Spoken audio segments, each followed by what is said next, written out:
welcome back, everyone. Welcome back to another day, another broadcast here on the CranKy Ducklings. I'm of course just VIP. With you, I'm joined by these amazing players, by the people in chat, and by my plushies as well. Welcome one and all to the Fusion Esports League Cracov 2025 Polish Championship Qualifier. It's a lot of words. Let's go, baby, let's go. As we are jumping into our first series of the broadcast, exclamation mark be in the chat. Have a look at the back yourselves as we are jumping into our first PvP, into our first matchup. Here we go. Spawning in the right hand corner of ley lines, we have the purple Protoss player. We have the Hungarian Protoss. It is Nihed PSZ. Nihed. And spawning in the bottom left hand corner, we have the yellow Protoss player. The yellow Protoss, the Polish Protoss. It is Gozit. And if you're in the chat, you know what time it is. It is Gamba time. Predictions are now open. Place your bets on who you think will claim the series. Best of luck in the chat as we jump into our PvP. Oh, I just realized I did start them a little bit too early. Hold on.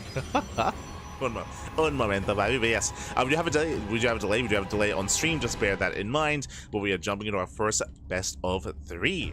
Oh boy, we'll be going over the brackets momentarily after this series. We'll catch up on said brackets. But for those who are curious, the FEL, the Fusion Esports League, is a big offline event happening in Poland, happening in Krakow, or Cracov, if you will, depending on your pronunciation. But yes, it is a big offline event happening in Poland just after EWC.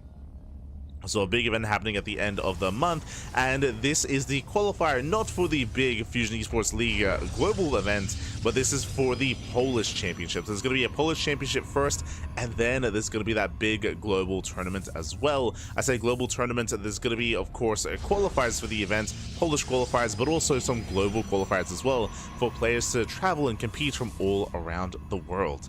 For now, though, this is the qualifier for the Polish Championship, purely for Polish players. I say purely for Polish players. Of course, PSZ, aka Nihed, he is, of course, a Hungarian player, but for those who are unaware, he is living in Poland. He's living in Poland. He's living in Krakow.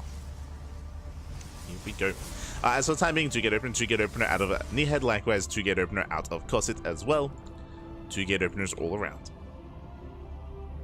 Likewise, Nihed, he does main Terran, but he does off-race Protoss. If you recall, during the Star Zagora interview, he did mention how he was practicing and playing a lot of Protoss, and he actually qualified for Star Zagora through the Bulgarian qualifier by playing his Protoss as well.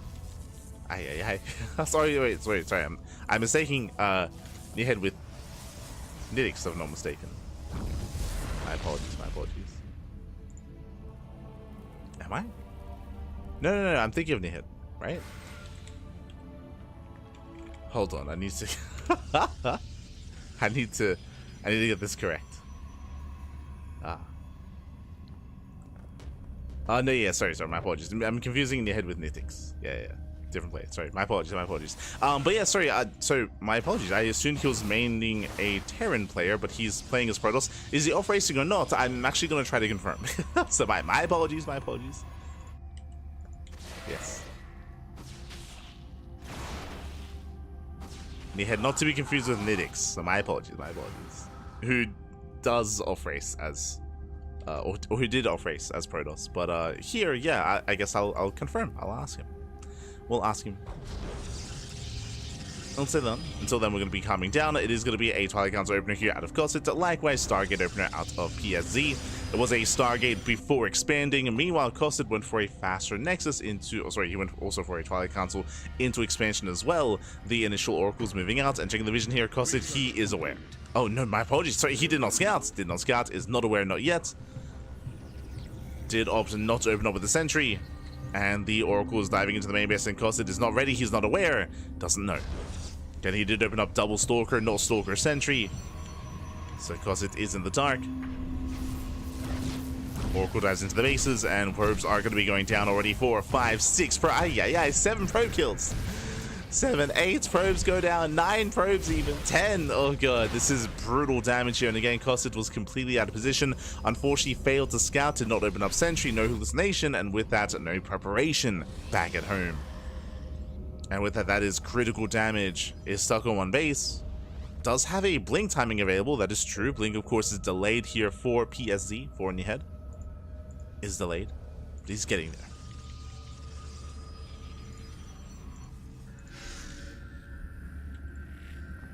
As you see the head moving out.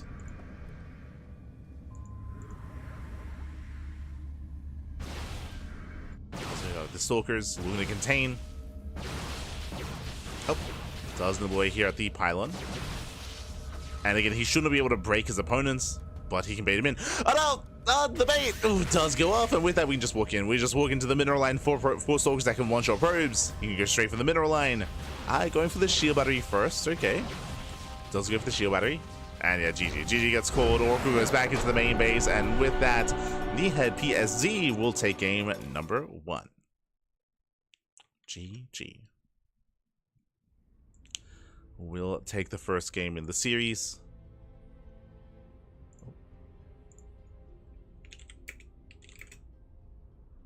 And let's see if I can get some more information here. Let's see. Snipping around. Because I assumed that their main race was Terran. But I might be mistaken.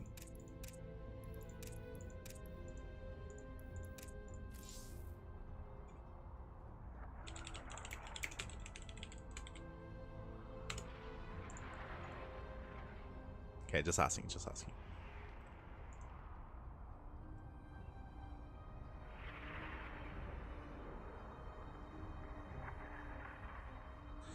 But yes, we are setting up.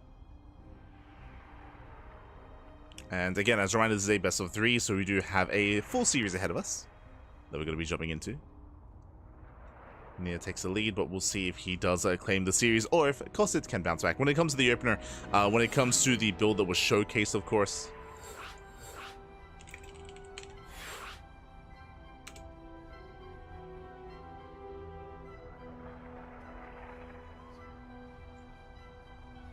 Here we go.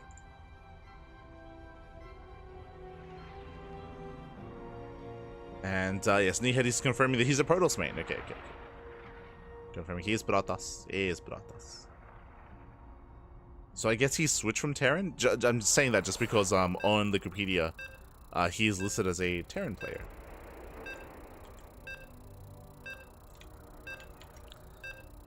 We'll try to clarify. Here we go. Gonna be loading into Tokamak.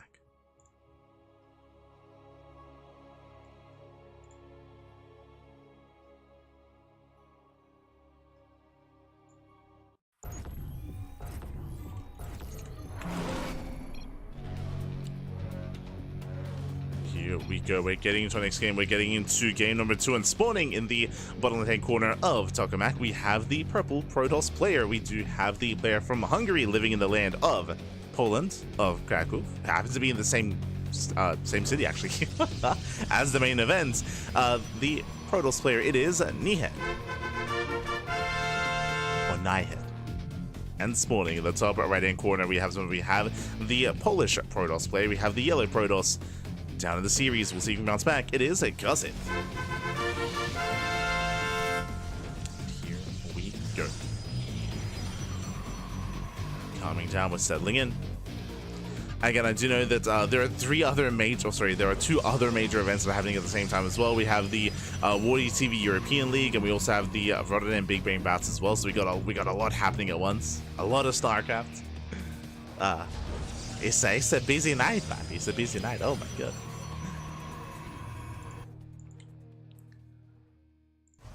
Go. Once again, sorry, winding it back, we had similar openers to each other. We had 2-gate opener into Tech before Expand. Both players went for the same opener in a sense. Unfortunately, we saw that Cosset was unable to scout, unable to confirm that it was going to be a Stargate opener. We saw a Probe Scout early on, but there was no Sentry, there was no hallucination, and there was no confirmation of what his opponent was up to. And in PvP, I mean, information is so key.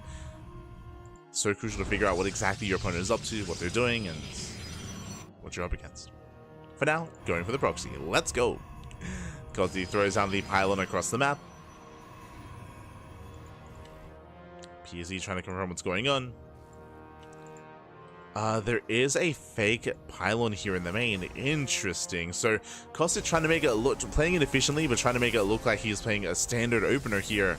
Throws down 2 pylons, when really he has oversupply. So that is a fake second pylon. Double adept here out of Gusset. Going for the proxy Stargate. Okay. Proxy Stargate. Meanwhile, Nehead should be looking for that third pylon and is on patrol.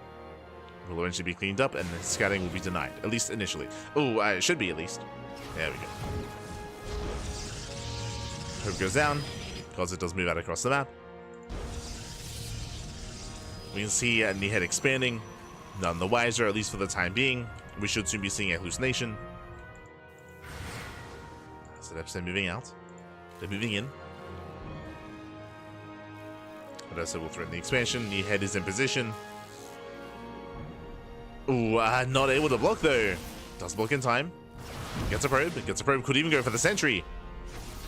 Helps not to. Yeah, he's making a beeline for the middle line instead. Doesn't quite get much here. We'll shade out. Behind this, the Oracle's being chronoed. No hallucination scout yet. We're waiting for that hallucination. The army is, for the most part, in the main at least. So it can deflect, can defend. See, that does threaten the shade. Hallucination will zoom across the map.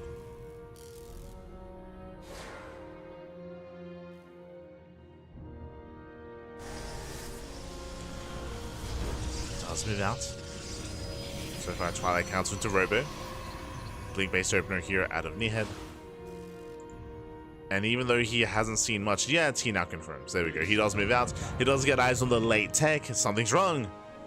The tech is heavily delayed, and it shouldn't be. Checking, confirming.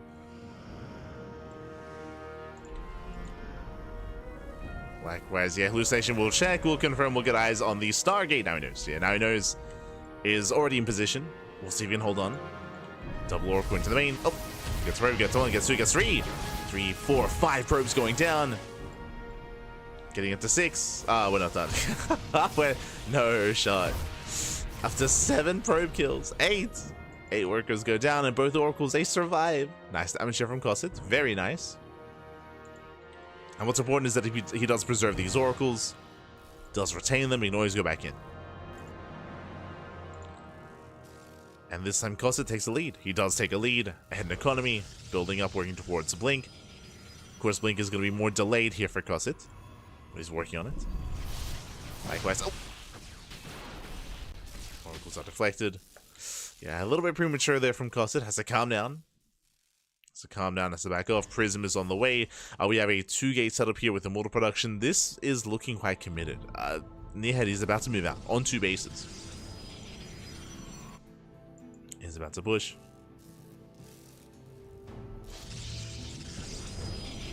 Cosset claiming his 3rd. Whereas I don't know if we're really safe enough to take a 3rd base. Not here, not now. Remember, he's already ahead economically. Like, he already has a worker lead. And he's trying to extend that lead. Meanwhile, Nehead going for extra gateways. Does go for the Forge. That tells us that he does plan on going for upgrades. But he's delaying his 3rd in favor of pushing. In favor of this. Aggression. And we'll see if Cosset can survive. He's down in supply. He's down in that army. Ooh, Oracle goes down. He gets 1. Ooh, gets both Oracles. Oh, that is dangerous. At least Cosset knows. At least he's aware. He has 1 station trap back at home. He has a shield battery. He's warping in as many Stalkers as he can. More gateways are on the way. Going for the Prism. Oh, the Prism! Prism goes down. Very nice. Prism goes down. Baits him in. Oh my god, the bait is brutal. And there's a recall. Gets a sentry. Collapses on this army as well. And Stalkers, of course, they can blink away. It's going to be on Cosset here to try to keep up with said blink Stalkers. Sentry is going to be forfeit. It does blink. See the counter blink as well. So steps in, gets 1, 2, 3 Stalkers. And should get up to 4, up to 5. Oh. Ooh, does get up to 5. And potentially that final Stalker as well. And Cosset can just keep chasing. Just keep chasing across the map. Immortal is ready. Up! Oh, doesn't quite get the final Stalker. Nice wing control so far. Yeah, very nice control. Dive with the Immortal. But the second Immortal makes it in. Cause just being forced back. Being forced back. Being pulled away. Still very tense. I mean, again, Cosset, he does have 3-base saturation. He still has that lead. Meanwhile, Kneehead at long distance mining has to maintain that Immortal count. Nice catch. Picking up a couple of Stalkers. Sorry, a couple of probes, I meant to say. A couple of probes. They get a pylon as well. It's going to be a one-way trip. Oh, yeah, awkward movement there from Cosset. He will lose all these Stalkers. He has to get out of here. No, where's the blink? Has to get out of here. Has to pull away. And Cosset, he's crumbling a little bit here. He's losing a lot of supply, losing an Immortal, and losing more Stalkers. I got too excited. He got too excited. He sent everything across the map. That was not the play to go for, and he will bleed out a lot of supply. Now, Cosset, he's still ahead economically, that is true, but the army lead, or the army that he had, it's not quite there anymore. That was expensive loss as well. That was how many? That was 9 Stalkers. Sorry, that was 14 in total falling. So many Stalkers. See, it was 9 Stalkers and 1 Immortal. That was not worth the economic damage that was dealt. And he is recovering in this game. I say recovering, Cosset still, I want to say, has a bit of an advantage here. He's down in upgrades, but he has charge. He has plenty of zealots. He has, I would say, a bit of a more efficient army. A bit. Zealots do a great job closing that distance. Oh. Oh. No! God, it's always... You hold your breath whenever something like this happens. Oh, no.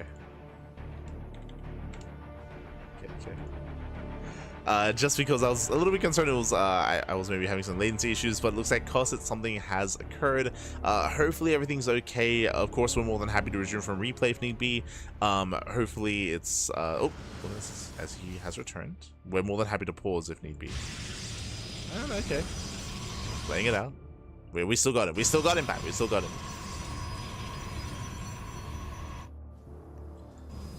Whew, okay. Take a moment. Take a breath.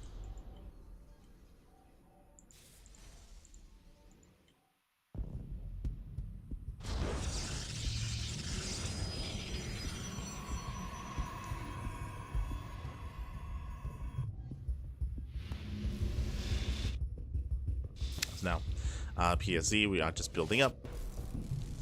Again, when it comes to the current game state, Cosset still has a lead. I mean, you can see it here when it comes to his economy. He's on 81 probes, getting up to 4 bases, and building up his army. Has had some rough couple of fights here these past couple of moments, but he still maintains a lead overall. It's going to be up to Kneehead to once again take a bit of fight to build up his Archon count. Typically, when your opponent has to spend these ults, you need more Archons. You need to double down on that Archon count. So far, only 2. It's a lot of Zealots. That's 15. He has almost double the Zealot count.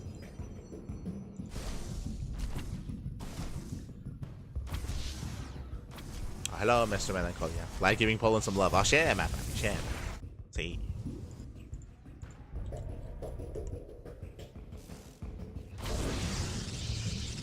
I mean, we have close ties to certain communities in StarCraft that we want to give some love to, like the Latin American community, the Brazilian community, the Polish community, the Australian community, the Southeast Asian community. Well, these communities that we're very fond of, very close to. American as well, true. Which is up, yeah. Here we go. Kneehead does rotate. We're going for a base trade. Let's go. So Cosset takes down the third base, sorry, the fourth. Likewise, will lose his own 4th as well, so both players in their 4th bases. Likewise, pushing towards the 3rd. Now, as we do see Kneehead pushing towards the 3rd base of Cosset, Cosset is pushing towards the natural, at least he should be. And he could deny +3, and he should. Ooh, at the same time, they'll warp into the main. We do see Ned coming in from both angles. A couple of probes are being sent away to evacuate, to escape. And we have to be faster to get into the main.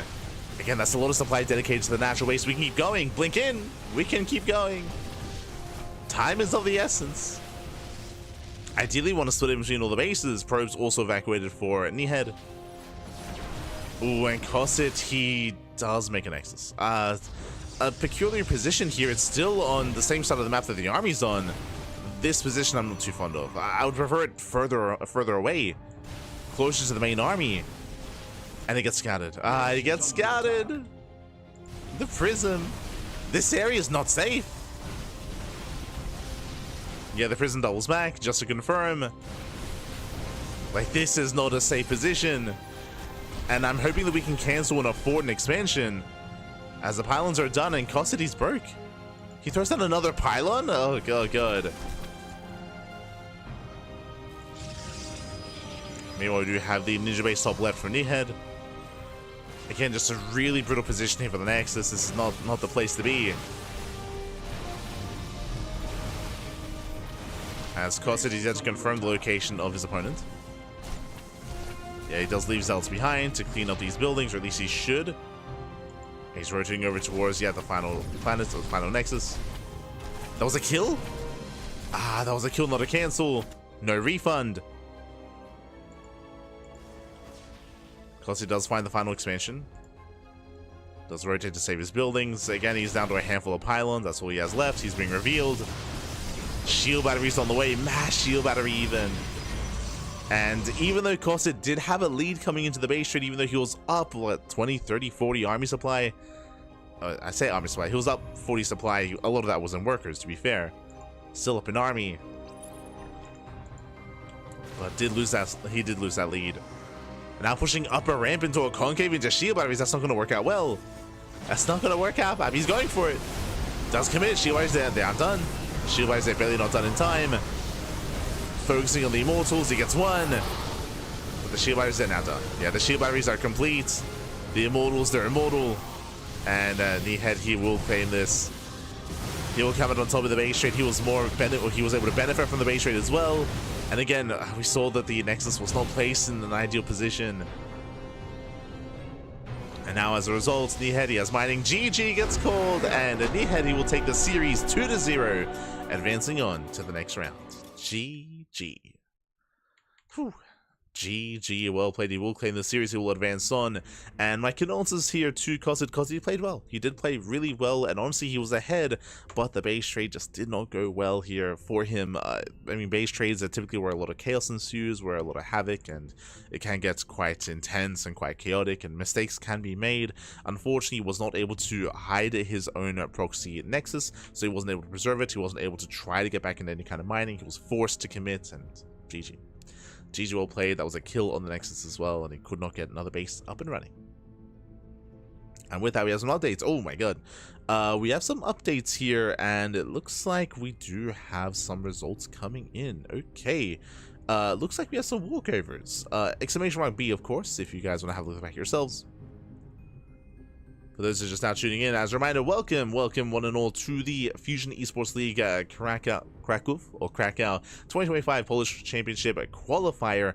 For this event, there were a bunch of invites. So if you're seeing some Polish players that, if you're seeing that some Polish players are missing, then don't worry, they're most likely in the main event. For the main event, we do have Geralt, Christianer, Mana, and Art. So we have 4 Polish Protoss players all in the main event. We have Spirit and a Laser as well. So we do have a Zerg and Terran representative also in the main event.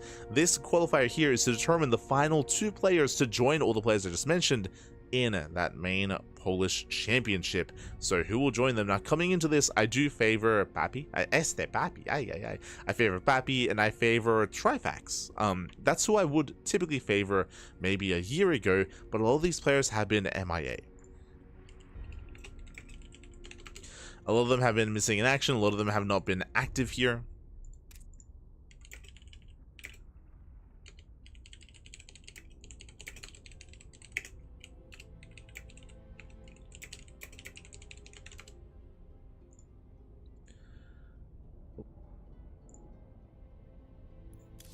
So I'm looking for our next players. Trying to figure out where we are. But yes. So top two will make it through, and in my mind, I would favor Trifax. I'd favor Pappy. But again, because we're in the off season, we have had some downtime here. a lot of players are a little bit out of practice. They haven't really been competing too often, too much, and because of that, it's hard to say. It's hard to judge who to really favor coming into this event. I know that Angry has been very active. I know that Jomic took a bit of a setback. I see the no Snogstar. My Snogs that happy. I see no Snogstar. I don't see Aristory here. Rodzin as well. Those are the three on my mind: Rodzin, Aristory, and Snogstar. But great to see at least Trifax. Great to see some Zerg representation.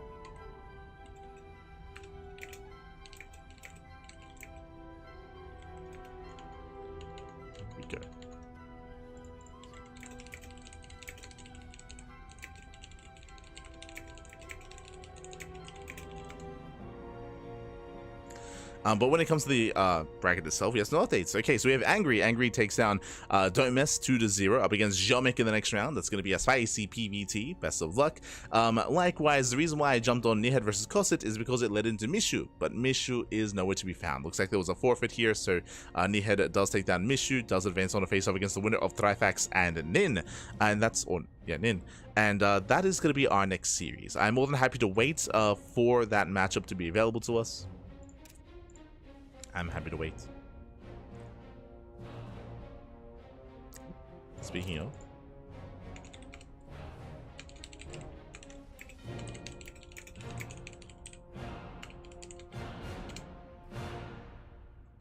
and speaking of, they just got out of game, so we might jump in. As Nin did take down, look at PL 2-0.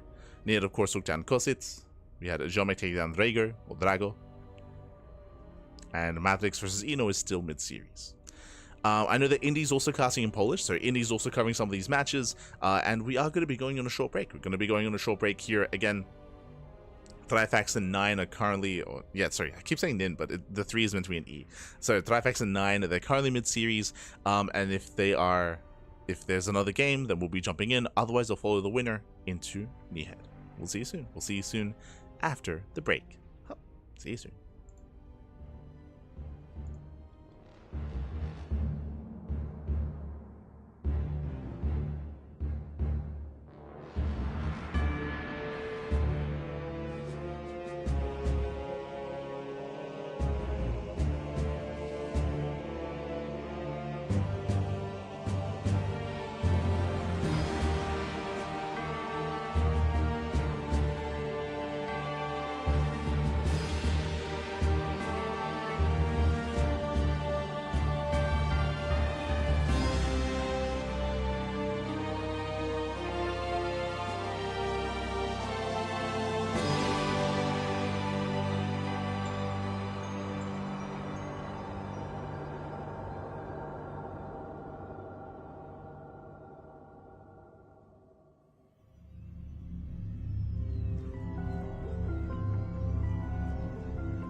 And spawning in the bottom left-hand corner of Ultra Love, we have the Polish Zerg player. We have the blue Zerg. It is Trifax. And spawning in the top right-hand corner, we have the Polish Zerg player. We have the red Zerg. It is 9. And if you're in the chat, you know what time it is. It's Gamba time. Predictions are open. Place your bets on who you think will claim the series. Best of luck in the chat as we jump into our best of 3, as we're here in the upper brackets quarterfinals. As a reminder, for some greater context, the winner of this series plays against Nihed in the next round. Let's go. Let us go. As we go, Trifax is going for his own setup here, is going for the initial hatch gas pool. Likewise, so is 9. So far, standard openers. There's no crazy early gas timing or early pool timing. I mean, we could still see some delayed gases here, which would be crazy. We're keeping an eye on both players. See any kind of major deviation, any kind of major adaptation here from our players. Let's go. Let us go. Catching up with the chat. I stand back. I just realized you're cheering for Pappy. I knew it. we are big Pappy fans. True. We talk about him all the time. All the time, Pappy. All the time. We'll get there. We'll get there. One of the reasons why we're not casting Papi yet is because I do have faith that we'll be able to catch him later on in the broadcast, later on in the brackets. I have faith. I have all the faith. But now that we have our ZVZ. And again, it was hatch gas pool from both players, so nothing too crazy, standard openers. The next big point of deviation, we're looking for the third base, checking to see if our players expand, take their third bases. We'll see if anyone skips their Bailey Nest, and if anyone goes for an early Evo Chamber or early Roach Warren to try to go into a rush. Our eyes are on the players.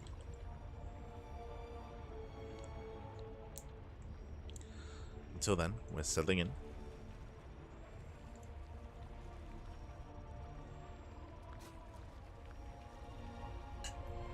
So then we are settling in.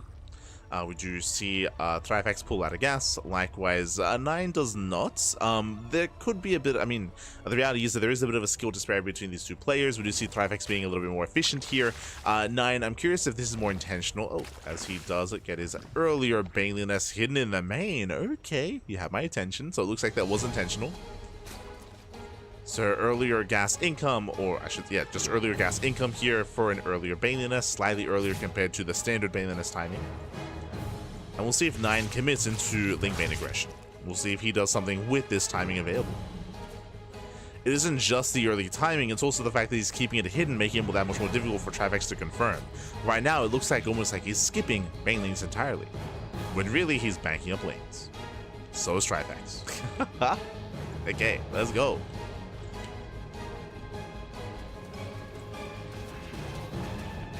Does break in.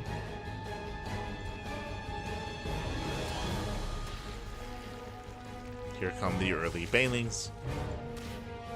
Here comes the early Link Flood here out of our blue Zerg. Does collapse in. Does try to at least. Initially gets a better fight. Oof, does overwhelm. Here come the Banelings. As he does pull away in time. In the end, Trifax pulls away, but the Banelings are going to be denied. He's going to be zoned. And 9, he should be being aggressive with this. He should move out.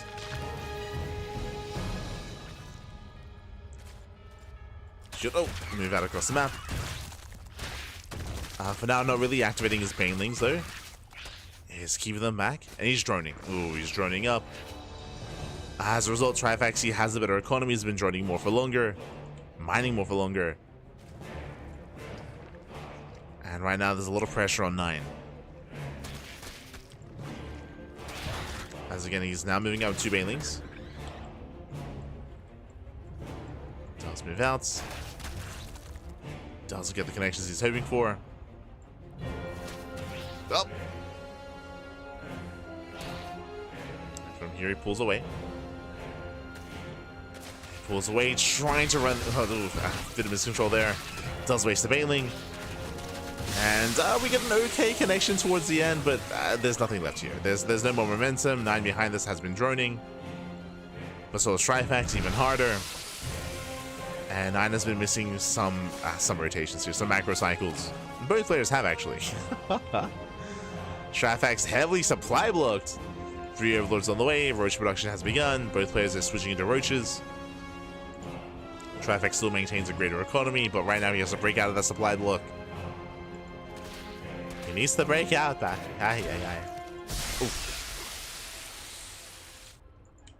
That's what we need Roaches. Why he needs gases, really. He's on 3 gases but has excess, or he hasn't pulled back in. So limited gas income here out of Trifax.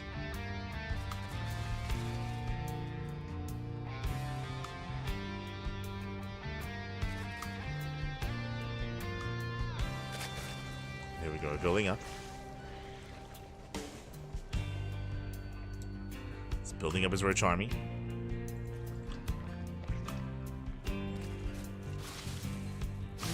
Roaches are spotted. 9, he's going all in.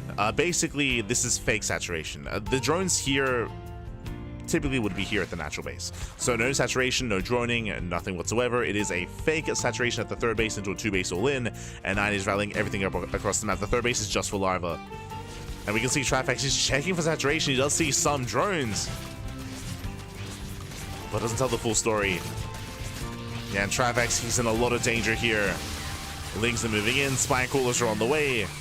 Trivax now realizes how much danger he is in, but it might just be too late. Lings are getting to the mineral line. Still a lot of roaches there for Trivax. Queen goes down. Queen does go down. Lings are cleaned up. Trivax is holding. Yeah, he's holding on, and he got away with so much saturation here. He got away with 53 drones. That's insane. He got away with such a high drone count. This should have hit harder and should have hit sooner. Now, last it does hit a little bit too late. There was that window in time where Trivax was supply blocked, but he broke out of that, and now he just overwhelmed. Yeah, he snowballs out of control, breaks out across the map. It was a cheeky build here by 9. I appreciate it, but alas, didn't quite hit fast enough. And now Trivax is running away with it. Just running away with it at this point. As there are some roach reinforcements. Okay, Trivax does overextend. But the longer this goes on, the better it is for Trivax. Trivax is still kiting back, he's still trading with the Lings. See his misrallying. Let's consolidate. Roach speed is on the way. Roach speed, taking gases.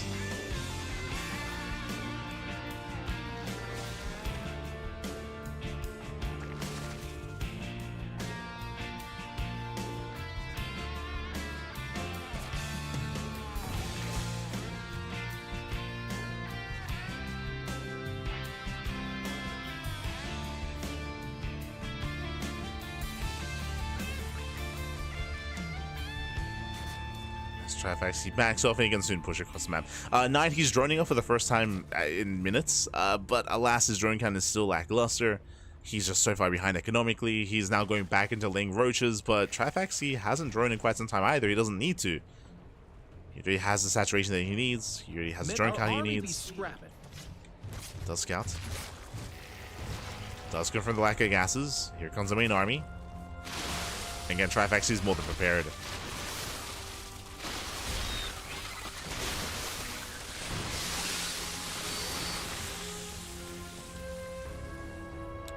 Looking for a way in. Goes here, does scouts. At least they try to rush past. They are denied. And Trivax about to overwhelm. Just stuttering forward. Collapsing on the army. And 9 is trying to trade as best he can, but he has no Ravagers, he has limited Roaches, and there's just too much Zerg here, too many Roaches. GG gets called, and Trivax will take game number 1. GG. Trivax does take a lead in the series, and again, it was a cheeky build here out of 9, initially going for the earlier gas, going for the earlier Bailey Nest. Didn't really achieve or didn't really do much with the early Bailey Nest timing, I will say that, unfortunately. But I do appreciate that he was able to successfully hide his all-in. He did hide it, but it did hit so late. By the time it did, even though Trivax droned up so heavily and had a massive worker lead, he wasn't really punished for it because the all-in took so long. Because it took so long, then we saw that Trivax was able to actually take advantage of that economy and build up an overwhelming army. GG. GG well played. With that, Trivax takes a lead, and now we're jumping to game number 2. Let's go. Jumping to game 2.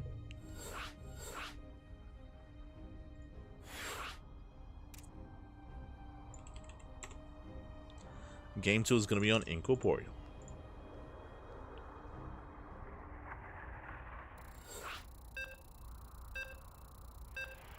There we go.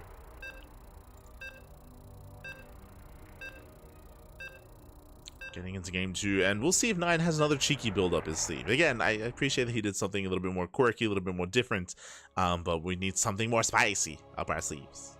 Let's go. I'm ready.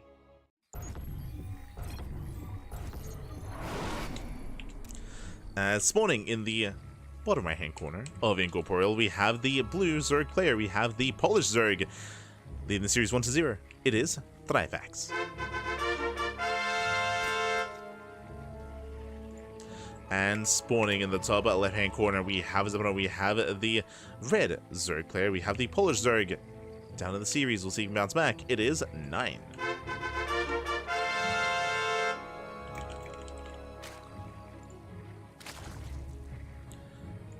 PVZ does continue, and welcome to Incorporeal. Incorporeal being one of the larger maps in the map pool.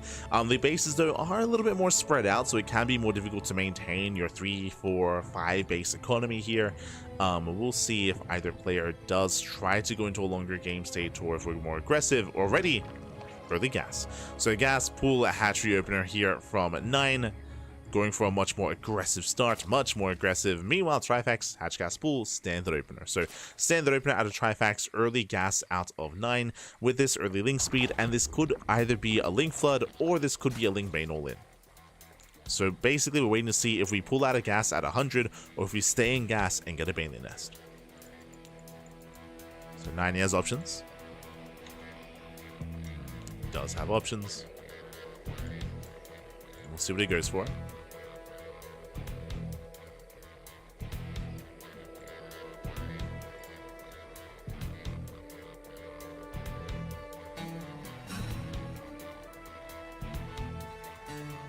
Zero that is moving in.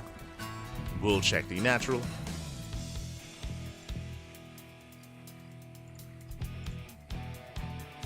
And the Overlord will confirm just the late timing here, late timing of the expansion, and should get eyes on the Zerglings. Meanwhile, he's staying in gas. Okay, that's what we wanted to see. Link speed, and he stays in gas. That should be for the Baneling Nest. That should be for the all-in. As Trifax, he confirms the lack of creep and the lack of expansion. Sees how late it is, he knows. Now he knows that this is either an early pool timing or an early gas. It's one or the other, and bam, Spine Crawler already on the way. So this is a pretty big response here from Trifax, but I do actually really like this. Again, against a Link Flood or a Bane Bust, this will be ideal. Meanwhile, 9, he's banking up a lot of gas. There it is. It's a little bit late. It was at 100 gas instead of 50, so a late Bane Nest, but a Bane Nest nonetheless. Meanwhile, early Nest out of Trifax, knowing that he would be in danger. So I'm loving the early Nest. I'm loving the delayed third base as well. Staying on 2 bases. And here comes the all-in, and we have 16 links in production. Trifax, he's not fully aware of this part. Again, he doesn't know how early the gas was. That's the thing here. He doesn't know, but he soon will. As with of course, with a gasless opener here, there'll be the link speed. There we go, link speed is revealed. Now he knows. Now he's fully aware. So this wasn't just pool first. He knows about the early gas, which means he knows about the early banelings. And there we go. We have 5 banelings being morphed in. Trifax, he is droning somewhat, and he can get away with some drones because defensively he'll have the additional of these 2 queens and a spine crawler alongside his army. 9 banking up his own Link Bane. Trifax pokes in. Does poke in. Doesn't commit.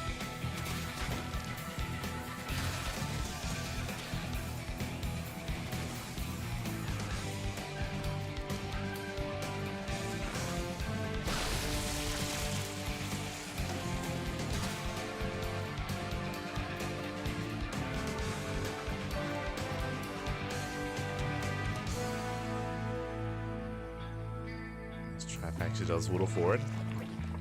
Oh, does get behind the army. Likewise, it's going to be overwhelmed. The banelings are a little bit too late. Better fight for 9. Better fight. He's just fully wooling up on 2 bases. Baneling is baited. Baits at the baneling.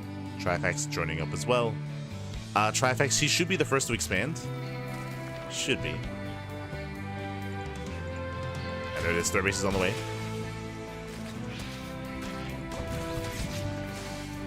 Trifax does get his expansion. Ling's gonna be cleaned up. A lair is on the way. Baneling's gonna be waddling in. But there's a spine cooler, and the Baneling should be denied. Gets 1, gets both. Takes down both Banelings. Trifax does have the economic lead and the base lead as well. 9 can turn this setup into a 2-base all-in, or he can go into a third gas and into a Spire. Once the lair is done, he could go into Muta play. Now, I'm not too fond of going to Mutas from here just because it would be so delayed compared to like a standard 2-base opener, gasless, then into like a 2-base setup into fast lair. There we go, all 4 gases are being taken. Plus on ranges on the way, but 9 has the option to go for a Spire. It would be a little bit cheeky, it'd be definitely very risky, but it has potential. As I said before, though, it is going to be quite late.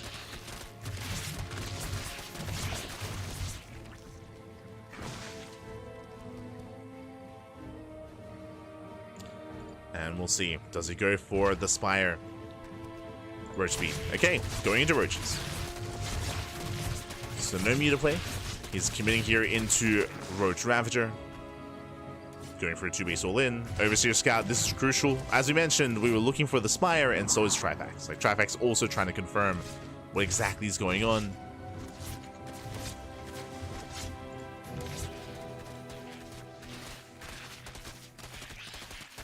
Let's rotate.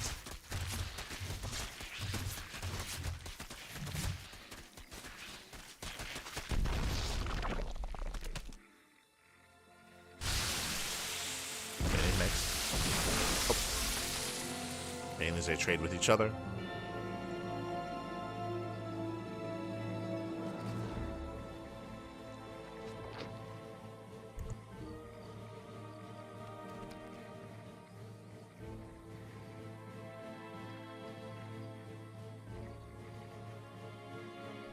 Now, I assume that 9 was going for a 2-base all-in. He's actually not. He's getting a 3rd base. He isn't droning, thankfully. He's getting a macro hatchery. Okay.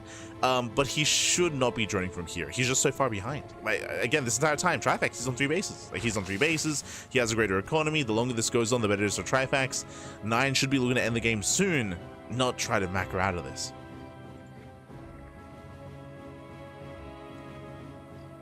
We'll see what he goes for.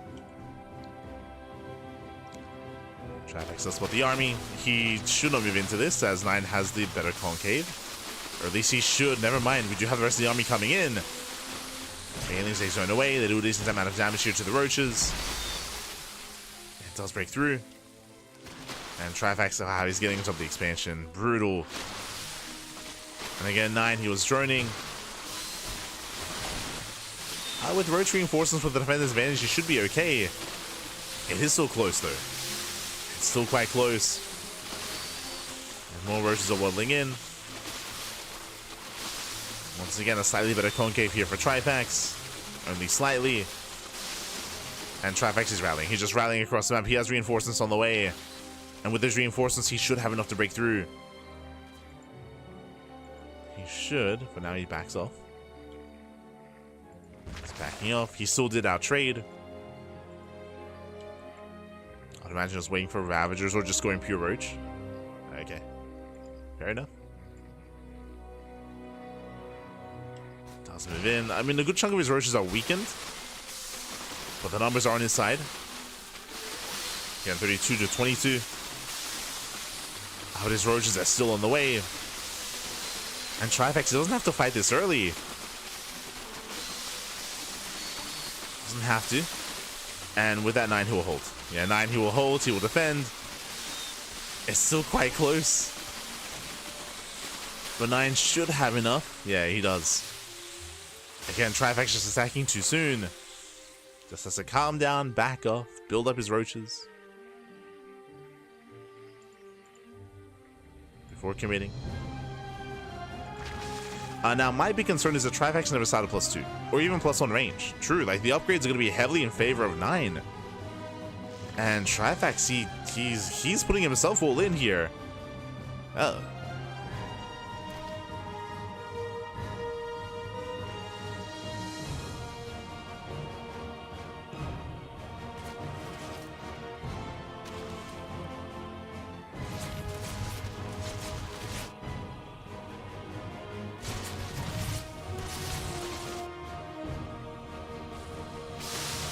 So now Trifax just building up.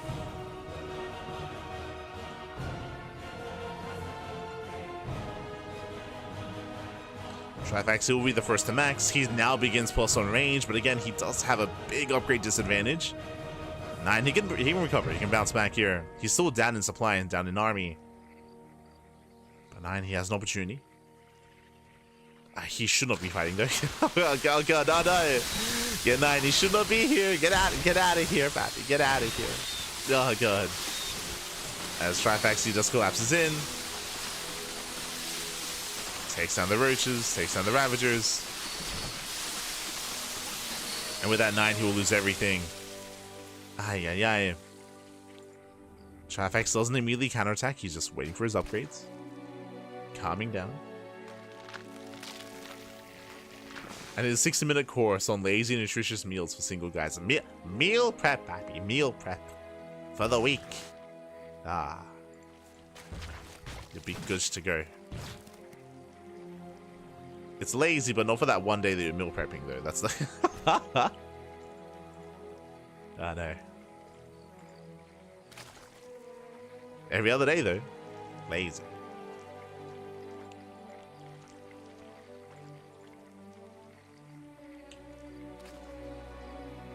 Okay. Trifax is pushing out. Oh god, we have to calm down. There is no detection. There is one, I should say, here at the third base, but no Overseer at the natural. So roaches, they're going to be tunneling in. They do slip by. And looks like he does notice, potentially. As there we go, roaches, they do unburrow here in the natural, unburrow in the main. Traffic's pushing into the third. 9, he doesn't overreact. But drones are still going down. And here comes Trifax. He's got a couple of Ravagers. He's got a couple of Biles. Oh. He does avoid. He did use all 4 Biles. But he does that Concave. Once again, forcing micro out of his opponents. A bunch of roaches, they just weren't attacking. Does that move in? He still has roaches in the main. No critical damage. But he's still trading well. Yeah, he's still trading well. 9 down to 35 workers. Barely an economy. Losing so much in the bases. And 9, he will defend against the main army. That is true. But what about everything else? What about everything else here?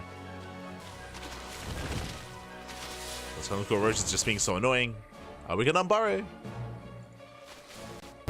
Send it back. Does unburrow in the main. Picks up a couple extra drones. We're tunneling away. At least trying to. And it does successfully. 2 roaches, they get away.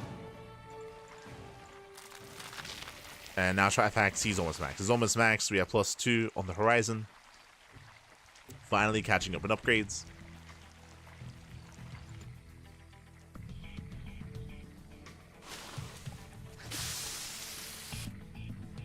Oh.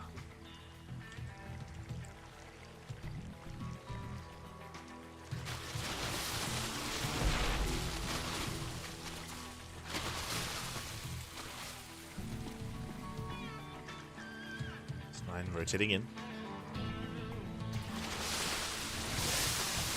Oh. Let's try to rotate in, but again, he just doesn't really have much of an army to work with. Yeah, the final fight here for 9.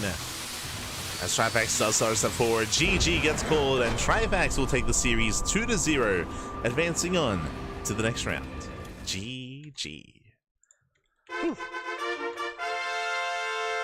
GG, well played with that. Congratulations, Trifax, who will claim the series. Again, he did come into this as more of the favored player, but a shout out to 9. He had some interesting builds. He had some builds with potential as well, both in Game 1 and Game 2. He was overwhelmed, but regardless, had some fun games nonetheless. GG. GG, well played. That leads us into our next matchup, into our next series. Oh, one momento here.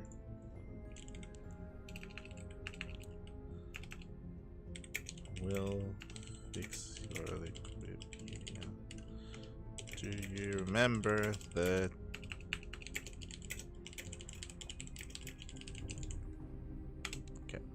as we are going to be getting ready here for our next matchup, exclamation mark, be in the chat to have a look at the back yourselves as we have our next series. Bam! From the top, we do have Matrix. Matrix does take down Eno 2-1. Does advance on a face-off against Pappy in the next round. Best of luck. Meanwhile, Angry versus Yomek still mid-series, still facing off. I believe that's being covered by Indy over on his channel in Polish. Meanwhile, Trifax takes down Nihed 2-0, and Trifax up against Nihed. Sorry, takes down 9 2-0, and Trifax up against Nihed in the next round. Let's go. That's our next series. That's going to be the upper bracket semi-finals. Is going to be a ZVP.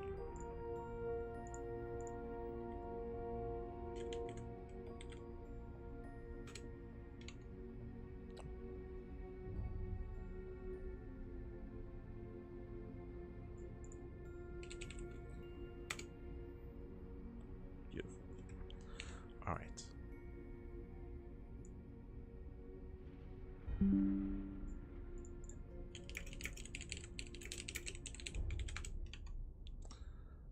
As we are setting up, we're going to be going on a short break. Here, and when we come back, we'll have our next series, we'll have our next matchup, but we'll see you guys soon once the Vitas are done. We'll see you soon. We'll see you soon.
Welcome back, everyone. Welcome back. Ooh, I hope you enjoyed that lovely Brutal OC as we returned. We returned here with our upper bracket semi-finals. We are working through the bracket itself to determine the top 2 players to make it into the Polish Championship. Who's it gonna be? As spawning in the top right-hand corner of ley lines, we have the purple Protoss player. I was at Polish Protoss. The Hungarian Protoss living in the land of Poland. It is Niehed,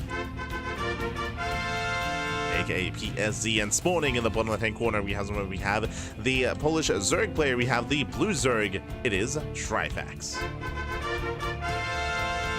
And if you're in the chat, predictions are open. Place your bets on who you think will claim the series. Best of luck in the chat as we jump into our PVZ, and this is going to be a closer one. Coming into this, I'll be honest, I do lean towards PSZ in this matchup. I mean, I have a soft place in my heart for Trifax, don't get me wrong, but Trifax, he has been less active as of late. He's been devoting less time to StarCraft. As a result, I don't really know how to compare him to PSZ, to Niehed. We'll see though, we'll see if we can hold his own. For now, hatch, gas, pool, standard opener out of Trifax. Standard opener out of our Zerg. Meanwhile, gate expand out of Niehed. So far, so good. It would be easier if I do this. I have like a purple. And it's a little bit bright. To have something less tense. It's okay. Let's go.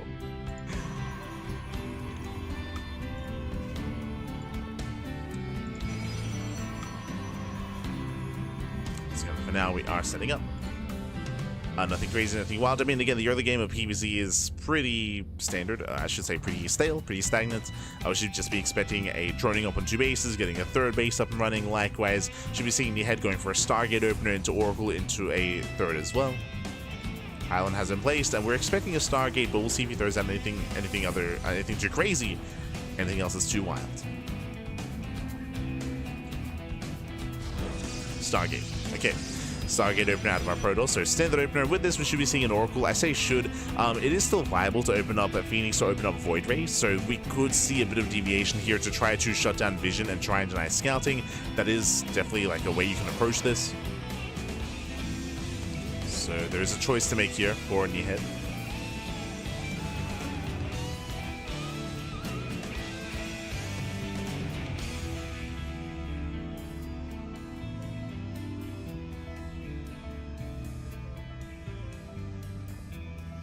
Does have to make a choice.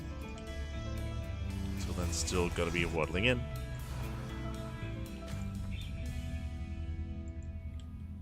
Niehed trying to get a scatter.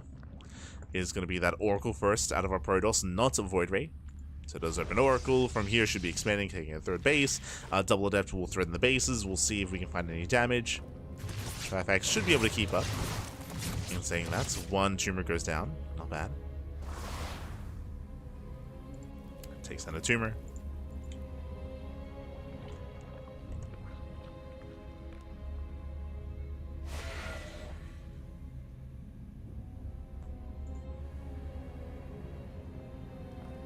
PSZ is moving out.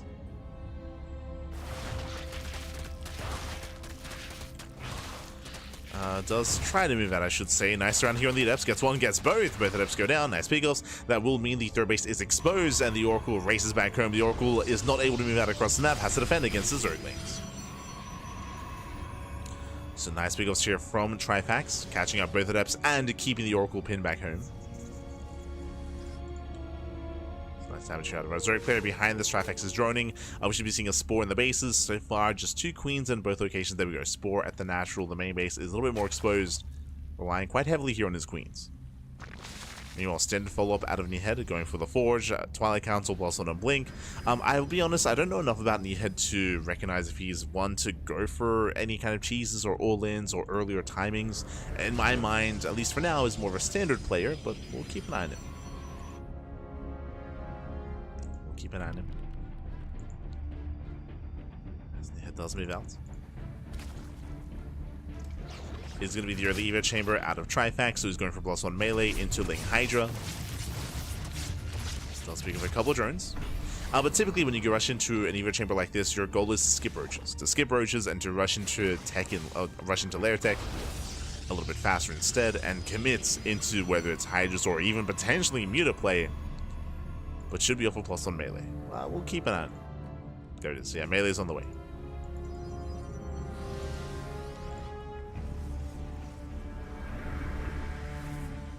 So we do have melee out of Trifax. Oracles move out.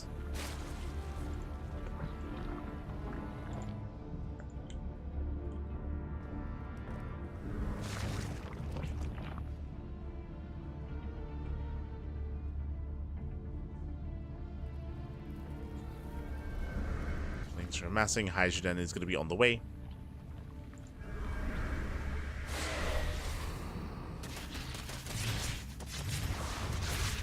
Oh. And Lings do catch at least one of the Adepts.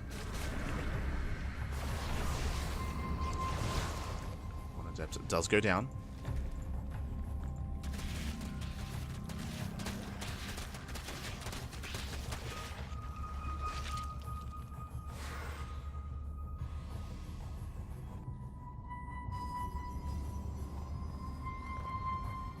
Likewise, I say one Adept does catch out even more. We do have confirmation, of course, it's going to be Ling Hydra as we had assumed.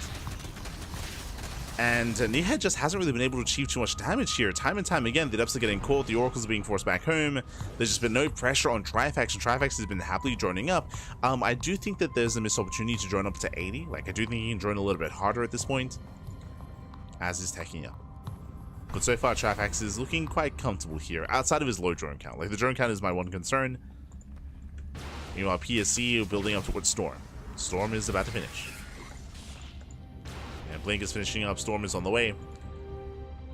Nehead's staying home at least until Storm kicks in. Then he can break out. And then we'll see how Trifax handles that.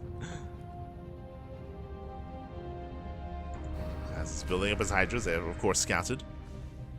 Now, Trifax has to make a choice here. Either we drone up to 80 and take gases and work towards Hive Tech and work towards Lurkers, or we max out here and now with Ling Bane Hydra instead. And based on the movement, based on the lack of droning here, it looks like he wants to commit on Lair Tech, on Ling Bane Hydra. He's choosing not to work towards Lurkers. So Trifax is making that choice. Bane isn't morphing in. Nehead sees everything, by the way. He does see the Banelings. Station Trap's on the way. Storm does connect. Gonna Hydra speed is not done, so he can't even get out of Storms.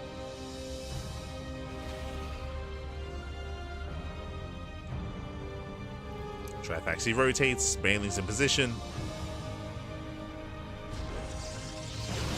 They're getting caught out though. Again, no Baneling speed.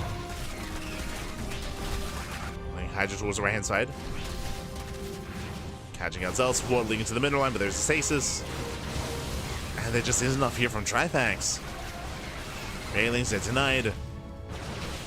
Oof. Storm pops up. And Trifax, now he throws down the Infestation, but that's a late pit. Yeah, that's late tech out of Trifax. He's at least containing Nehead on 3 bases. At least trying to.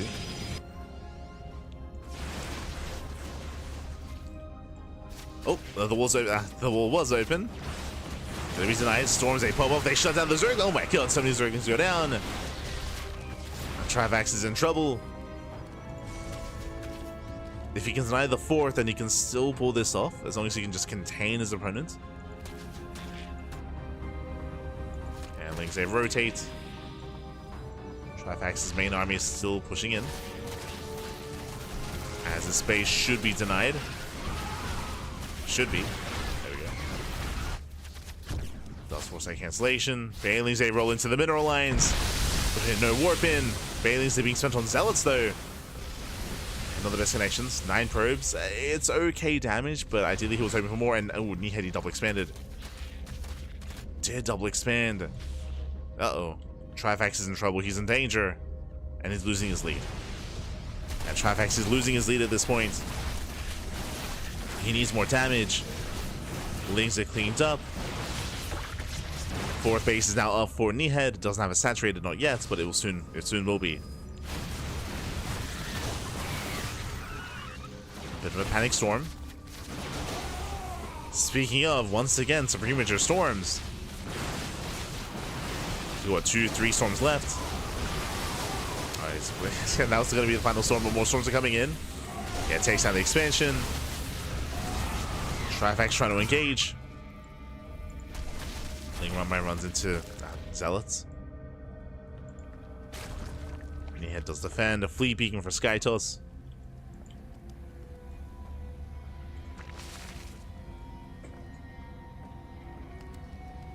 And Neathead is just taking up and looking to get further ahead. Trifax, he didn't really achieve enough damage.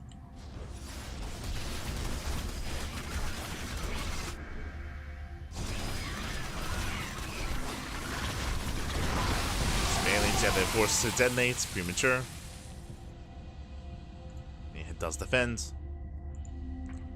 The hive is done, but what are we getting into here? Where are the lurkers? Do we have lurker den? Oh no. Yeah, so no, without a lurker den, defending against these ground pushes is so difficult. It's not impossible. You can try to pull off a surround. Like if you can surround the army, then you can make this work. But oh god. Without a surround, these banelings, they should never connect. One does. One breaks through.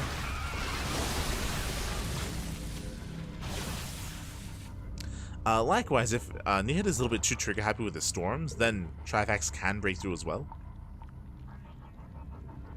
Depending on those storms.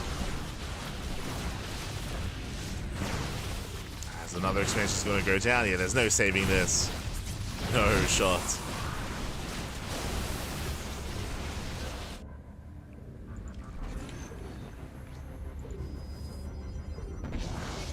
There's a recall back home. Neathead, he is very secure. And again, the lead that Trifax once had, he lost it a couple of minutes ago. At this point. We did mention how basically when Neathead got his fourth base up and running, I mean that was just a brutal moment for Trifax. He could not allow that to happen, but he couldn't stop it. And Neathead's about to max out, and Neathead has the superior army. Trifax is still stuck on Ling Main Hydra. So let's get a High Templar, okay.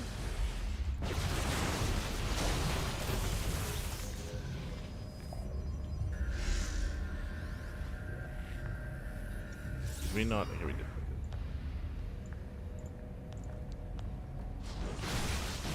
I was a little bit concerned that I had missed the predictions. A little bit concerned. As Bazy takes down High Templar, not bad. One Templar goes down. That was still only one. Neathead still shuts us down. Oof, as Lings, they collapse on the army, not bad. Where are the storms? Where are the zealots? We need the storms. Without them, Trifax is breaking through. Mothership has arrived, carriers on the way. But where are the High Templar? There were so many. And now there's nothing. Yeah, there's 0 High Templar, 0 storms. Speaking of, High Templar gets shut down, and Trifax is doing it. He is doing it. Again, PSE, Neathead, he was so reliant on storms. But he ran out of High Templar. 7 High Templar. And with that, Trifax has done it. He has done it. It was a risky play here to stay on Lingbane Hydra, but he caught out the High Templar, and that's game. That's going to be game then and there. The base goes down. The mineral line goes down. And again, Trifax, he committed. He persevered. Surrounds the Zealots, forcing out their storms. Collapses into more High Templar as well. Leagues they flood in. They flood into the bases. Into the main. GG gets called, and Trifax, whew, he will take game number 1. Hey, GG, well played. Again, I do apologize, but I do believe that I did miss all the High Templar going down. I did see one of them, but in total 7 High Templar fell. I think a lot of them were at the 3rd base. They were further back. They got caught out, and without those High Templar, there was no defense. There was no defense. He needed those storms, and with that, Trifax did barely overwhelm. GG. GG, well played. With that, Trifax takes the lead, and now we're jumping to game number 2. Game number 2.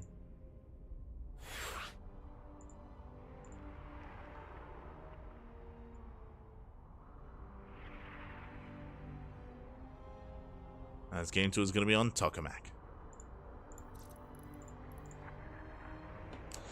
Meanwhile, looks like we have an update here in the rest of the brackets. Angry takes down Jamek 2-1, and Angry's up against Pappy in the upper brackets, on the upper semifinals. We have the lower semis right here ready for you. And the winner of these two matches advance on to a qualifying match. Let's go. Alright, getting there.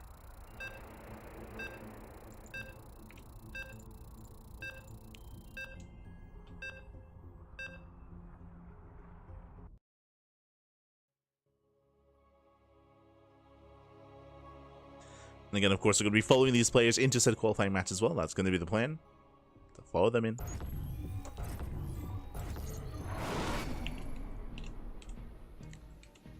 As we jump into game number 2, and spawning in the bottom left-hand corner of Tokamak, we have the Hungarian Protoss player, the Purple Protoss, living in land of Poland, down in the series. We'll see if he bounce back. We'll see if he can make a series out of this and force the ace match. It is Niehed. And spawning in the top right-hand corner, we have the Polish Zerg player. We have the red Zerg leading the series 1-0. It is a Trivax.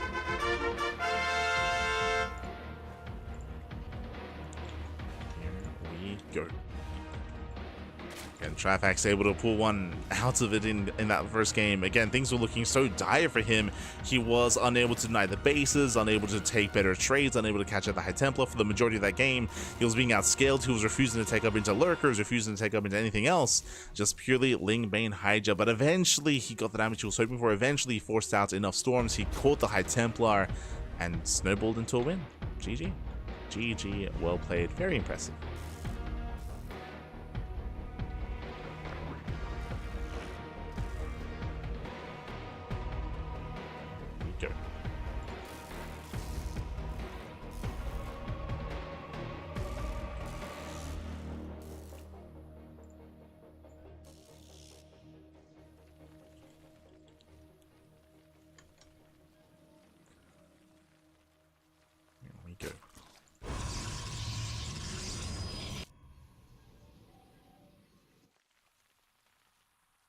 As for now,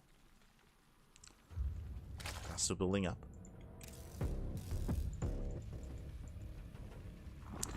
I do have Trifax going for his own Hatchgat Pool, forsake the unnatural natural. Likewise, Niehed going for a gate expanded to Cybercore. Standard opener, standard setup, everything looking as it should so far.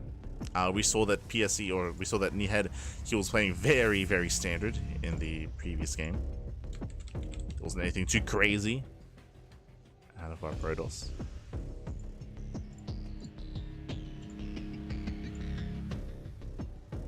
And we'll see if that trend continues. As once again, Stargate.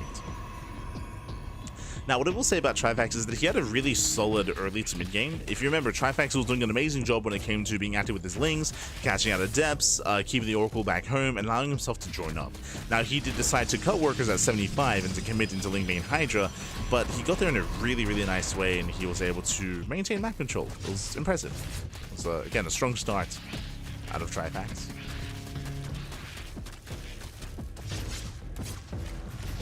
The attacks and the aggression itself was a little bit lackluster, but the way he got there was on point.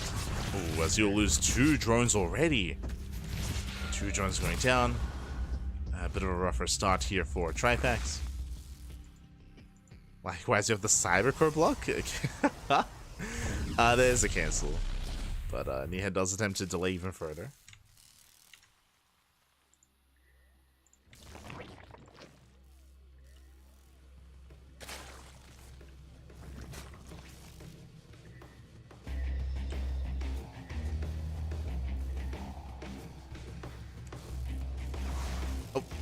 As Lings, they too attempt to get around, but the Oracle's out, and the Lings are dealt with. So better defense here from Niehed. Does defend, does survive.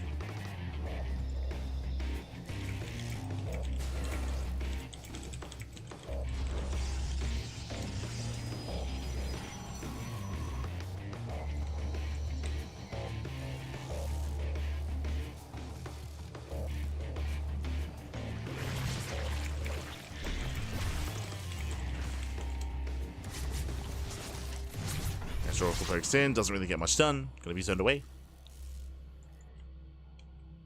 So far, 3 drones have gone down in total. Lings, they move out. Adept is once again gonna get surrounded. Oh, I spoke too soon. Oh yeah, nice surround. Takes down the Adept. May get the other as well. The Oracle's racing back home and does not save the Adept in time. Once again, nice goes through by Trifax. Once again, Evo Chamber out of our Zerg player, going into boss on melee. Going into what looks to be Ling Bane Hydra again. Looks to be the case.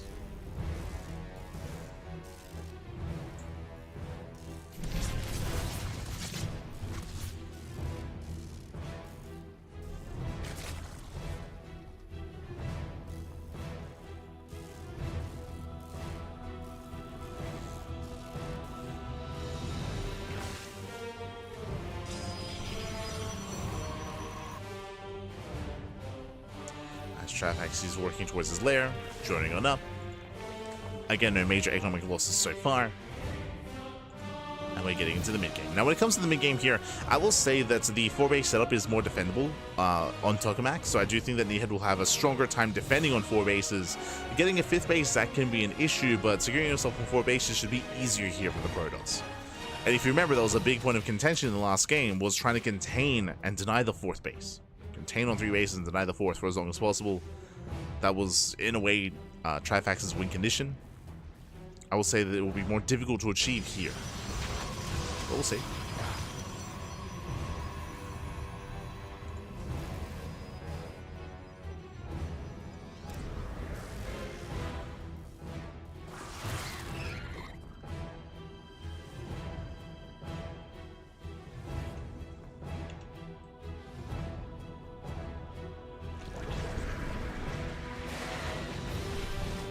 Moving out.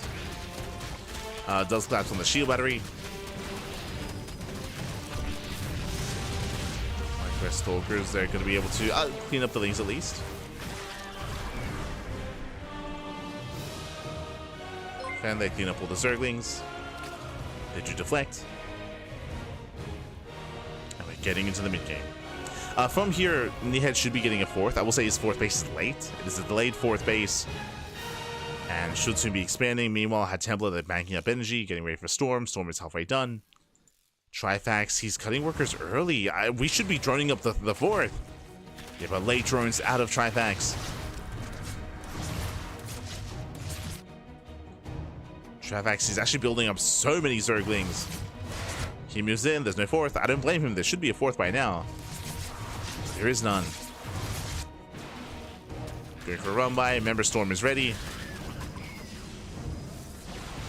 Things they don't really find much damage, and Trifax in a rough position here. Surrounds 1 Stalker at least. These are some brutal losses. And remember, all these Zerglings could have been drones. Like, Trifax's drone count is so incredibly low. He's only just now droning up. I mean, behind this, a big shout to Akko in the chat. Baby guy, ACC0. Thank you so much. Thank you so much for the subscription for the first time, which we're trying. Thank you, baby. Thank you. There is a delay on stream. There's a 2-minute delay, so I do apologize if you don't see the alert immediately, but thank you. Thank you so much for the support. Thank you for the subscription. Hope you enjoy the content. Hope you enjoy the casting. Hope you enjoy the StarCraft. Hope you enjoy. As for now, Trifax, he is securing himself on 4 bases, now getting a 5th. Now he's finally drawn up to 79, to 80. So now he has a decent economy, but can he deny the 4th? Oh boy. We spoke about it earlier. That was like a big goal here. That was a big strategic goal for Trifax in game 1. To deny today the 4th. He was able to do so, I want to say 3 times. Lings, they confirm.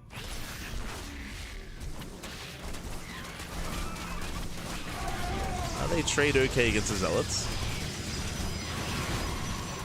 They get 3 up to 4. Sorry, 5 even. 5 Zealots go down. Game paused. So we do have a bit of a pause. Hopefully everything's okay. Whew. Did have some latency issues earlier from the side of Cosset, but here we're just taking a moment here. Uber Eats are at the door. When it comes to Nihed's setup, he is turtling up on 4 bases, throwing down a wall of cannons and shield batteries. This is the correct thing to do. If you recall, I mentioned earlier a couple of minutes ago how specifically on Tokamak you are a lot more defendable on 4 bases. Like the terrain is just a lot more secure, so it's easier to turtle up in such a way. So we're just turtling up and taking into Sky Toss. And again, it's easier to do this on Tokamak more so than on other expansions, or other maps I should say, just because of the map layout.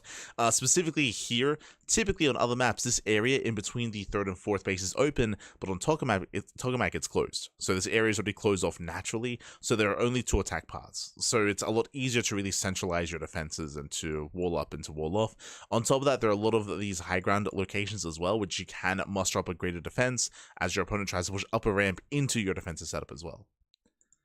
Getting a 5th base is more difficult, I will say that, whether it's the northern 5th base or the southern 5th base, but you can max out on 4 bases. So that's what Nihed should be looking to do. Just maintain a 4 base economy, max out, and then think about expanding and getting a 5th. From the side of Trifax, he has to do one of 2 things. He's drawn up to 80, which is solid, but does he commit to just purely, once again, Lair Tech, purely Lingbane Hydra, and try to kill Nihed, or does he tech up into Lurkers, into Corruptors, into Spellcasters, into the late game? So far it does look like he wants to commit. So far there are no extra gases, and so far there is no infestation pit. So no infestation pit, no hive, no lurkers. Oh. Game resumed. So Nihed is kind of forcing himself. Oh, speaking of, there it is. He had some time to think, and we're going for the pits. Okay, so he's taking up, which is, I think is the correct call. Like, I do not think he can break through. He pokes in, takes a storm to the base, takes another storm and another. Oh, gets a High Templar. But again, pushing into all these High Templar, pushing into all these storms is not going to be successful. But he can bait out the storms. Ooh, Zell's taking him with the 5th. 5th base takes a lot of hits, a lot of damage.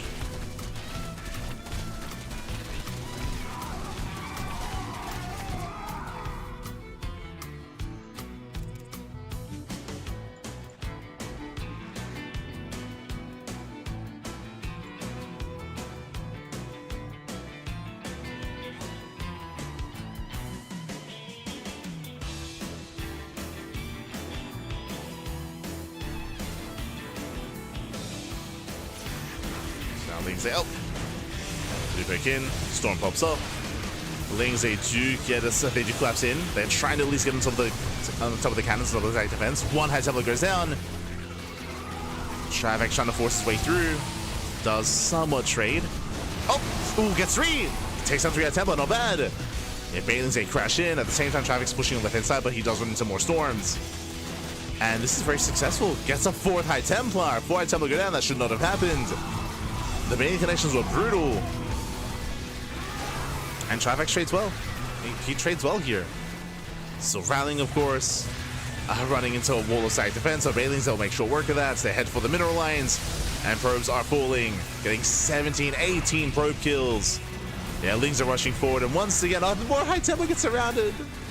And how many in total? 9. Jesus. 9 High Templar go down. And again, that should not have happened. Nihed, he was in a solid position, but the High Templar were exposed. And Trifax, he can just do that again. He can just do that again, and this time there's going to be less High Templar, less storms, less cannons, and less shield batteries. Like, Nihed, he has a lot of rebuilding to do. He has a lot to replace. Trifax, it's time to do it all again. Let's go. Do it again. Do it again. Rolling on forward. Yeah, Storm was not ready. Oh no, the probes! They try to pull away. Oof. Bailings are not the best connections. Yeah, not the best connections here from Trifax. He connected with the shield battery, not with the probes. So only 3 probe kills. That could have been a lot more. That could have been worse. As the mothership does arrive.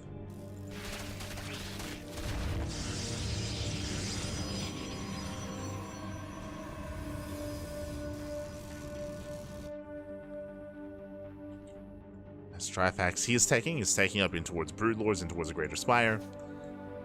Lings, they collapse in once again. Going for the Archons, forcing out storms. This was a little bit of a big investment. Yeah, it was a bigger investment here from Trifax. This is not as efficient. Gets one Archon. Let's go. You got two Archons.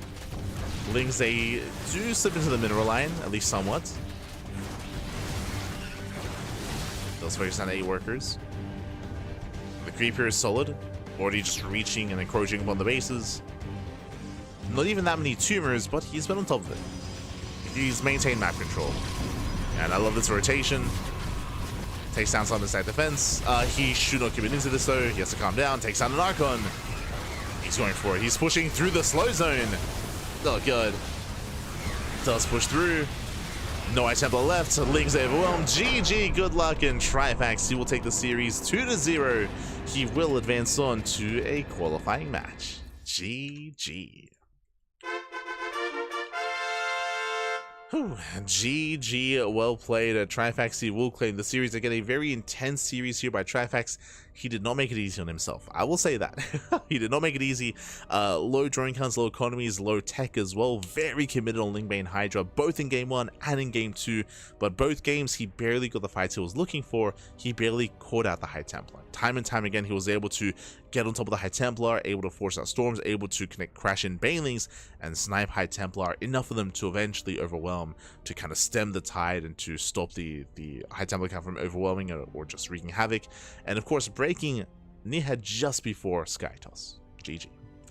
GG, well played. With that, Trifax will advance on, and the question becomes, who's up next? The question becomes, does he have an opponent?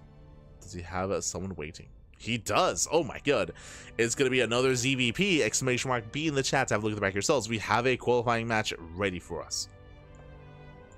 As you can see here, we have the upper bracket qualifying match. Pappy takes down Angry 2-0, and we have Pappy versus Trifax in a best of 5. I am torn. I want them both to make it through. I want them both to excel, but there's only enough room for one, at least in the upper bracket. As you can see down here, it's a little bit off screen, but there is a lower bracket. There is a lower bracket available as well.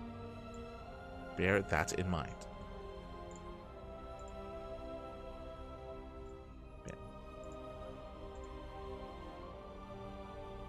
This looks interesting. Yeah, this kind of works.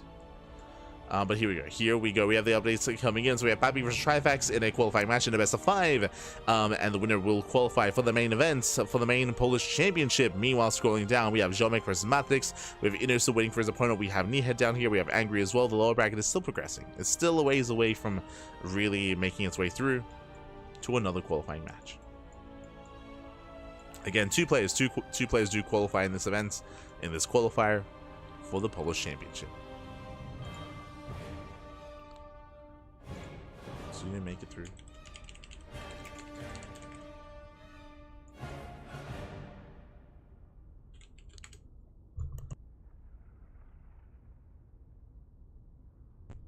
For now, though, we are going to be going on a short break. Vitas are underway, and once they are done, we're going to be jumping into Trifax versus Pappy. See you soon. See you soon after the break.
Welcome back, everyone. Welcome back to the qualifying match here of the FEL, the Fusion Esports League 2025 Polish Championship Qualifier. We have two spots. We have two slots available here to make it through into the main event, into that Polish Championship, and we're here to determine our first of two players to make it through the upper brackets. Let's go, as we have a best of 5 qualifying match. And this morning, in the bottom right hand corner of Pylon, we have the red Protoss player. We have the Polish Protoss.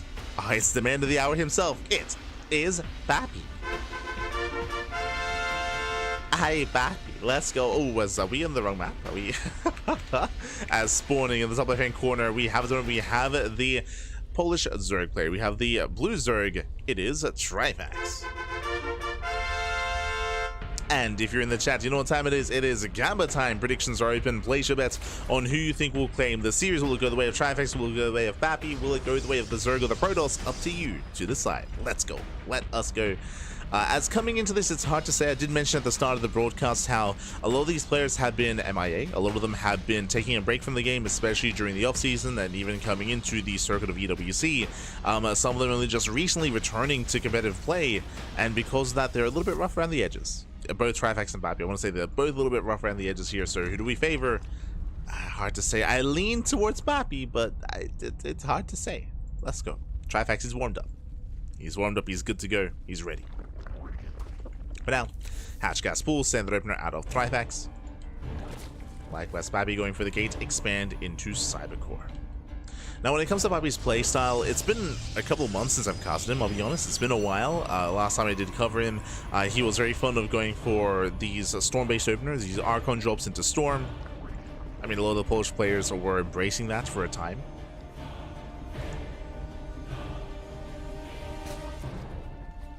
But again, that style has kind of fallen out of favor. It's fallen out of favor, it's fallen out of fashion. I don't know if Bappy's really one to embrace that here and now in the current meta. Likewise, Trifax has been going for the same style, at least against Nehead every game, going for a very heavy Ling Bane Hydra composition on 4 bases and delaying his tech. Did so twice in that series. I'm sure he's going to do so again here on Pylon as well. Sure is willing.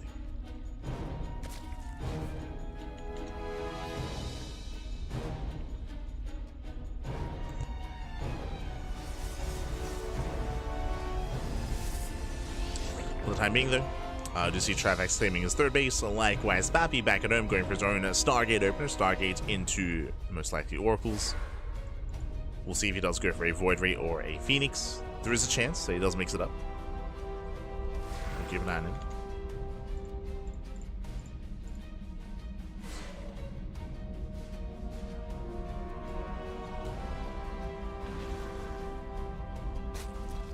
Keep an eye on him, as it is going to be the Oracle first. Okay, so Oracle first here out of Bappy. Meanwhile, the Overlord does confirm the Oracle that's on the way. Trifax fully aware.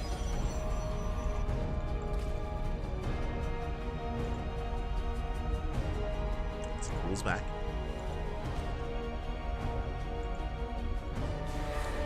And up say poke in. They thread in the shade.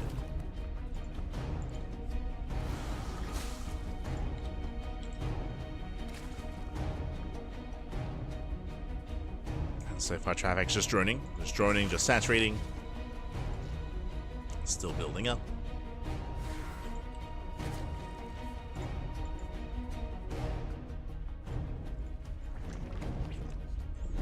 As Oracle does threaten them in alignment against Spores in position. Nice movement here, but very nice movement by Trifax. Does bait out, does do some decent hull damage here on the Oracle. Defends well. Does defend nicely. Means getting in position. Oh, hello, and this is what I was waiting for. So it's going to be Stargate into what? Stargate into Robo, and I'm leaning towards a Robo into a Twilight Council into, yep, there we go, Twilight Council Forge on the way. This looks like two possibilities here, two possible builds here. As Oracles, they dive into the 3rd, they get 2 more drone kills, but nothing major. Still solid defense here by Trifax. Zorko does go back in. Oh, does finish off a good amount of drones. 5 drones. Better run by here by Pappy. But this does look like either a +1 into charge, into like an all-in with charge and immortals, or it looks like +1 into a Templar Archives, into Archon drop with a Prism into delay charge instead. So do we go charge Archon or do we go into Immortals? Oh, we are making the safety Immortal, not going for the War Prism. Okay. So Immortals are amassing. Charge should be on the horizon here, not blink. Yep, you can see here Zealots are warping in. You do not warp in Zealots unless you intend to go into charge. Now, does he go into Zealot Lakes into charge first or into a Templar Archives? There it is, we have the answer. So Immortals and Zealots, a very aggressive build here from Pappy. This can hit quite hard. And this is designed to punish a player that does skip out on... Oh, nice scouts. This is designed to play that does skip at Roaches. But Lings, they come in, they surround the sentry, and what do we see? Zealots, and more Zealots as well. Takes down both sentries.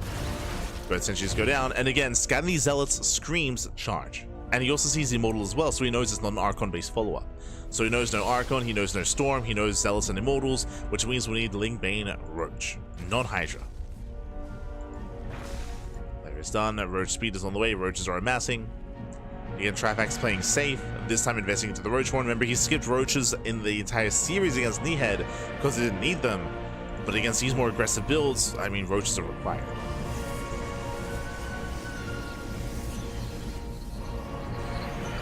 Armor required.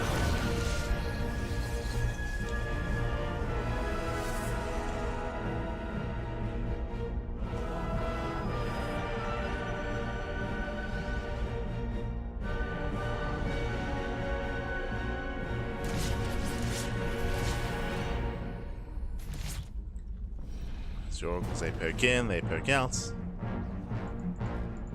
Big Mama is getting ready. Storm is on the way. Now, I had assumed that we were going to be hitting with charge and +1 as they're finishing up just now, but the answer is no. We see Pappy, he's actually holding back. He's not moving out. He's getting a 4th base and he's waiting for Storm. Storm is on the way instead, so this is a much more passive style out of Pappy. This does mean that Trifax could have gotten away with earlier drones and earlier expansions. It's a late 4th and a late 5th base. That's why Trifax is double expanding, because his 4th base is late. So Trifax, he was getting ready for a push that never came.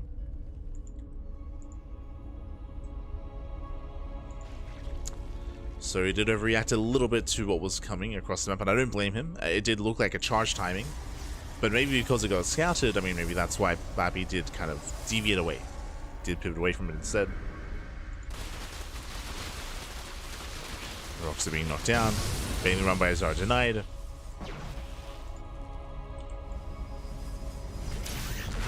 Face strap does go up.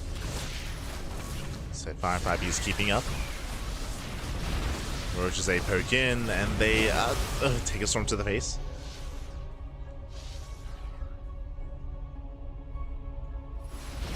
And Trifax, once again, we saw this last time, he's not droning. He's not droning, he's not saturating his 4th. He has the option to if he wanted to. But he's morphing in at 40 Zerglings, 25 Banelings. He is committing. Ooh. Stasis does go up. Does graze the army. Zealots get into the middle line. Drone's going to be going down. Trifax being forced all in. Banelings are making their way into the 4th. Pappy, he does react in time, does pull away. Does pull away, does split. That's still a lot of Banelings. Oof. They still crash in. And one more Baneling takes down 2 more probes. 5 in total.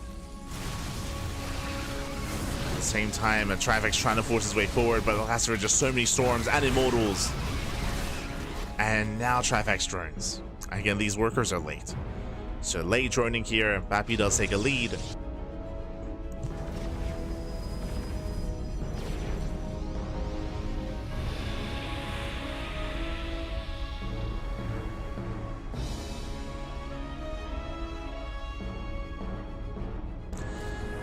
He does take a lead. He's building on more Archons, building on more Storm, and Trifax is pretty committed. He's pretty all in here. He has to break through. He has to get some damage. Bailing towards the 3rd. Bailey's making the way into the mineral line. He does react. Nice storm, very nice storm. Takes down the Bailings. Trifax not achieving enough damage, and he's being outscaled.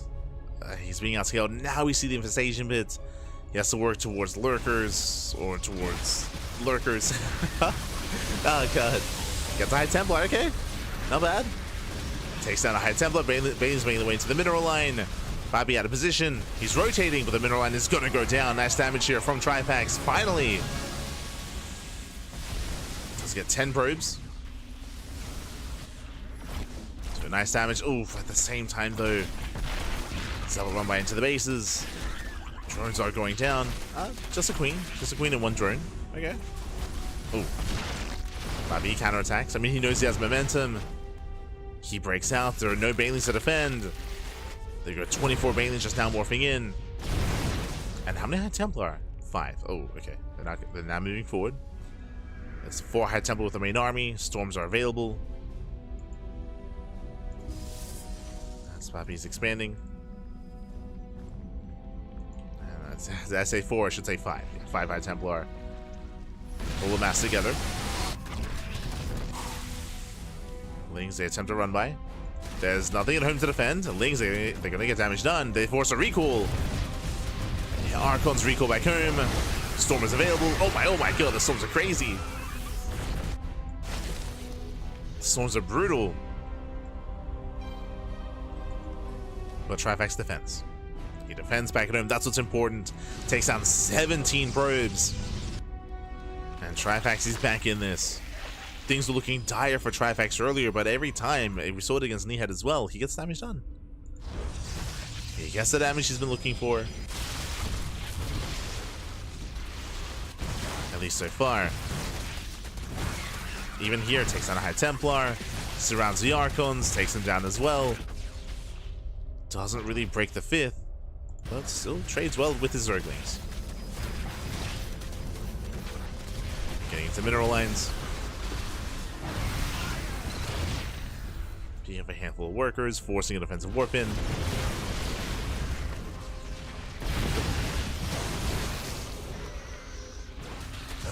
As Morling Rumbies move out across the map. The main army still looking terrifying. A nice round. Around nice pickups. The Zerglings, they're popping up. They're trying to. They force back the army, okay. They force the army back home. Base itself is getting quite low.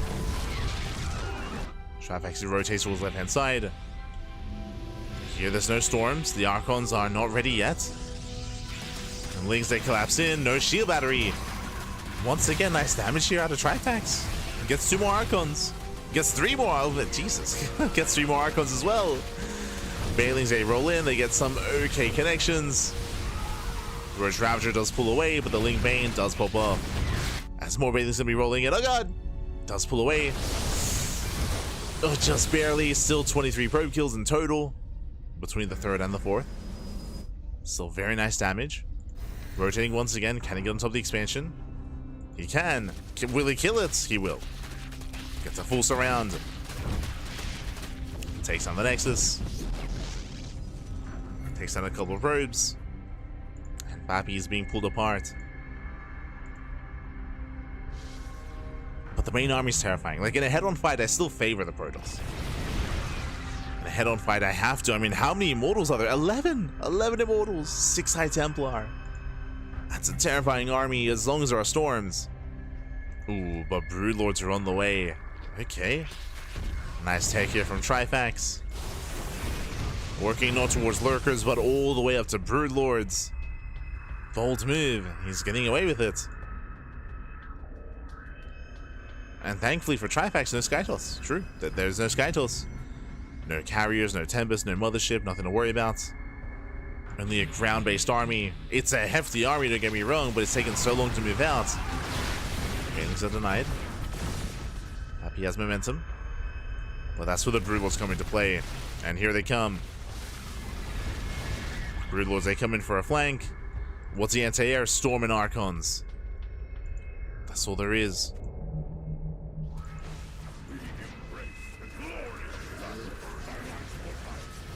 So he races back home. Broodlords are revealed. And there's no answer.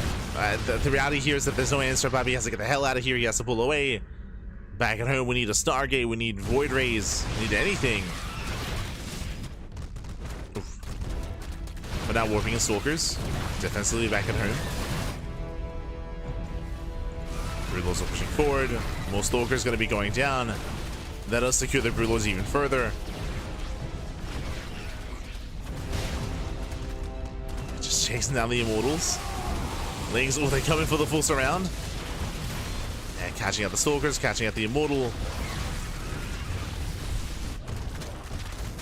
Broodlords, they just bully back. Oh no, the Bailings, they bust into the Mineral Lines. And Trifax, he has done it at this point. He has broken the back of Pappy. I would say that Pappy had a stronger start of the game. Sure, he had a stronger start to the game, coming into the mid game, coming in towards the late game as well. But there was that one run by. There was that one moment where Pappy lost a Mineral Line. Remember, he lost 17 probes. His third was finally broken, and Trifax popped off.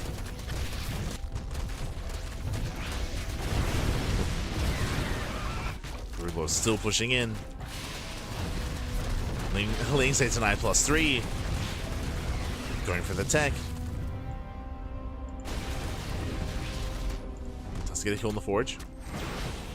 Stalkers, they go for the dive. They get one. They get two. One lurker, sorry, one Broodlord left, but it doesn't matter. Yeah, GG gets called. Trifax will overwhelm, and Trifax will take game number 1.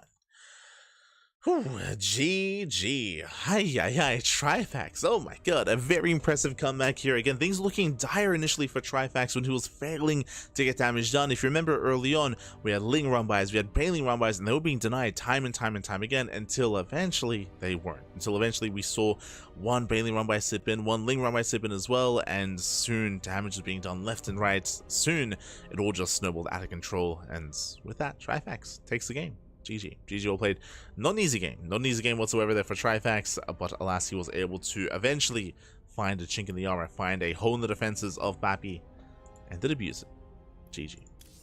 GG well played with that. We're now getting into game number 2, and we'll see if Trifax can extend his lead or if Pappy can fight back. Nope. So we are jumping into game number 2.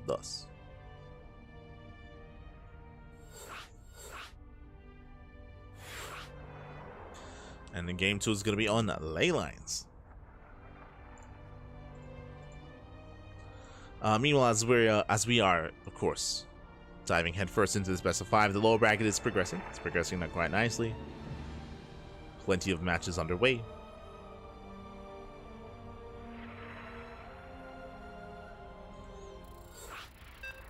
And ideally it lines up in such a way where we wrap up our series and then bam, we have the lower brackets best of 5 ready for us, one right after the other. That's the ideal, at least. We'll see if we can get there.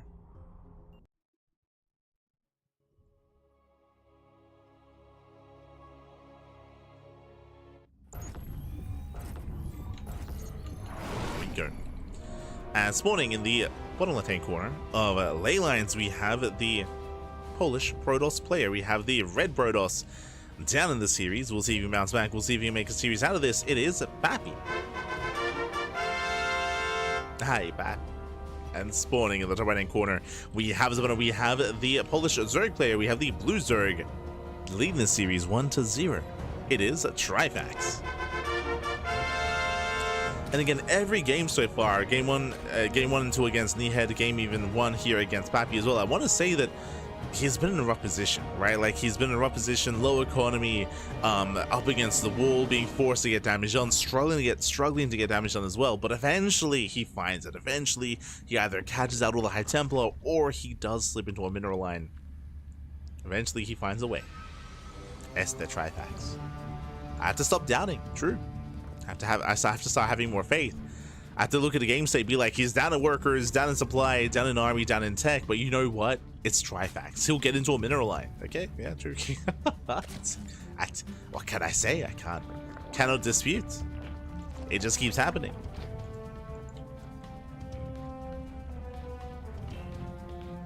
He will get into your bases. He will explode.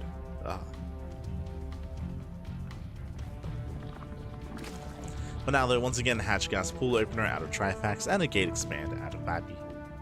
Settling in, calming down, getting into game 2.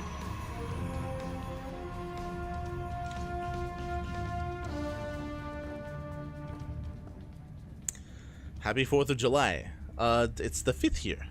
It's Cinco de Julio, papi. Cinco de Julio. There we go. 4th of July. That's like the, I almost said Michael Bay movie. No, it's like the Will Smith movie, right? It's Welcome to Earth. There you go. That's that's what I associate that with.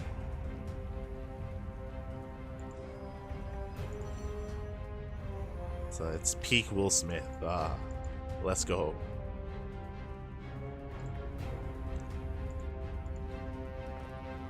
And so now we're gonna be. Well, I say peak Will Smith. I don't know if I would go that far. But you know, that era. That era.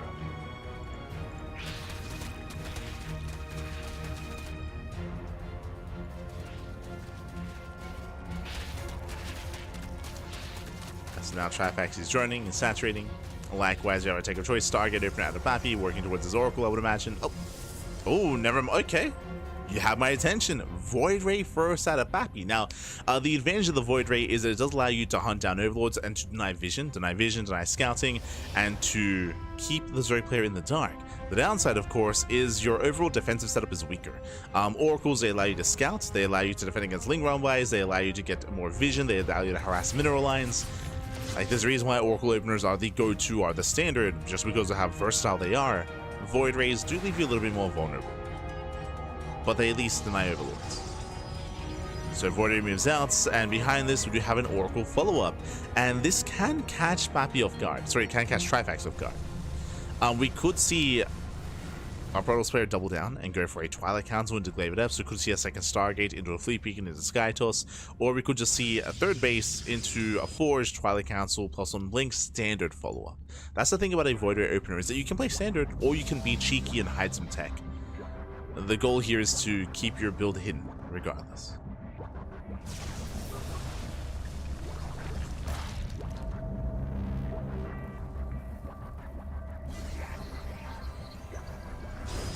As we do have a Robo follow-up, this looks like just like Game 1. I'm winding it back a little bit as a reminder, Bappy, he did not play standard in Game 1. He went for a Robo opener into a Forge, a Twilight Council into +1 in charge, into a Mortal Production, into a Mortal Archon charge Storm. That's kind of the direction that he headed in. And looks like he's doing the same. We'll keep an eye on the tech, but so far it does look the same.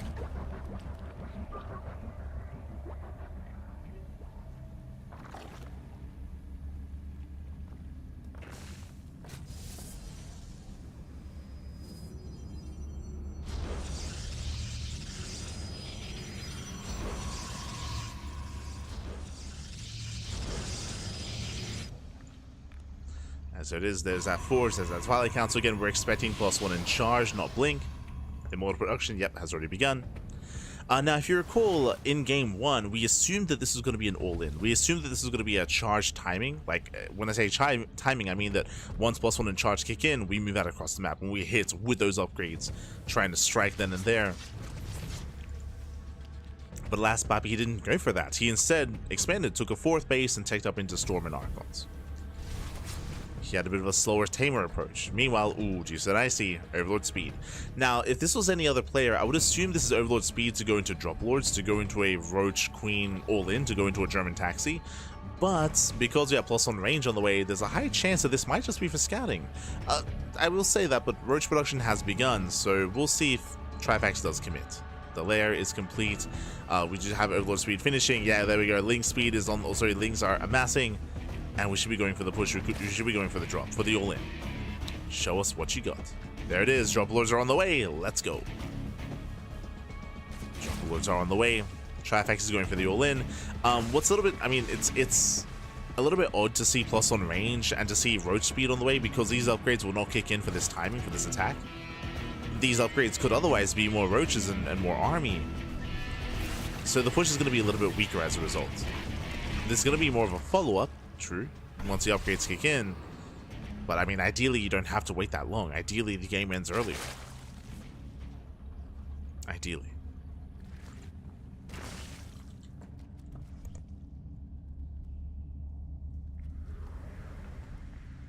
As here comes the Drop Lord. I mean, these upgrades are true, they're almost done. It is somewhat lining up. They're going to finish up in the middle of the fight. Void Ray does reveal itself. Here Lings Roaches are amassing. Storm is not yet done. True. Storm isn't finished. Lings, they collapse in. Yeah, likewise, only one shield battery gets us around. Decent setup here. Where are the Roaches? The Roaches just now waddling in. The Roaches are late to the party. Lings, they just evaporate. Oof. Yeah, Trifax was premature with his Zerglings. The Roaches now they move in, but now there's no support. Storm is done. And the Storm is brutal. And Fabi's holding.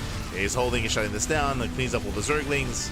I say that's a 10. Oh, the Lings are popping up. They're popping up in the middle line. 10 probe kills. 10 probes go down. Trifax still rallying in. Still trying to rally forward, but he's pushing into 2 Immortals. Scream is spreading. Nice kiting here from Trifax. Very nice. Spreading his DPS a little bit. There we go. Storm is ready. See Trifax trying to lure him out into the open. Oh! Takes down the High Templar. Takes down the Templar. Once again collapsing in. He wants that Immortal. And he's going to get it. He's going to get one. Takes down the Immortal. Takes down the Archon. Doesn't quite get the other. But nice trades. Behind this we have the Spire on the way.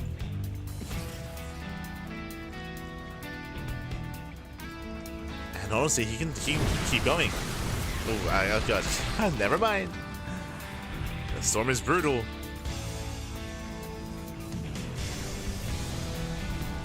And what's important here is that Trifax has not been sending his gas. He's not been reinforcing with Roaches. He's been droning, he's been making Zerglings, and waiting for the Spire. And there it is. Bam! 10 mutants. 10 mutants are on the way. 11 mutants even, all at once. So a very cheeky follow-up here from Trifax. Behind this, now he can drone. He should be droning. He's got 1,000 minerals in the bank. Jesus. That's a lot of minerals. Where are the drones? Where are the... I mean, Trifax, he's only on 57 workers here. He's forcing himself all in, and now he's droning up. These supply blocks.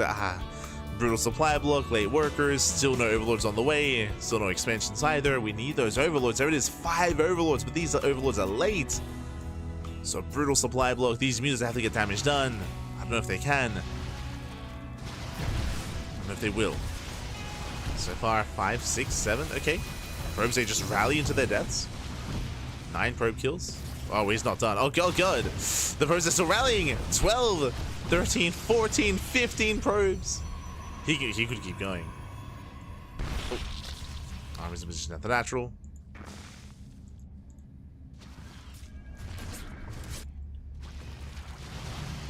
Army's in position, not at the 4th. Ling Roach moving in. Going for the surround. Doesn't quite get it. You know what, he just ignores. Yeah, he ignores the army. I do like this. Instead, never mind. Okay, he turns back around. Leading out an Archon. Likewise, more storms being forced out. That's a lot of storms. Also, majority of the storms actually. Down to 2 High Templar. And no storms on either one. That means no storms offensively across the map. Ling Roach rallying in. At the same time, Babi's going for the base trade. We commit to the base trade. Let's go.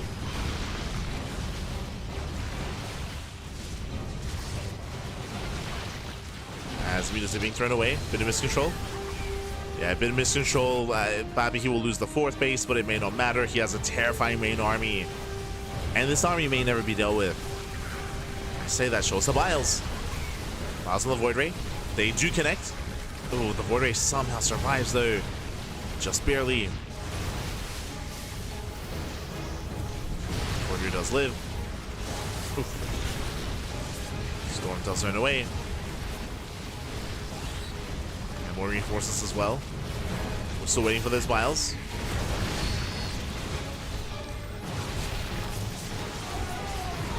Still waiting. The last Stalkers are just overwhelming, and Pappy looks like he's done it. Yeah, he has done it at this point. He blinks on forward, takes down the Ravagers, takes down the Queens. Boys are being pulled. And Trifax is getting desperate. He does race back home with some of his reinforcements, but GG gets called, and Pappy, he will tie up the series 1-1. We have a series, we have a back and forth. GG. Whew. GG, well played. Again, we do have a back and forth here. We saw that despite the harassment, despite the aggression, despite the Muse doing a lot of damage, we saw that Trifax's, his economy was lackluster. Remember, he had a really low drone count. He got supply blocked as well, so his economy was still struggling to keep up. Likewise, his ground army was lacking as a result as well. His ground army was lacking, and we saw that Pappy just move out. He just move out, did overwhelm. GG does tie up the series. We're going to game 3. We're looking to find out who will take a lead in the series, who will gain momentum in this best of. Getting ready here. The game number 3.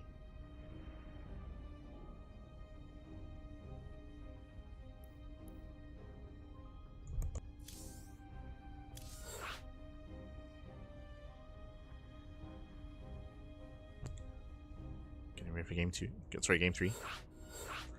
Game 3 is going to be on Incorporeal. Okay. Incorporeal for the third game. Going to be a bit of a larger map of the map pool, larger compared to what we just had on ley lines. Longer rushes to spy grounds, but the bases are spread out here, so we could see Trifax be a little bit more successful with his aggression. We could see.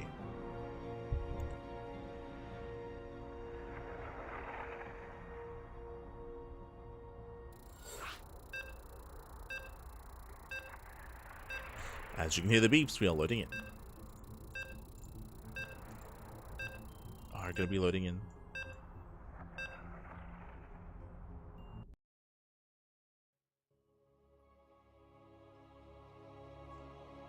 And I will need un momento after the initial intros.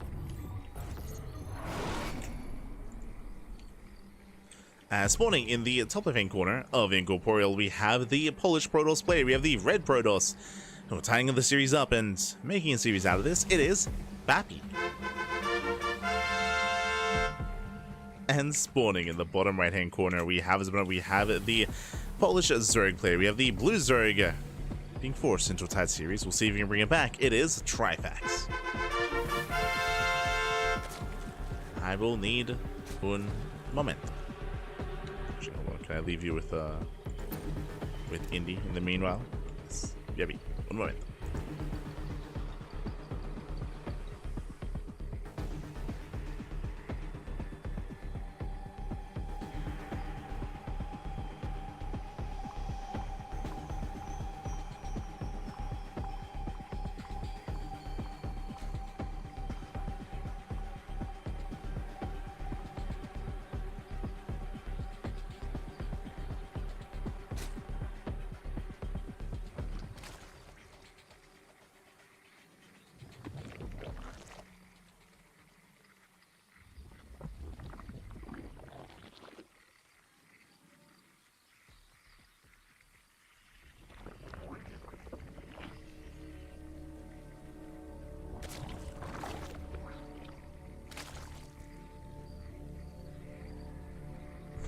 Okay, we're back. We're good to go. Ooh, but again, a shout out to Indy. Shout out to Indy, Pappy. As I'm actually quite fond of his observing. Quite fond of it. I do like it. I think the most out of the other observers, not gonna lie.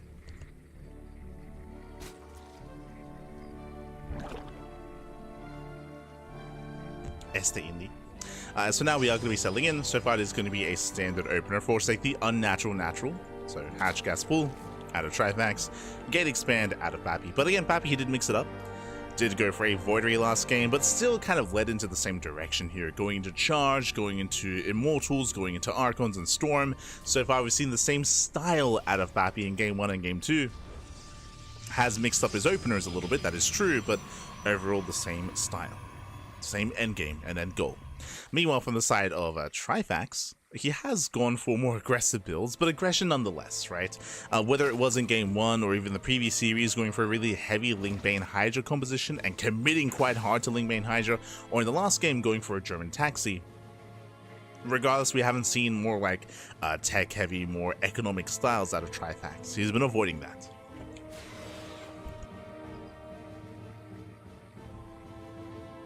So both players are quite stylistic in their own way. And we'll see if either player does break that trend and does bring something different to the table.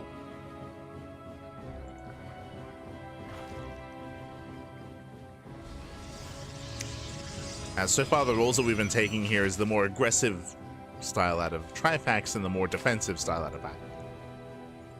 More defensive, at least initially.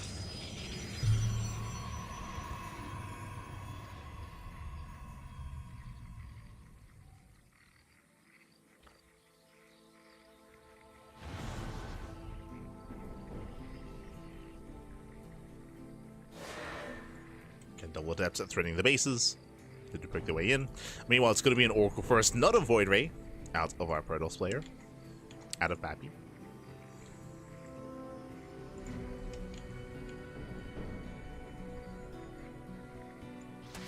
Ooh, as the Oracle does break in, 4 drones already going to be going down. Ay, ay, ay. Yeah, brutal damage already. At the same time, Lings, they will deter the third. They will delay. So we're getting some damage done across the map. Lings, they do a thread and a dive.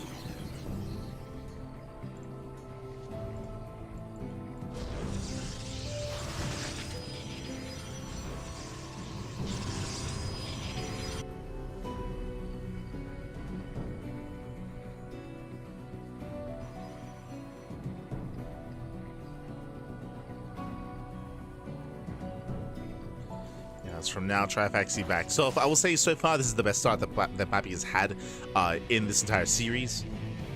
As he moves in once again with 2 Oracles. Once again going for the middle line, gets 1, gets 2 more drones, gets 3, 4, oh my god, 5! Another 5, how many in total? 9. 9 workers have gone down, 10, 11, 12, oh, 13. This is critical damage. This is critical damage already. As he gets 1 more drone, 2 more drones towards the end. Pulls away, he will lose 1 Oracle, not even, the Oracle gets away as well. Queens, they try to intercept, but now they won't be able to. They won't be able to.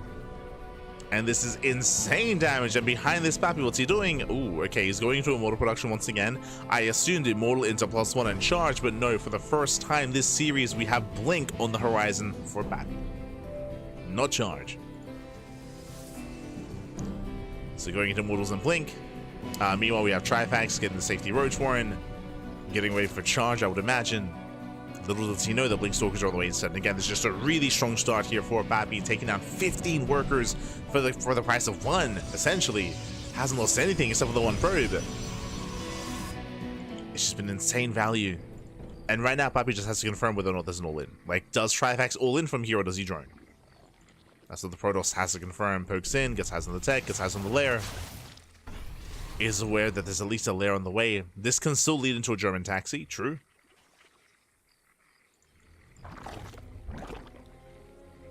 So, Pappy has to confirm. Going for the Gateway Explosion, and oh, we are going into Aspire. Going into Mutaplay. Okay. I mean, again, Trifax, he is being a little bit cheeky here, but he has to be, right? He has to do something crazy. If he plays Standard, then he will just straight up be overwhelmed. Like, he will be overwhelmed. We need to see something different here in Mutas. I mean, that's a way to recover. That's a way to catch your opponent with their pants down. Question becomes, Pappy, is he wearing a belt? Does he have suspenders? Is he even wearing pants? Oh, no. As he is just taking a 4th base. I mean, this is still in line with how he's been playing out this entire series. Just a little bit more defensive. Just turtling up on 4 bases first before being active. You see Trifax trying to break that defensive line. Comes in for this round, but he is deflected. The Oracles do punish.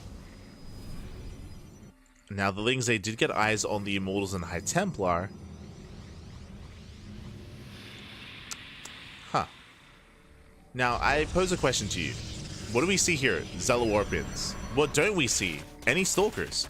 Was Blink a mistake? remember, I was exclaiming earlier, I was like, oh my god, he's going Blink, he's crazy for the first time, he's going to do something different. He's warping in Zealots. He doesn't tell, he has one Stalker. I'm pretty sure he thinks he got charge. So Blink was a mistake. Oh no. Because otherwise you wouldn't be warping in Zealots like this. Like, he's warping in more Zealots. Here you can see them as well. He's warping in Slow Lots and 0 Stalkers. Yeah, now he starts. Yeah, now he realizes. Ay, ay, ay. So, an unfortunate misclick there from Pappy. Gets the wrong upgrade. See, I thought we were going to see something different here and something more aggressive, but no, it was just it was just a misclick. And I mean, Blink Stalkers, they can help against mutas, but the problem is that there are no Stalkers, right? There are no Blink Stalkers available. Mutas, they bust into the main. Probes are going to be going down. And Pappy is caught with his pants down. The pants are down. Ay, ay, ay. Losing a bunch of workers. The army, I mean, the army can't even respond. Now, again, thankfully he does have Blink, so he has some anti-air to work with. But not many Stalkers. Blink is revealed. Trifax is like, wait, oh, what's going on? It said depowering +2, not bad. Does depower. Ooh, taking an Archon shot to the face. Trifax has to pull away.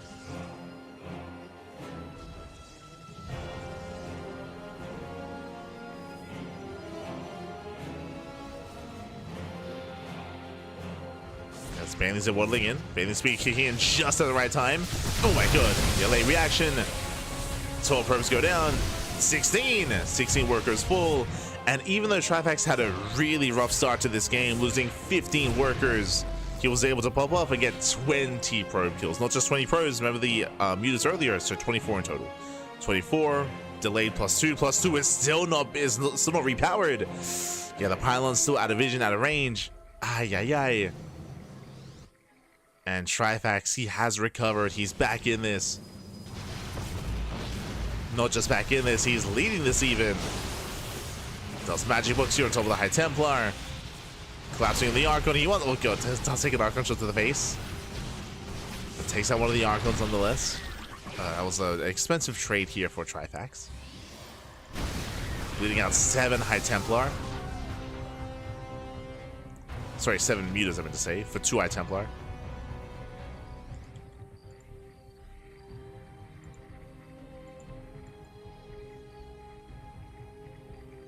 As Trifax is maxed. He's maxed out. Now, this is still a very beefy army here from Pappy. Very beefy. Oh god, speaking of, the Storms are brutal. Storms are insane. Bailey's, they do not get on top of the High Templar. Like, this army here from Pappy can still pop off. He can still break through.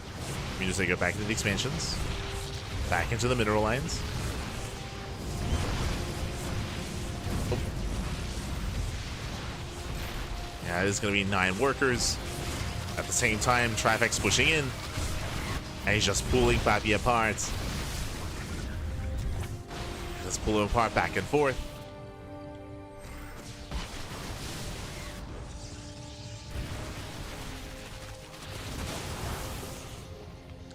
Storm does zone. But Pappy, he was trying to push out and he fails to, right? He's stuck at home. He's still stuck at home.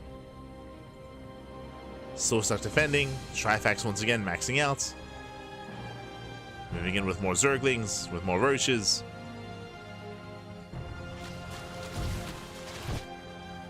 He responds to the Roaches. Lings are collapsing on the High Templar. Not the most efficient trade as so many Zerglings go down to the Storms. So many Zerglings. But again, it's still just keeping Pappy pinned. He's pinned down. He's pinned back.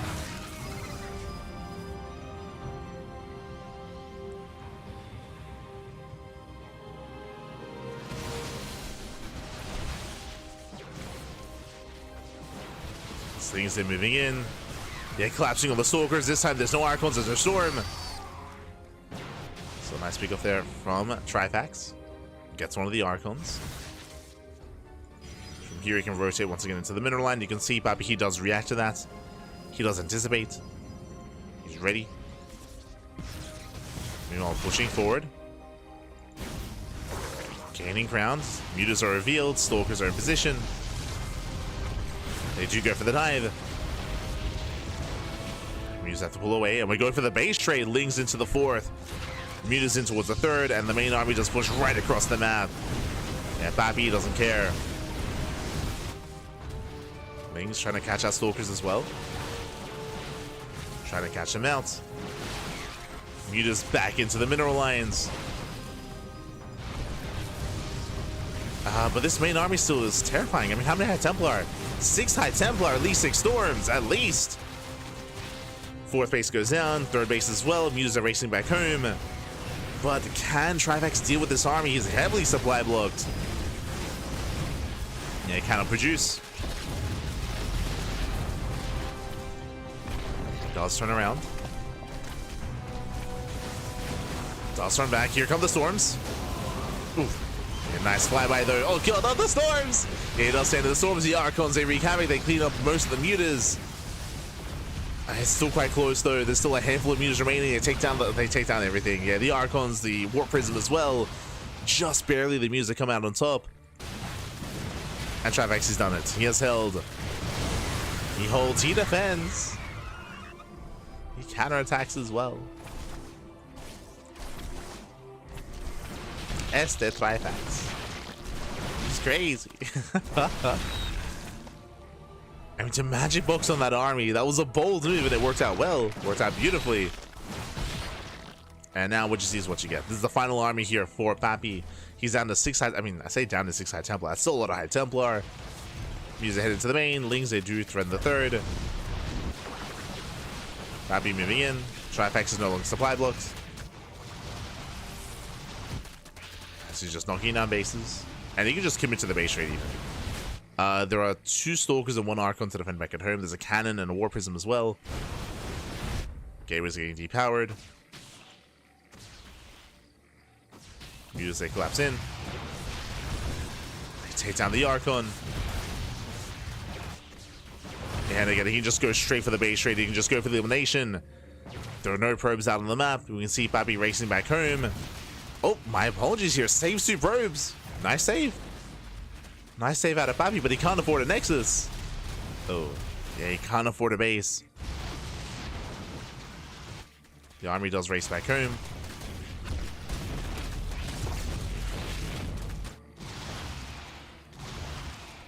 Mutas back into the main. Oh, Immortals are left behind. Uh-oh. Immortals are surrounded. The Prism can save 1. Only one. Yeah, he's not going to save them. No, no. The Immortals. All 3 of them go down. Mutas, they find the Prism.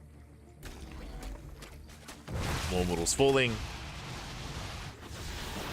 I will beat out a couple of Mutas. Only a couple. Likewise, Trifax is running out of bases, and he's running out of larva as a result. Losing more expansions. Remember, there's still 2 probes here in the prison. They can throw down some gas geysers, some assimilators, some pylons as well. And Pappy's being revealed. Oh no! Oh god, he cannot lose that. Save the prism. Save the world. Keep it alive, Pappy. There we go. There's the assimilator. He gets 1. But again, he cannot afford a Nexus. The army turns around, racing back home.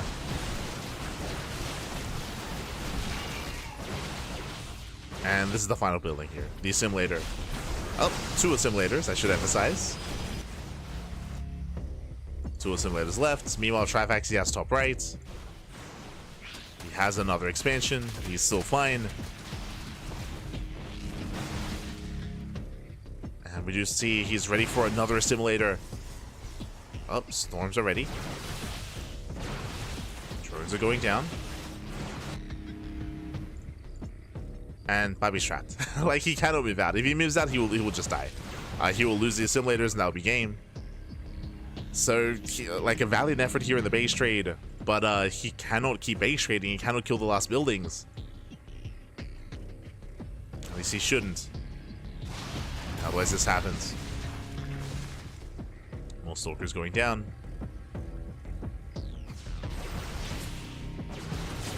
Well, the Queens! Oh no, the Queens! Gets both. Queens go down. Oh no, Lings are coming from behind. They threaten the assimilator. Don't quite get the kill. More Lings are on the way. Ooh, we go for the mass dive. There are just so many storms that GG gets called, gets surrounded, and Trifax, he will take a 2-1 lead in the best of 5 qualifying match.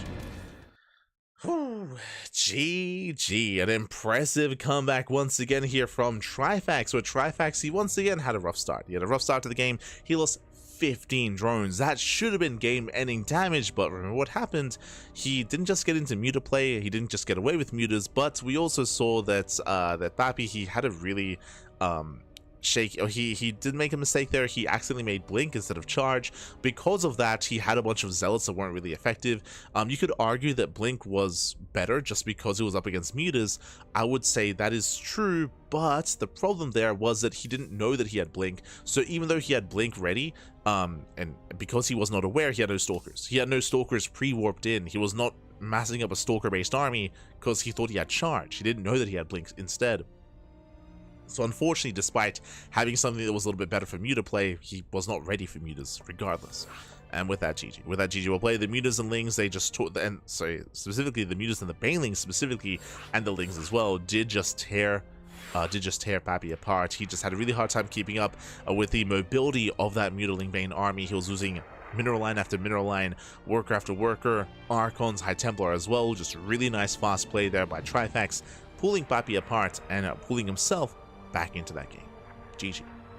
GG well played with that. We're now getting into game number 4, and we'll see if Trifax will claim his spot in a part of the main event in the Polish Championship, or if Pappy is able to force the ace match. Here we go. Oh, as we are getting into our next game.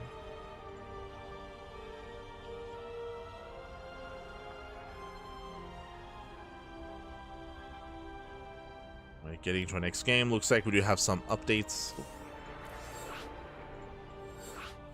Looks like the lower bracket is progressing. And we are making our way towards the end of the broadcast here. Of course, this is still the upper brackets qualifying match, but there is that lower bracket qualifying match as well. The loser of this series will have another chance to make it through into the main event. So these two players have a second life. They have a second life. They have another opportunity.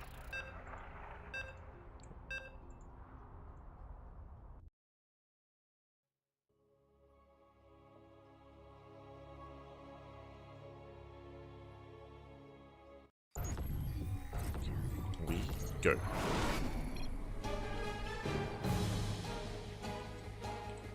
As spawning in this upper hand corner here of Magnatha, we have the Polish Protoss player. We have the red Protoss representing himself, currently teamless. Down in the series, we'll see if we can force the ace match and force the game 5. It is Pappy.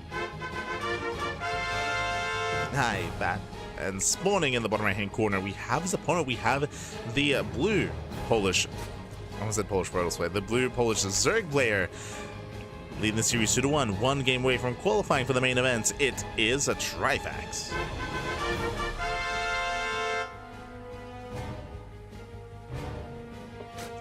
We go. As Pappy moves in, and the base is denied.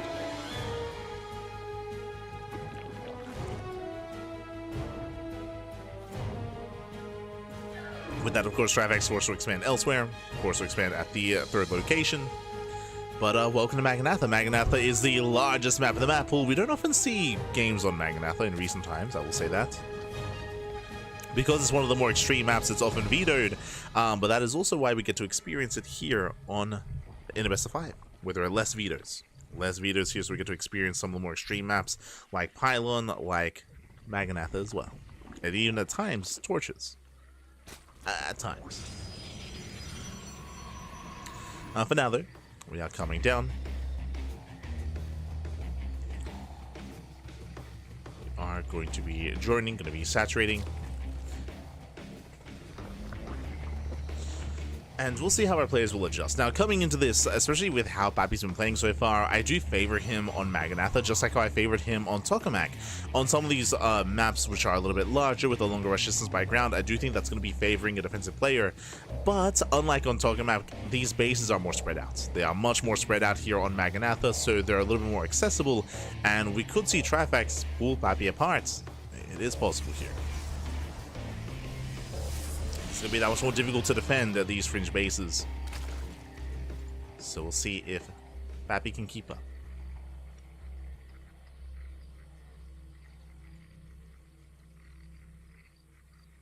We'll see if he can keep up.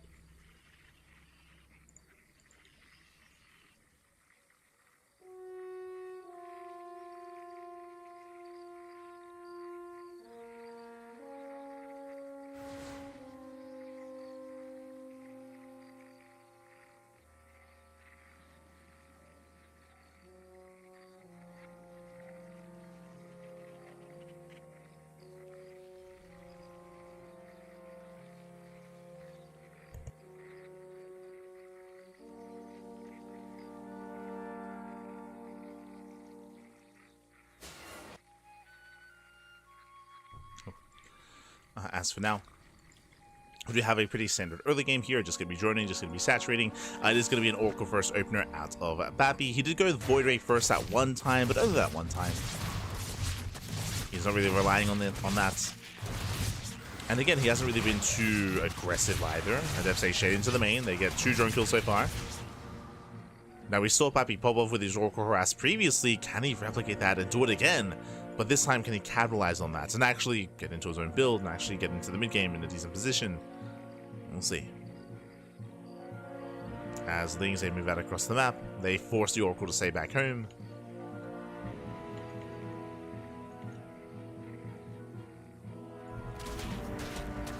As they hit the third. Fortunately, these were the 15 drones whose job was to hold his pants up. Oh no. Ah, no. Those are big pants. 15 drones, or drones are small. It's one or the other. How big is a queen? How small are drones? This is where we need that to scale mod for comparison. Aye. Well, like, Overlords are massive. Which makes sense.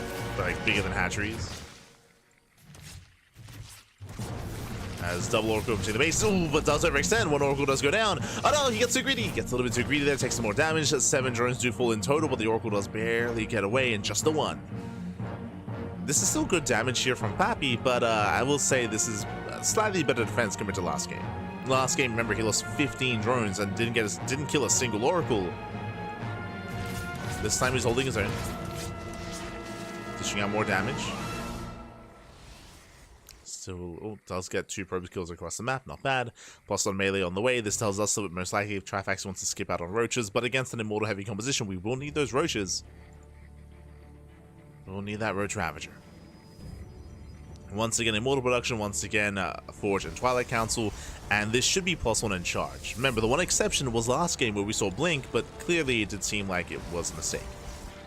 It was not intentional to not get charge.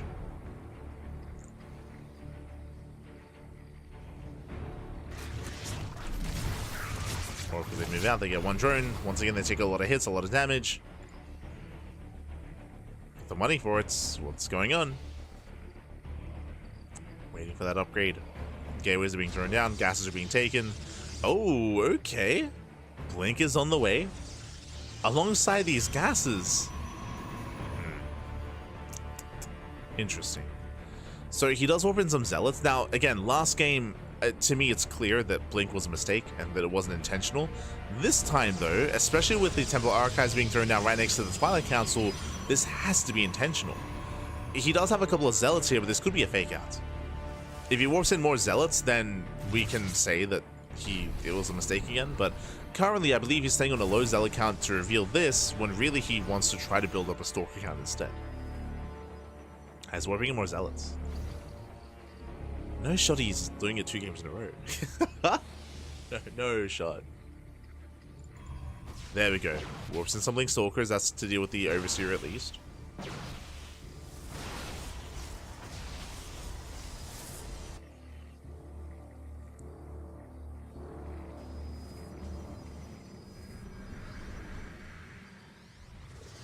These Oracles do move out. Oh, sorry, the Oracles they race back home. Storm is on the way. Link is halfway done. But yeah, I think it's only 3 Stalkers, right? Sorry, only 2 Stalkers. Like, once again, the blink doesn't make sense. It does not make sense to me. In my mind. What's happening? What's going on? Oh, meanwhile, for the first time here, we're rushing into Hive Tech. Okay. Trifax, interesting, is rushing into Hive. Now, typically, with a player rushing into Hive like this, I would assume it's going to be something like Ultras, but because we're getting to +1 range, and because we're matching up Hydras, it should be for a rush into Lurker Tech, into Lurker upgrades. Or maybe not. By now, okay, there we go. There we go. I was going to say, we should see a Lurker Den by now, and it's just now starting. Charge now is on the way. And again, there are no Stalkers. just like last game. No shot it's intentional, right? No shot. It might just be a precaution in case Mutas were to pop out, I suppose. If Babby wins this series, I will ask him about it for sure. Only if he wins though. Like again, if he does lose the series, then I'm not gonna question him about it.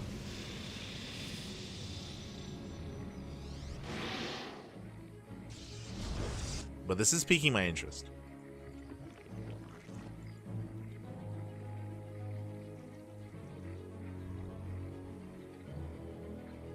Like, I guess it kind of makes sense in my mind. If Babby knows he's not going to push, if he knows he's going to be turtling like this, then there's no need to rush into charge just because defensively your opponent's going to run into you anyway, right?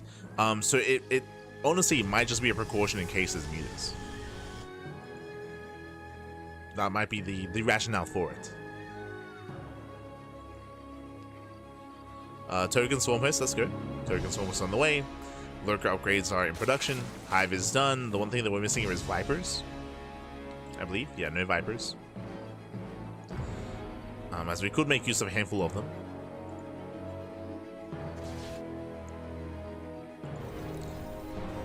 As we see Pappy, he does poke out. +2 is almost done.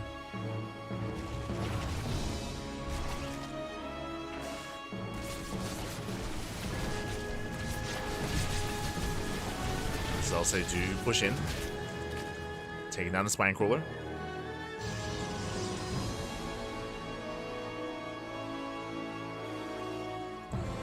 More Lurkers amassing. Oh no, the Token Swarm Host. Duh. It goes down.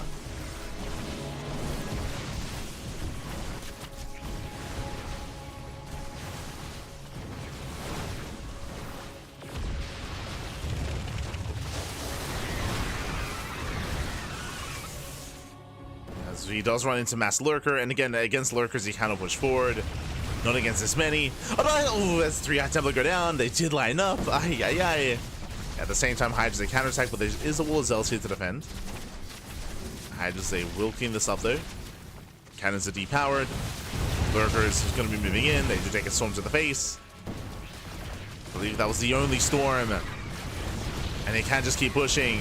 Oh, good. A little bit late to borrow, a little bit, but still does punish. Still takes out more Immortals. Hydras are cleaned up. Maybe he defends back at home. And it was a bit of a messy fight here from Trifax. He bled out how many? 6 Lurkers. Ooh, 6 Lurkers for 2 Immortals, 1 Archon, a good amount of Zealots. But again, the Immortal count here is still very high. Going for the Nidus. Nidus on the way. Lings, they get on top of the expansion. They're at least trying to. Base is getting low. Main army does pull away.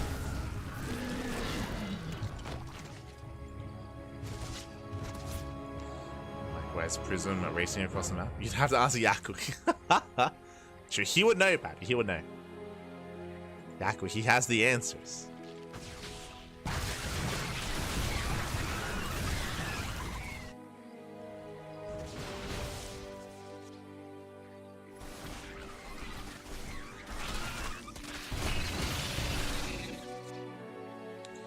As Pappy's built up a death of an army. Now, something to bear in mind here is that lurkers are good against a good anti-ground, of course, as will they catch up 4 Archons. I was about to say that if Pappy does bring this all together, he can still break through the siege line and break through all the lurkers, but he bleeds out 4 Archons already. A rough start here for Pappy. Speaking of, we'll lose another Immortal. Oh god, lurkers, they try to move in. Brutal Storm. And the lurkers are exposed. They're going down one after the other. As you can see here, Mass Immortal they just chew through these lurkers. Ay, ay, ay. Who needs Skytoss back? I mean, Skytoss is on the way, true. He is taking up. But again, lurkers, they're so vulnerable if they have no support. Speaking of, this time they have it. Yeah, this time there's Lings and Hydras in front of the army. With support, that's where lurkers can excel. As they need that buffer to protect them. So better fight towards the end for Trifax. Lings get into the mineral line. Take down the cannon. Picks up an Immortal as well.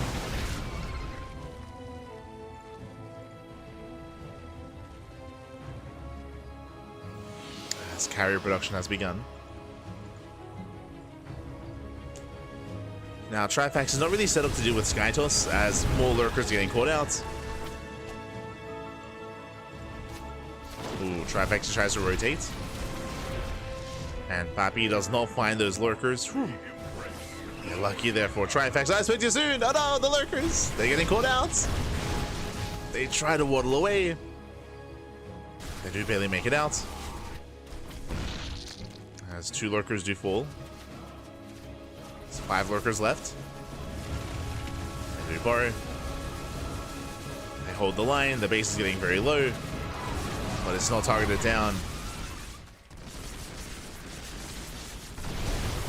And with that, Pappy is holding. And he's got his Skytoss. The carriers, they have arrived.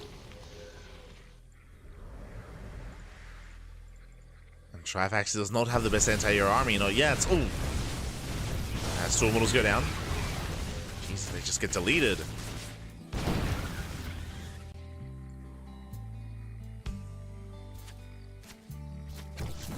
Models do fall, Prism as well. Trifax rotates.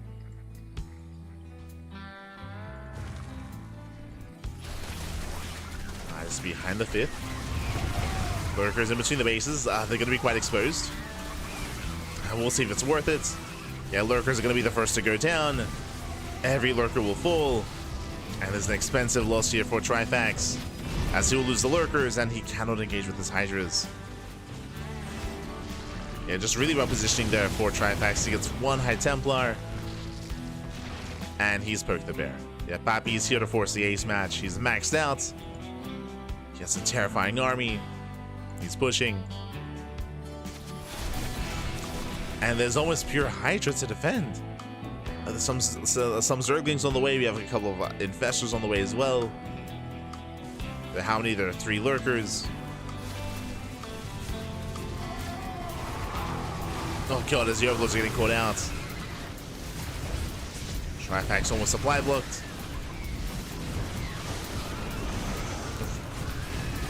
Tries to lunge forward. They trade with the Interceptors, okay.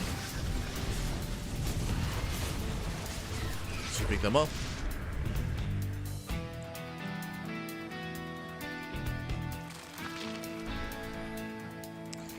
But Trifax is hurting. Again, he doesn't really have the best economy either. It's okay, but I mean the losses just have been brutal. Just burning through his bank, or at least trying to. The bank is decent here for Trifax, but he's struggling when it comes to his own lava, when it comes to his own macro. Needs to rebuild. Once again, still no Vipers. No Spire. Yeah, no Spire either, no Corruptors. The Mass Carrier can excel here. And he's going for it. Oh, good. Like, Mass Carrier isn't amazing, but against Hydra, like, it can pop off. Here come my Microbial Shrouds. But there are plenty of carriers. And despite the Microbial Shrouds, it doesn't matter. It does not matter. They clean everything up. And we are going to the ace match. We're going to game 5. GG gets called. And Pappy, he will tie the series up 2-2. We're going to that final and 5th game. GG. GG, well played. We're going here all the way to the ace match. Again, a very intense back and forth here. As we mentioned at the beginning of this game, Maganatha is a large map known for macro builds, known for macro play, and we were curious to see if Bappy could successfully turtle up on Maganatha. We spoke about how the bases are more spread out and more accessible, and we did see Trifax achieving some damage, but we saw him just lose so many Hydras, and more importantly, so many Lurkers. He just had some really expensive trades, and it just was not quite worth it, losing so much high value units for not much really to reward that. With that GG well played. Oh. We're now getting into game number 5.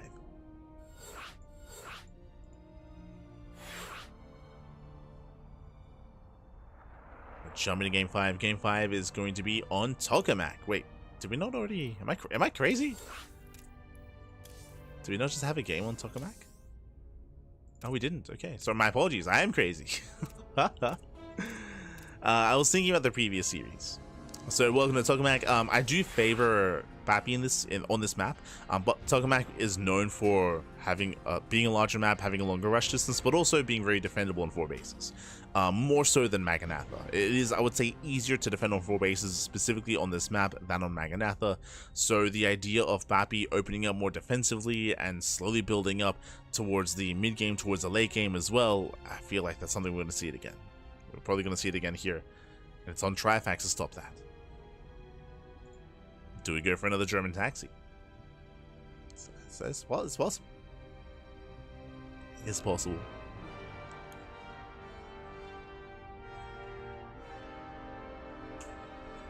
For now, though, we are getting ready. There we go, we're loading in. From here, we're going to be loading in. Meanwhile, the lower bracket has been progressing quite nicely. It looks like Angry takes on Eno, Nehead takes on Mathrix, and we have Angry versus Nehead currently mid-series. While we're in the middle of our own, of course.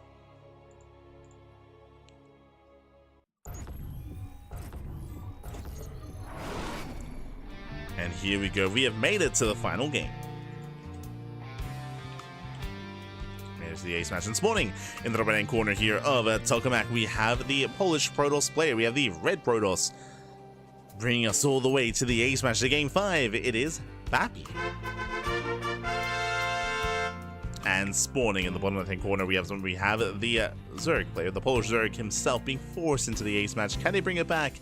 It is Trifax.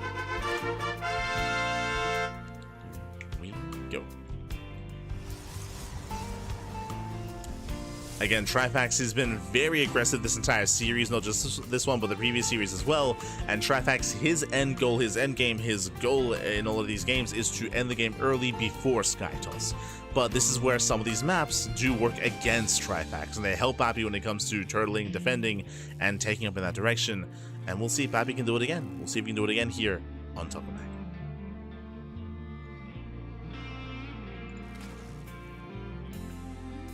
Again, the pressure is going to be on Trifax here to pull this off.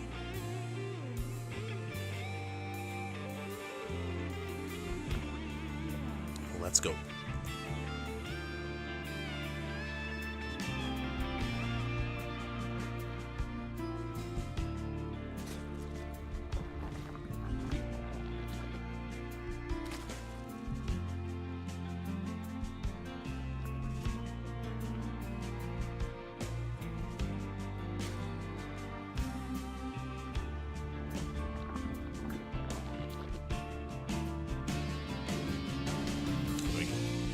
Sorry, just stretching. Don't forget to stretch. Don't forget to stretch. Posture check in the chat. True.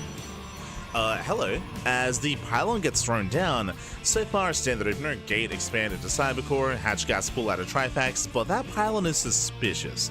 Typically when we see a Stargate opener, the pylon is thrown down a little bit closer here to the edge of the main to reduce the time it takes for the Oracle to get across the map. The fact that it's thrown down a little bit further behind, do we see a Twilight Council opener? Do we see a... Oh, hello. That's another gateway. Again, this pylon said it all. Like, pylon placement can be quite telling here, and again, we're expecting something like a Robo or a Twilight Council. If it's a Stargate, I was expecting like a Void Ray instead of an Oracle. It's going to be that much more difficult here for Trifax to scout to confirm. assuming that we go for a Stalker. The Overlord is moving in. No Stalker to deny the Scouts. Okay, going for a 3-gate setup. Jesus. It's a lot of gateways early on. No tech. The Overlord doesn't go further. It does check the gases, but only the gases. As it's a very gateway heavy start here from Pappy. Again, I was expecting Pappy to go for more of the same and just be more defensive, but no, he's being more aggressive instead.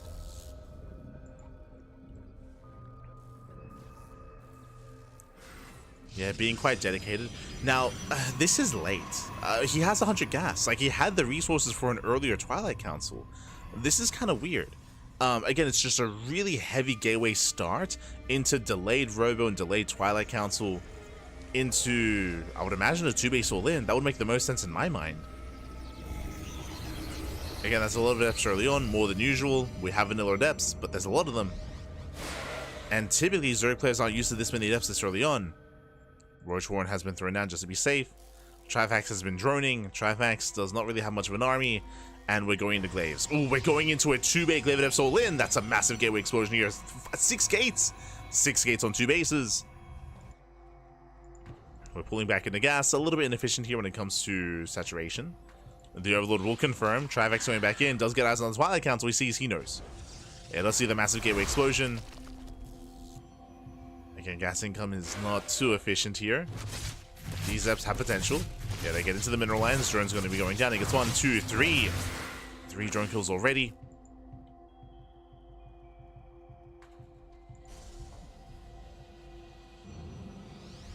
More Adepts are building up. It's nice damage so far here from Pappy. Meanwhile, Trifax, because of the Scouts, he's making roaches. He's making nothing but roaches. He is on 1 gas. Oh, okay, so only 1 gas income, so he has very limited roach production. And he's supply blocked. Uh-oh. Overlord's on the way. Trifax is supply blocked. Here come Mass Adepts. And there aren't that many roaches. To be fair, there aren't that many drones either. Adepts are moving in. That's going to be how many? 19 Adepts! They cancel the shade. They're going for the Queens. There's 1 transfuse, the only transfuse. Lings, they attempt to surround. Adepts, they do break out. They're going for the shade. Yeah, they commit. Lings are waiting. Yeah, Lings, they're waiting. They're ready. Prism under fire. Prism does unsiege in time. Adepts making their way into the bases. Yeah, Lings, they do full. 4 drone kills so far. Shading into the main. Getting another drone. 5 drone kills. Doesn't sound like a lot, but remember, Trifax, he wasn't droning to begin with. He was not droning, but he's being shut down. Trifax, he shuts down the Adepts. They get 6 drones, but ideally, Pappy, he wanted more. He wanted more than that. He does have a higher worker count. He does have a better economy. And he's building up Immortals. Building up Immortals, now taking a 3rd base. Trifax is droning. Trifax is counterattacking. And if there are no Adepts at home to defend, this 3rd base should be cancelled. It should be denied. The wall is open, but there are Adepts at home. Lings, they force a recall. Oh, they waste some DPS on the Immortal. Had to get on top of the Nexus. Gets 1 Adept, but remember, these are Glaive Adepts. And again, I was so close. Could have forced a cancel, not quite able to. Not quite able to in the end. Adepts into the main, 4 drone kills. Brutal damage. Shades into the natural. Did I say 4? Getting up to 7 drone kills. 7 drones going down.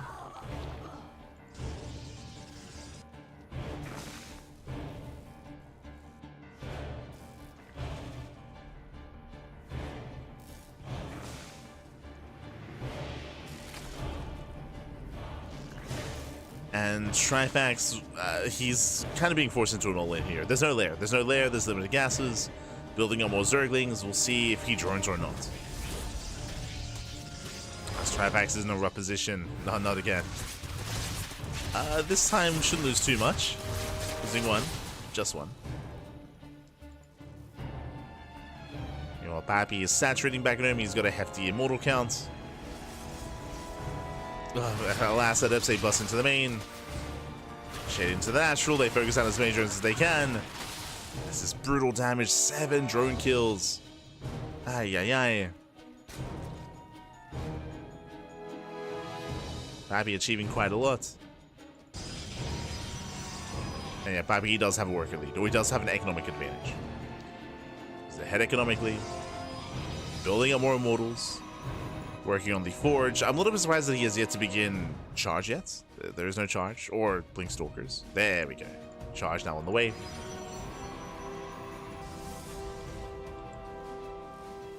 And how can Trifax recover in this kind of game? Well, there are a couple of different ways. You can go into mutas again. True.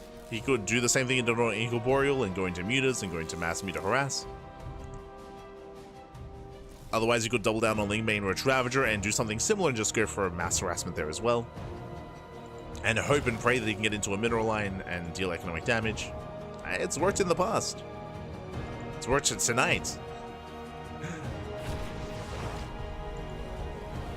Let's see. Otherwise, you could try to re-drone and resaturate and try to catch up economically. That is the, I would say, even maybe the more difficult part to go down. Part to walk.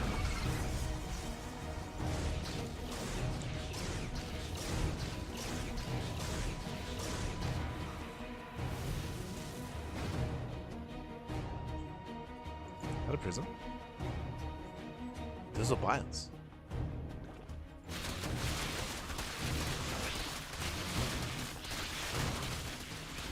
Prism did go down. Yeah, there it is. I was like, I'm pretty sure that was a prism. So nice knife there with the war prism. Trifax able to bile it down in the end. Very nice. And prism forced to rebuild. 4th base on the way for Pappy.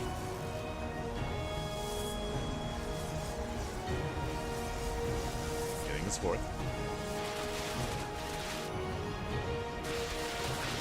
Rock's being knocked down.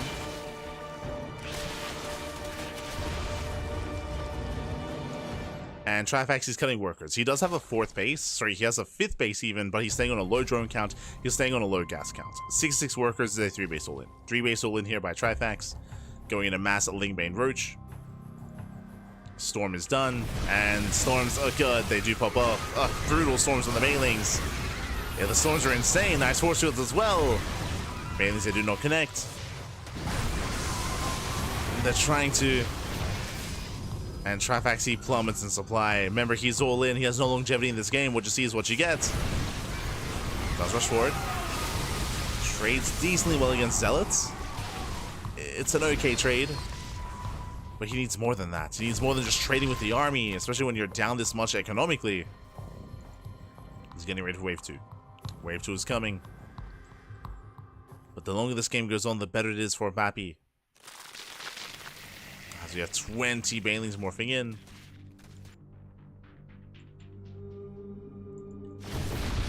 Oof, Roach is getting caught out. Expensive losses. And Trifax can't afford to lose these roaches. He's not making any more. Prism moving in.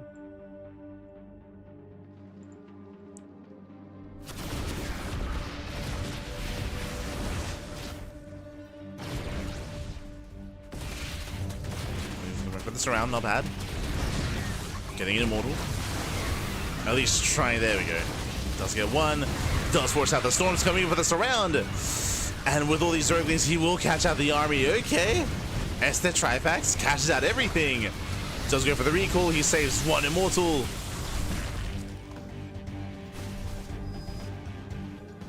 Not even. Yeah, not even the immortal does go down as well. So Runway does find some damage. Drops his head towards the 3rd. Prism is ready in the main. Queen's already in the main, I should say. Prism is turned away. And again, Trifax took a very nice fight. It's better than I would have thought. So despite Trifax being 3 base all in, like, he's achieving some damage here, but he needs more than that. Again, he has to win a fight and then bam, hit a base and knock down an expansion. But it's going to be even more difficult here with all the side defense. Waller cannons on the way. 5th base is spotted.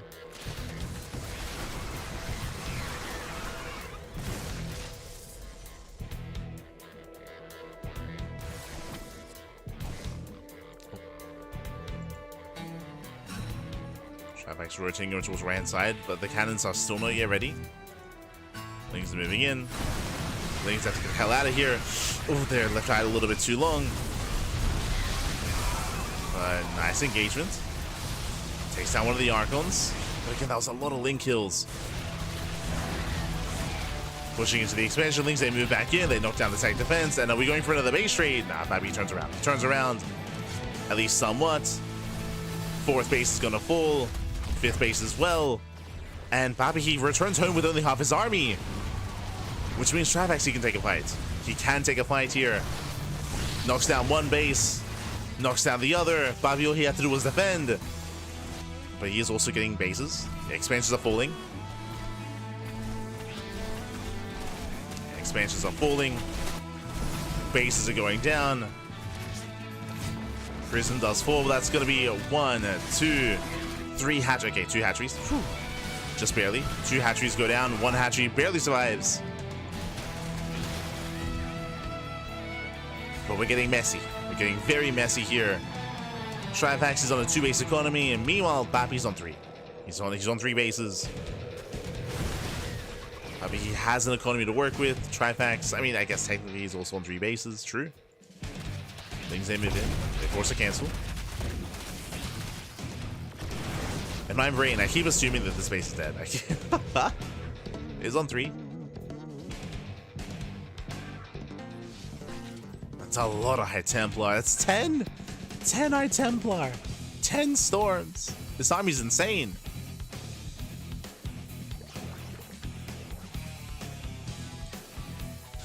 Army's crazy.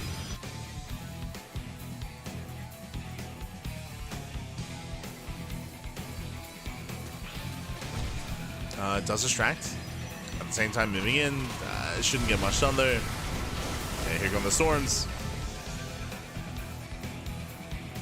Whack, storms are ready on the left hand side as well. Nice dodge.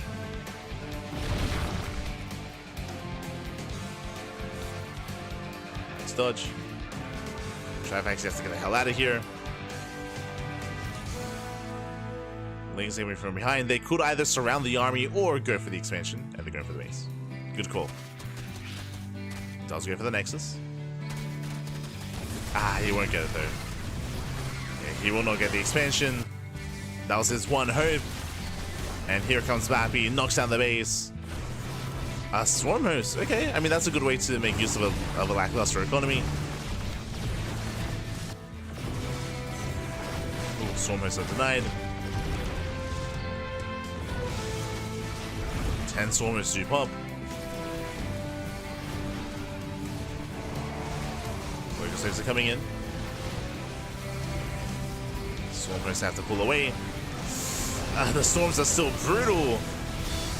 Yeah, Babi's done it. He has done it. GG gets called. Babi, he will overwhelm the army, and he will claim the series 3-2, qualifying for the Fusion Esports League Cracov 2025 Polish Championship. GG.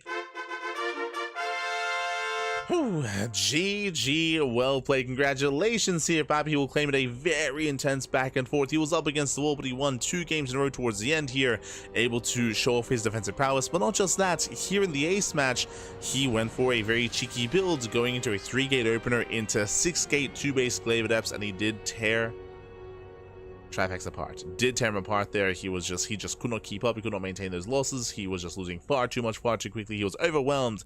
And we did see Babi pop off. He popped off with not a standard build. He popped off with something different with Glaive Adepts. We saw he dealt critical damage. With that, he was able to defend back at home with his Mass Immortal. Trifax, it was on him to try to recover, try to bounce back, and he did take some really good fights. I was very impressed. Specifically with the surround in the center of the map, where he was able to catch, what was it, 5 Immortals. The recall didn't save anything, and after that fight, he was clawing his way back into it. And the best chance I think he had was the base trade. He went for the base trade, he forced the base trade, things got chaotic, but even though he was killing bases, he was also losing expansions as well. So it was just a little bit shaky there, and in the end, Bapi does claim it, Bapi does advance on. Congratulations to Bapi. Congratulations to Bapi for advancing on into the main event. Meanwhile, Trifax is knocked down to the low brackets. Bam, let's catch up on the bracket, let's catch up on the matches ahead of us here. Scrolling down, you can see here, Angry and Nehead. They're facing off. They're currently mid-series in a best of 3, and the winner of that series goes up against Trifax in the final qualifying match of the event of the qualifier. So here we go. TBD. So we have 1 series remaining. I mean, technically we could jump into Angry versus Nehead mid-series in that best of 3. Possible. Depending on where they are in the series. Otherwise, up next should be a best of 5 between Trifax and the winner of Angry and Nehead. Either a ZVT or a ZVP. One or the other. For now, we're going to be going on a short break. Here. And when we come back, we'll have our next matchup. Again, it's either going to be mid-series between Angry and Nehead or the final qualifying match. One or the other. We'll see you soon after the break. See you soon. Bye. See you soon.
and welcome back, everyone. Welcome back. Ooh, hope you enjoyed that lovely brutal OSC as we return. We returned with the lower bracket semifinals.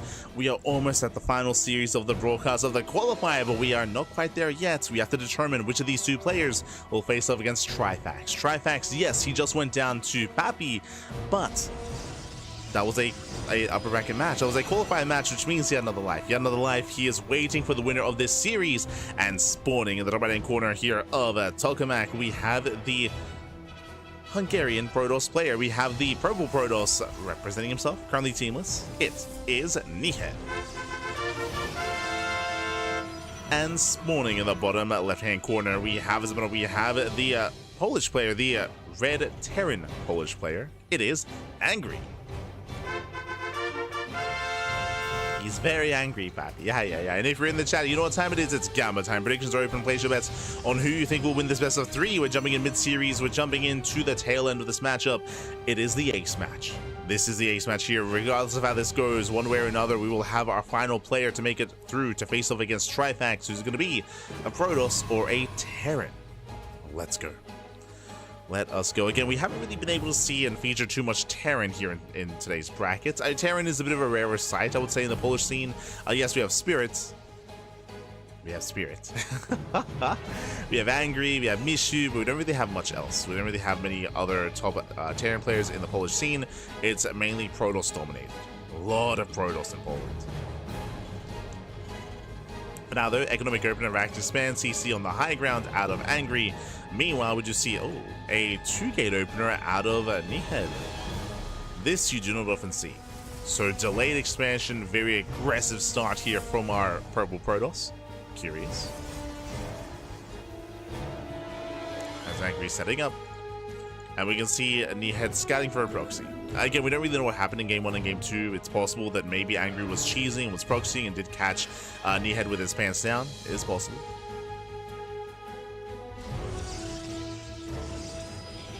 Tech Lab is on the way. We'll see if it's for an add-on swap into Cyclone production.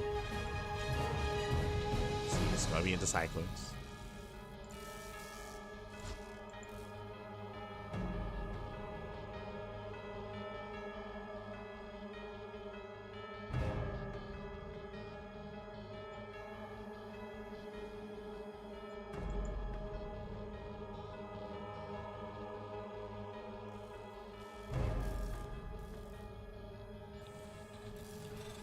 So we go out poking out. We're going for the armory. Wait, what? Sorry. So it was an add-on swap into Cyclone, which is normal. I would say this is relatively standard here from the side of Angry. Stalkers, they poke away here at the Tech Lab. We have more Stalkers behind this on the way as well. Remember, it was a 2-gate opener, so we have 4 and then 6 Stalkers. This might just end the game. I say that the Cyclone should be enough to deter, should be enough to delay. But again, this is just a lot of Stalkers early on. Lock-on gets broken. Stalkers, they poke in. Lock-on broken once again. Ooh, going for the Cyclone. Gets a volley off. 1 volley goes off. Meanwhile, the Lock-on, ooh, takes out a Stalker. 3 Stalkers remaining, but soon to be up to 5. Again, the sword count is getting higher. We have Widowmines behind us. Again, the armory is crazy. Going for Drilling Claws, I would imagine. Ooh, takes out another Stalker. Another Stalker goes down, but the Cyclone barely survives. And with the help of these Widowmines, yeah, he's going for Drilling Claws. Let's go. This is a crazy build. Now, the goal here is to rush into Drilling Claws and go for a committed mine drop. Unfortunately, because of all this aggression, the starport is late. It's a late starport. It's a delayed drop here from Angry, so the build itself is a little bit weaker than it should be. Meanwhile, Nihed is going to be going for his own natural, but a later expand. Again, it is later because of the 2-gate opener. So delayed nexus out of Nihed.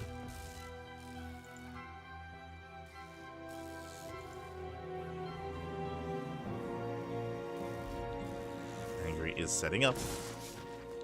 Getting into bio, not mech. We have the Bay on the way here for Nihed as well. Going for the Bay.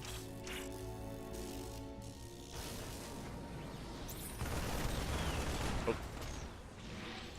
Catching out a hallucination. Letting his own natural.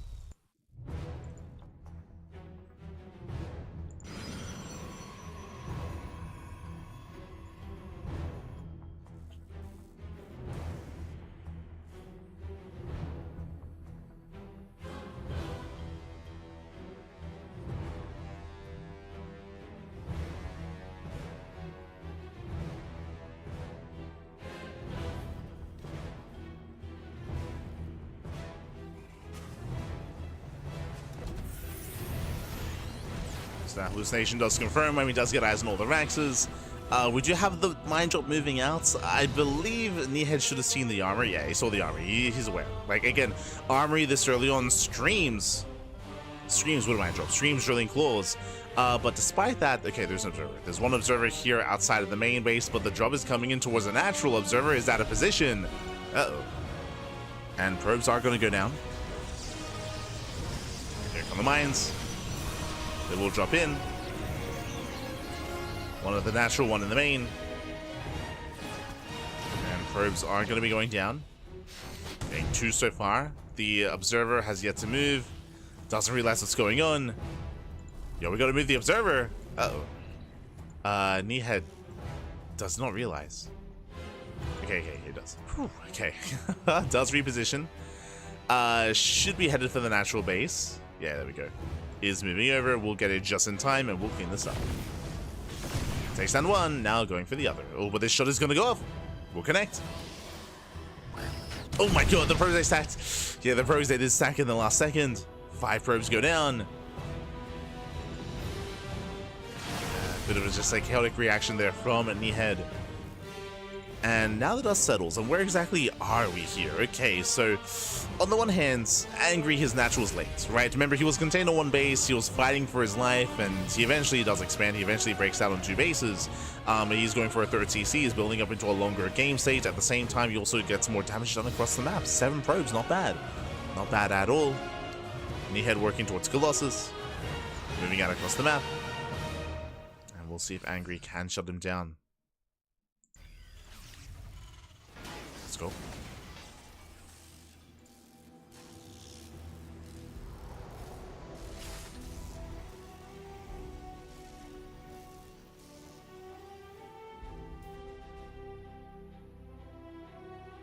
Happy, I'm #1 fan. T.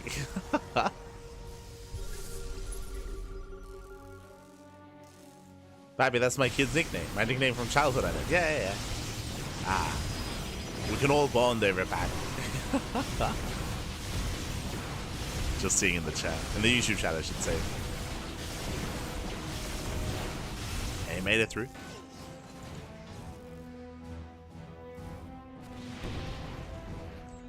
As Angry does move out. Does push across the map.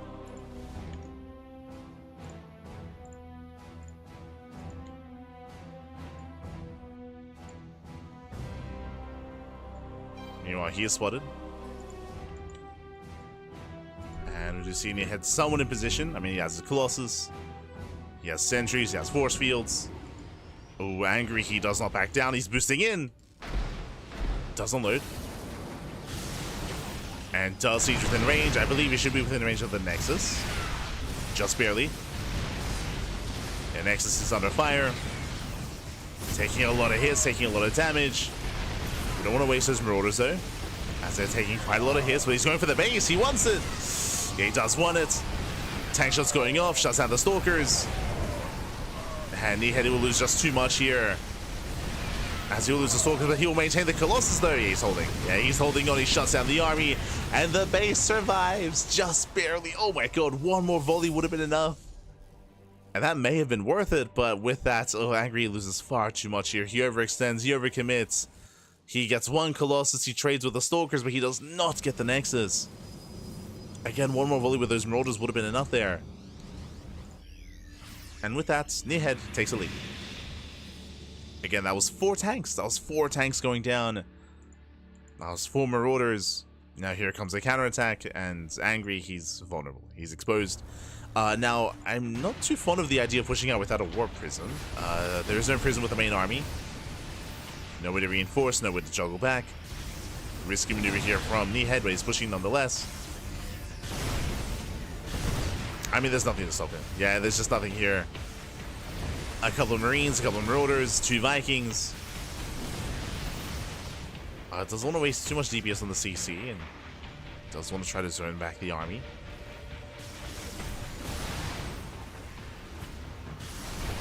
Base is getting low.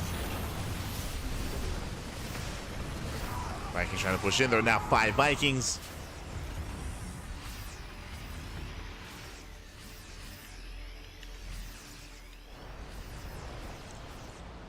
Vikings are built up.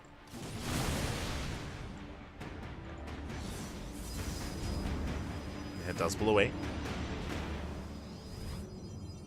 Pulls away, going for another warp in.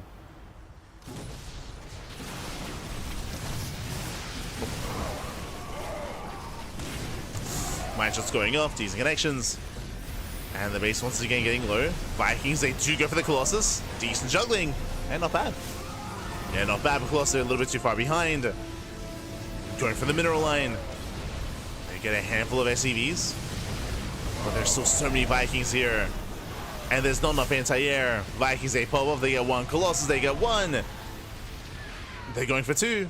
Don't quite get it. Angry pulls away. Does save his mineral line. Does save the expansion. Does survive. Angry does survive. He doesn't get the Colossus. That was close. They're so very low. One more volley each would have been enough. But doesn't get them.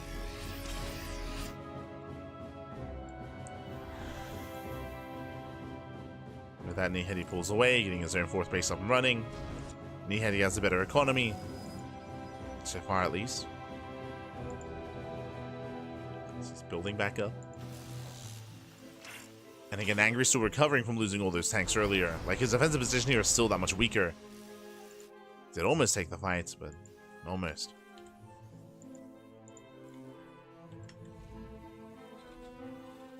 Knee-Head does rotate between the bases. Zelt's moving in. Gonna collapse on the army.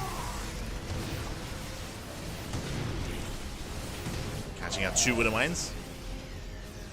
But this army still feels quite fragile. Especially now that EMPs have arrived.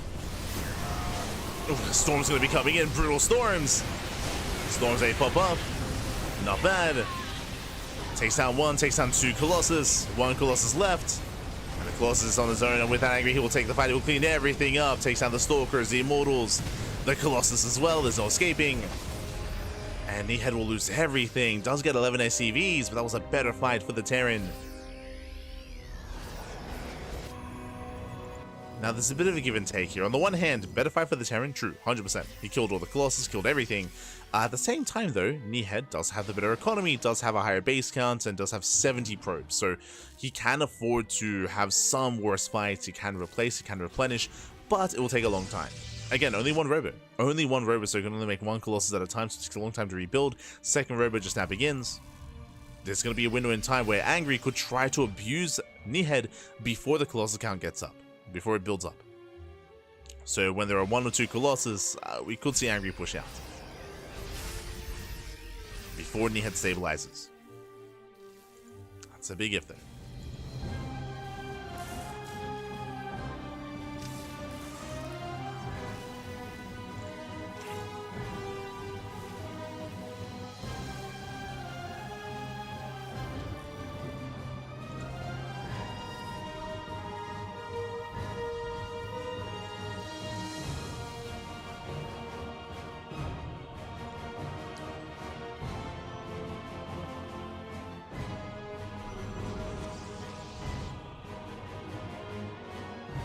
Is building up.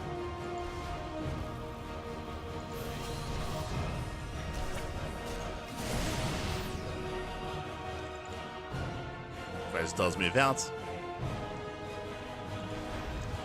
See Angry trying to keep up. Does have plenty of EMPs. Basically pushing into a Disruptor and a Storm. Again, there's not really much anti-air here. There's 1 Knight Templar, 1 Disruptor, 2 Colossus. Angry can still take a fight, and again, Angry's going to be the first to max out. Robo's getting up and running.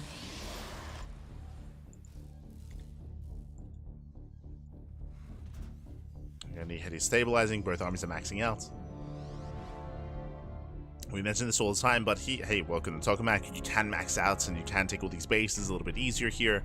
It is more difficult to rotate and try to break a 4th, but Knee-Head is trying. Is checking for a 5th base. True. Like when Angry takes a 5th, which is already taken here for Knee-Head, when he does take one, Knee-Head can try to push in, can try to abuse, can try to break the Terran.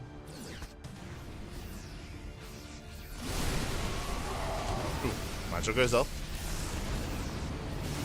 Macho does connect.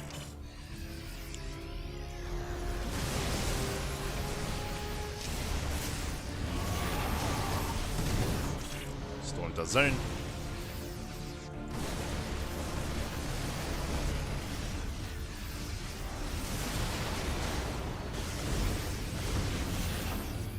Zone away. Trying some mining. I mean, the armies are still maxed. And Angry's working towards Liberators.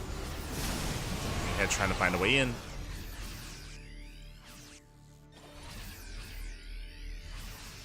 Angry looking for a better angle.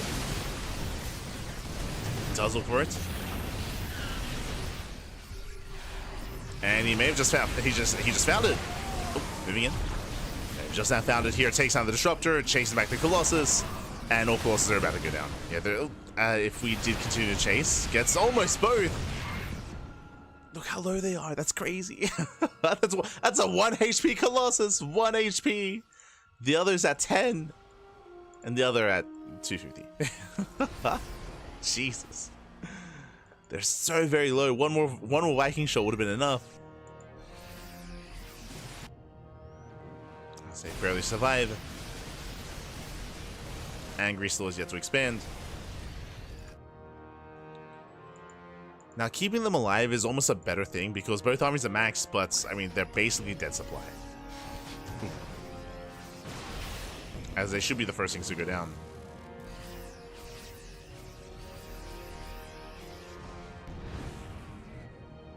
Alright, it's dealt with.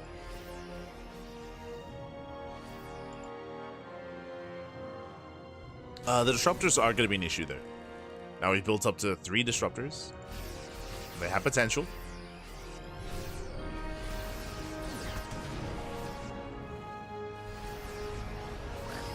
Alright, shots are going up.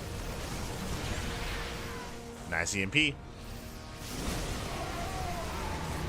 There's a crazy army. Meanwhile, all the Colossus, they go down. Yeah, gets 1, gets 2, gets all 3. 3 Colossus do fall. Does avoid the Nova, nice target firing, and once again Angry takes a better fight. He takes a better fight, he overwhelms, takes down the Colossus, the Disruptors, he can keep going.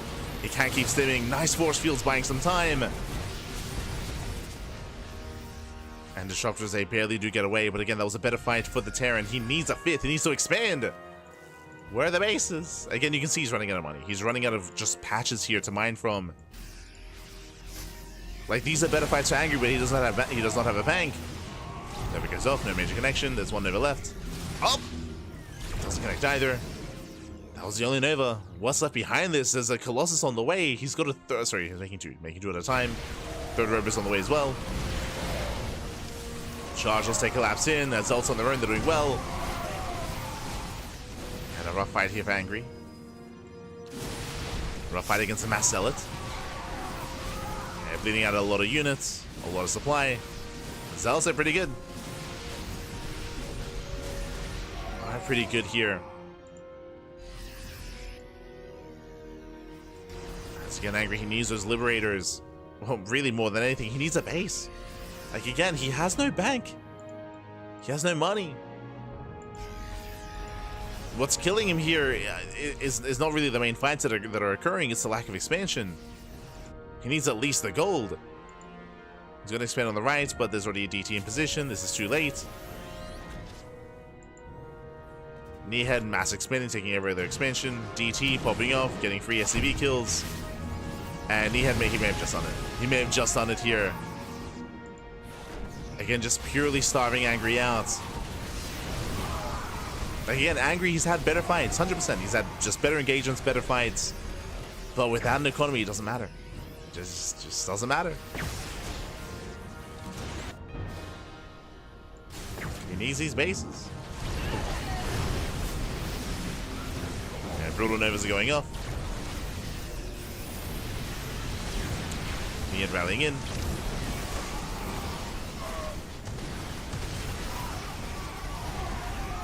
Does rally and does rally forward. Once again, Angry kiting back.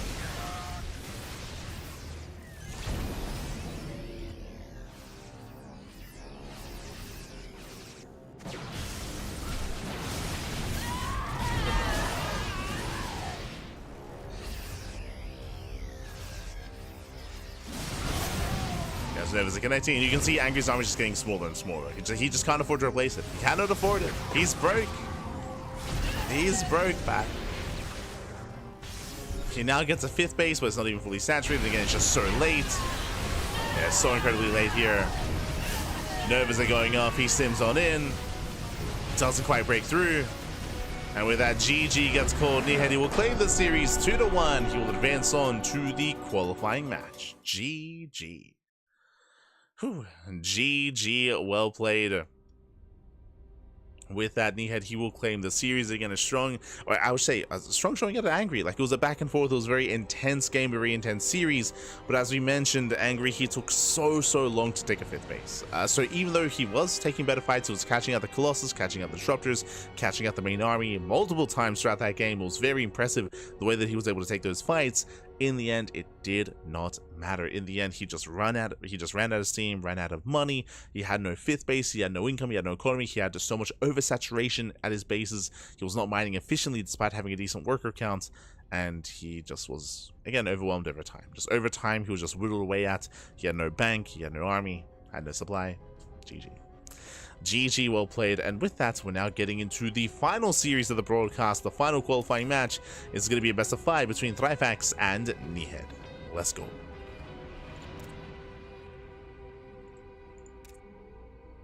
Let us go. This is going to be a rematch.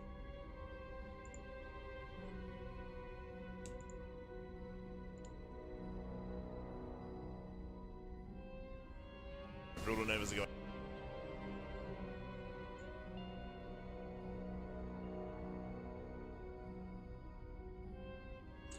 Would love to be able to search all your videos for hero games, but YouTube doesn't make that easy. I'm pretty sure there's a search function, isn't there? I believe there is.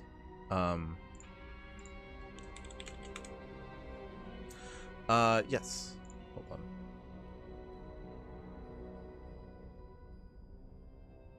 That's very logics. If you go to the channel, there is a search.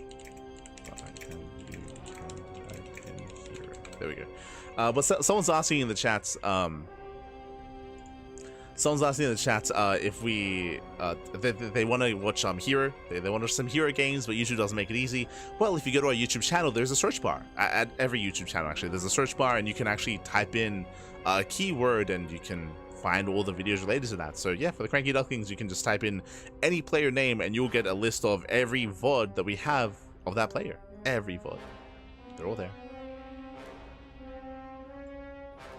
So you just go to our channel, type in hero, and bam! Or type in Dark, or type in Zaun, or type in Maru. And you'll get that link, you'll get that VOD.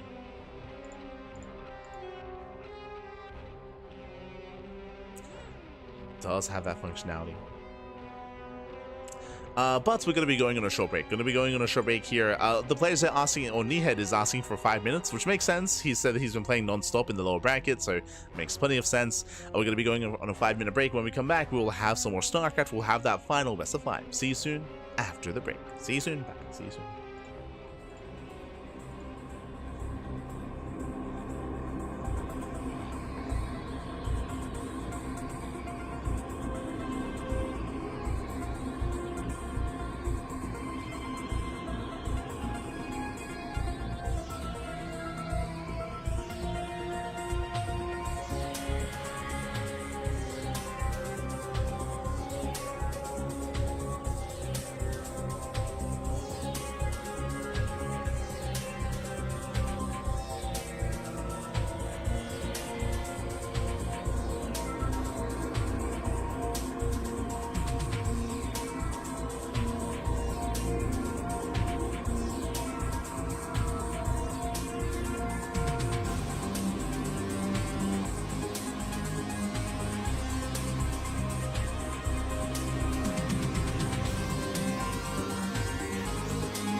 And welcome back, everyone. Welcome back to the final series of the broadcast. Welcome back to the final qualifying match, a best of 5 here for the Fusion Esports League Cracov 2025 Polish Championship. Again, this is going to be a big event happening for the Polish scene, and we have a bunch of invites. We have Art, we have Geralt, we have Christianer, we have Mana, we have Spirit and Laser, and we also have joining them Papi. Papi does make it through the upper brackets. Now we're here to determine the final player to join all said players in that main event. Let's go, let us jump on in. Spawning in the bottom left hand corner of Leylines, we have our purple Protoss player from land of Hungary representing himself, currently teamless. It is Nihed.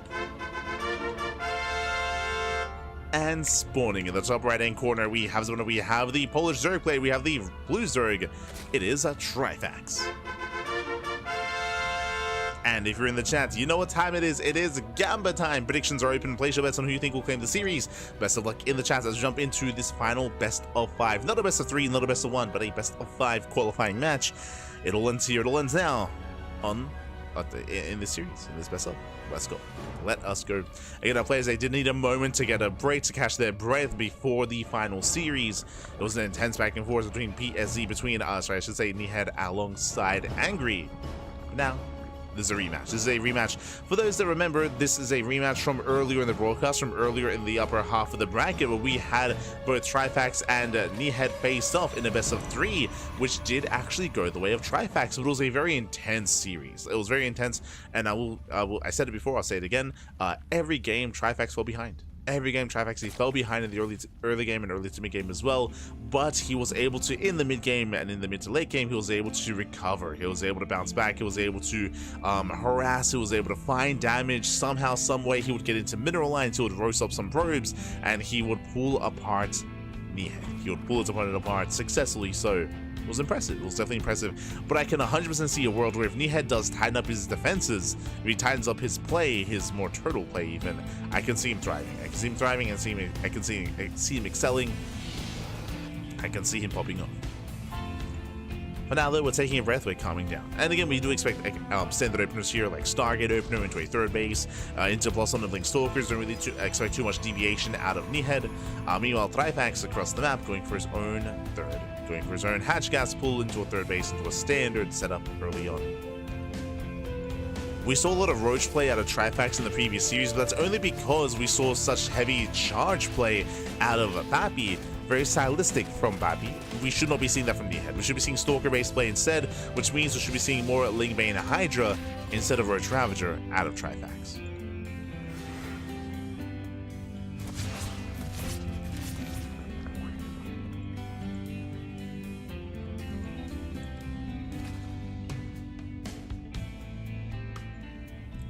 As now there's a Stargate, it's Oracle as you did expect, as I mentioned.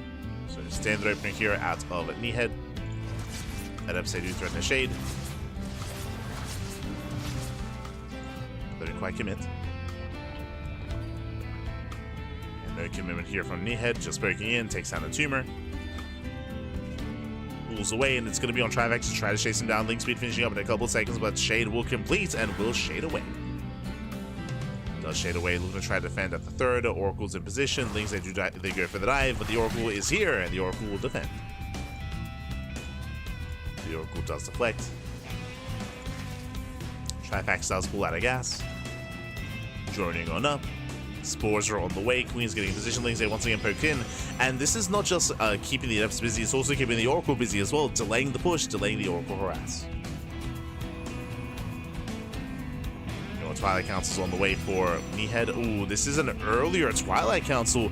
Now, what's important about this is in the previous series, we didn't really see too much deviation out of our Protoss player. This time we do. Like, this is an earlier Council, this is an earlier Forge, this is much earlier tech, which means there's a high chance this might actually be charged and not Blink. But we'll see. I mean, it could still just be Blink at +1. This could just be a hero variation where you just go for it early on, even if it's inefficient. So we'll keep an eye on the head. Ooh, the Oracle takes a lot of hits. And remember, look at the worker damage. One drone. Only one drone has gone down. There it is. So +1 on Blink is going to be on the way. Again, this is earlier than normal, and you can see that, yeah, it's okay. This is earlier than normal. We'll see if we can try to make use of that earlier timing in any way. Otherwise, it could just be a little bit earlier just to be secure, just to get it up and running. Eva Chamber out of Trifax. As we mentioned before, if you recall, we spoke about how there's less of a chance that Trifax is going to play Roaches against Nihed because of his standard play, and we're seeing it here. There should be pulse on melee into Ling Hydra. Trifax is looking to skip Roaches. Looking to skip Roaches, looking to skip Tech. Overlord is hunted down. The Overlord does fail to scout as the Tech was actually in the natural on the main. So Trifax is a little bit in the dark. As a result, going for +1 range, not melee. Interesting. And going for the yeah, he doesn't know. Going for the Roach one, he is not aware as to what's happening. He did miss the scout. They're attacking our creep tumors. So again, Trifax, he's playing it safe because he's unaware. He's unaware as to what's going on. Oh, rushing into an infestation pit. Interesting. Now, if he believed this was going to be a charge-based opener and even Archon-based opener, something like Swarmhost would be very much so viable. Against Blink Stalkers, I'm not too fond of Swarmhost play, just because Blink Stalkers do a much better job at punishing Swarmhost. The other option here is to rush into a Hive and to rush into Lurkers, but we'll see. Without a Hydrogen, I'm leaning more towards Swarmhost play, which again, I'm not too in love with.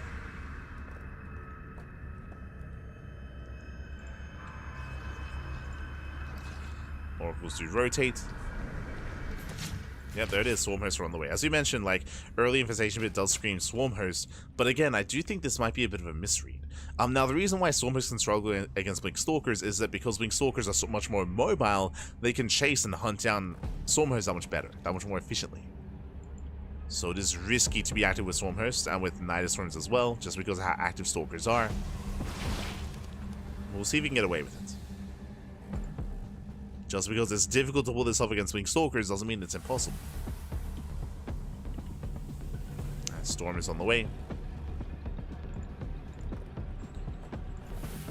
Swarmhosts are building up. They're loading into the Nidus. It's going to be 11 Swarmhosts.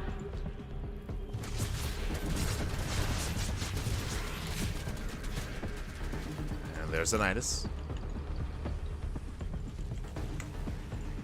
Nidus across the map. Local straight towards the natural. Oh, we could even try to sign +2. Yeah, I mean, the tech is exposed.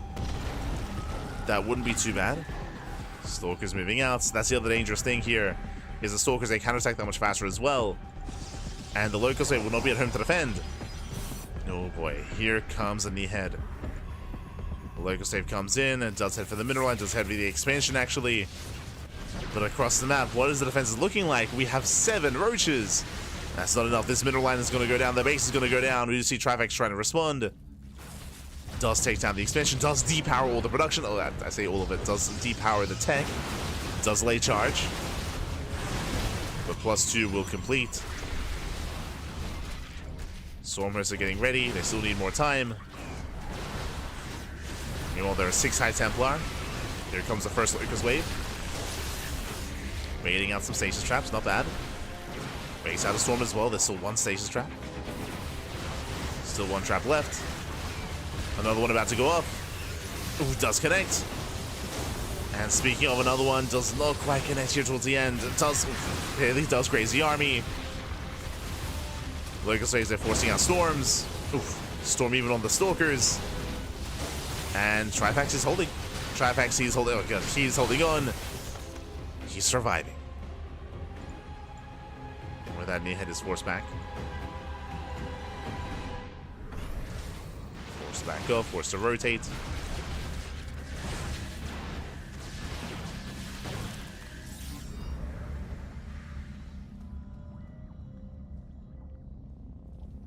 My Storm is ready. And so far this is working out well. Again, there was an opportunity to punish this, but alas, not quite able to. Plenty of Roaches, they tank the Storms. High Templar forced to morph into Archons. And Trifax, he shuts us down. He completely shuts us down, takes down the Archons. Local saves are coming in, takes down another expansion. Nearhead is struggling, is contained here on 3 bases. And again, I spoke earlier that the strength of Blink Stalkers is to chase down and to shut down these Swarm Hosts, to shut down the Nidus Swarms as well. But again, there's nothing at home to defend. They've been popping off, taking down base after base. Trifax is all over this. He was in danger when it came to the first counterattack, but he made it. He did survive it. Now he's thriving. Uh oh, the wall is open. It was open. As they break through that front door.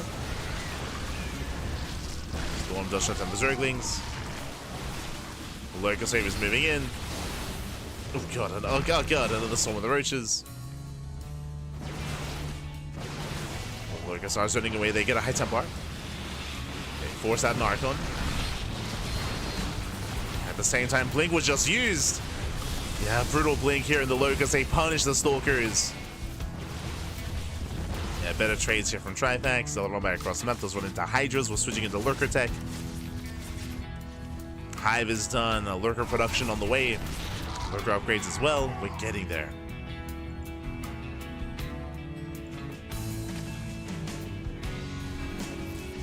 Yeah, Trifax is taking up. There's a cancellation.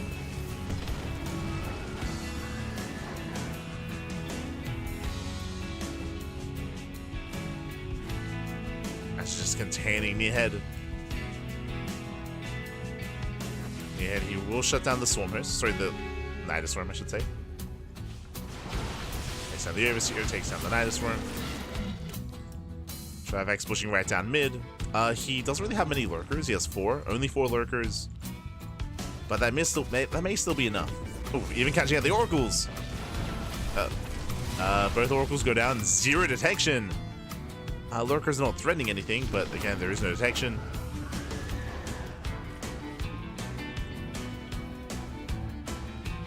Main army rotates. Locust Wave is moving in. So the Swarm Host. Getting on top of the high grounds. Storms, the Panic Storms you on top of the Locusts. But they do land. They land, they shut down the High Templar. Brutal fight. And Trifax, he's done it. He has done it. He overwhelms. He breaks through that defensive line. Gets on top of the Archons. GG gets called, and Trifax takes game number 1. Whew. GG. Does take game 1, does take a lead in the series. Again, a bit of a more unusual style here to go for Swarm Host. As we mentioned before, it does typically excel against Archon openers or against charge-based openers. Against Stalkers, they can struggle, but we saw that even though, Nearhead, he made his choice, right? Instead of being defensive, he attacked. He was being reactive, and in doing so, he lost his natural and he lost his 4th base. He lost 2 expansions while trying to counterattack and punish the Swarm Host. In the end, it wasn't worth it. He did kill a base, but he lost 2, right? So he killed 1 hatchery, but he lost 2 Nexi, and with that, he fell behind. He lost map control, he did not do enough damage with his counterattack, and everything just snowballed out of control. GG. GG, well played. With that, we're now getting into our next game. Getting into game number 2, going to be on Tokamak. Here we go.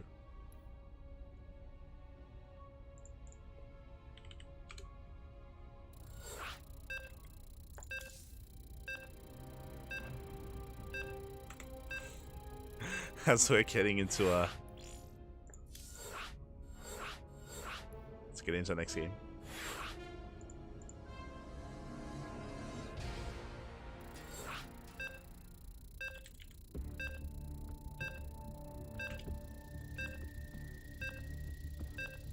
So there we go, we're getting into the next game. We're going to be loading into Tokamak here for game number 2. I almost loaded in as the player. I was like, get me out of here, papi. It's not me you want to kill.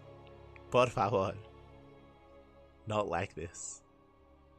It's all good.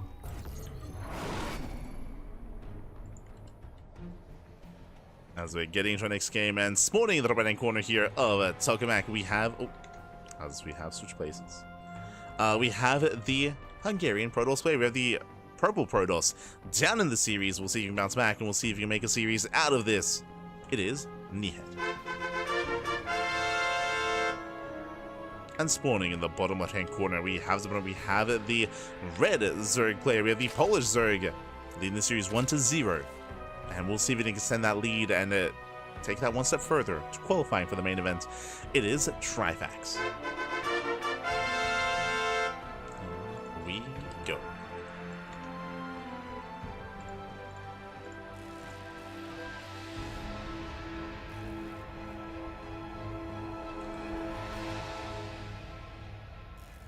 I was not aware that Light still streams. Another long day. What do you mean? What do you... We're live every day. Sloran. SMH. There was that one day though, it's true. There was one day this week where we weren't able to stream. Do apologize. We missed out on the Water TV Monday and we missed out on Pegasus Cup. So do apologize. Smurge, smurge. But it's okay, we're back on that horse.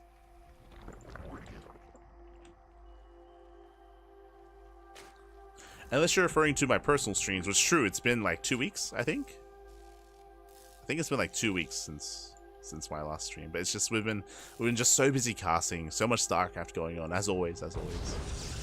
Hopefully I do find some time to stream next week, maybe. Our schedule's still quite jam-packed. But there should be some... We should be able to cast maybe one day, maybe. Sorry, I should say we should be able to stream maybe one day. Next week. On Thursday, it looks like. Looks like Thursday we might be a little bit free to stream on our personal channels. Yeah. One day we'll ladder again. One day.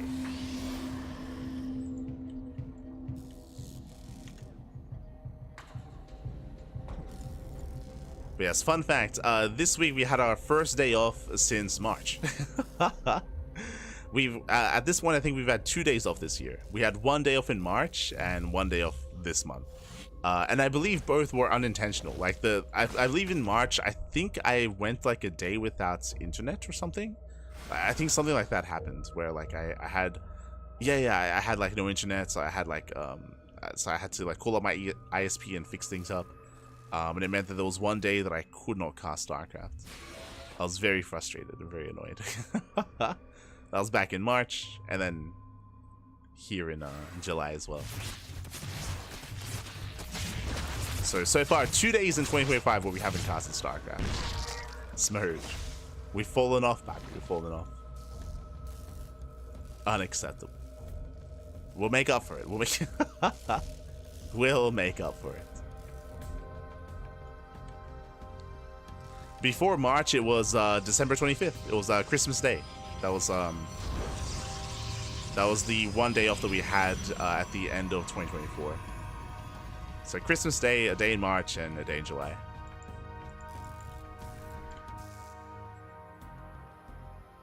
Those are the 3 days off we've had.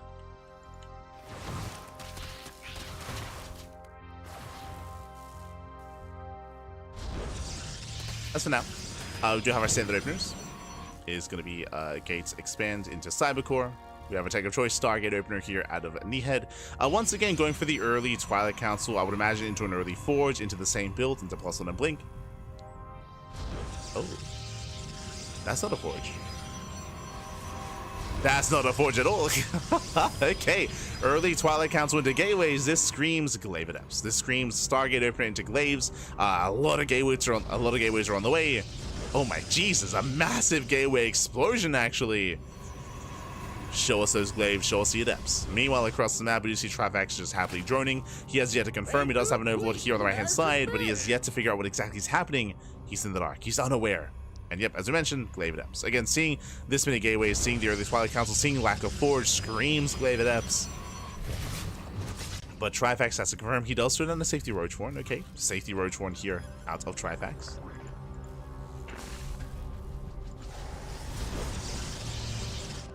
So he will have the tools to defend, but he has to scout first. He has to know what he has to make.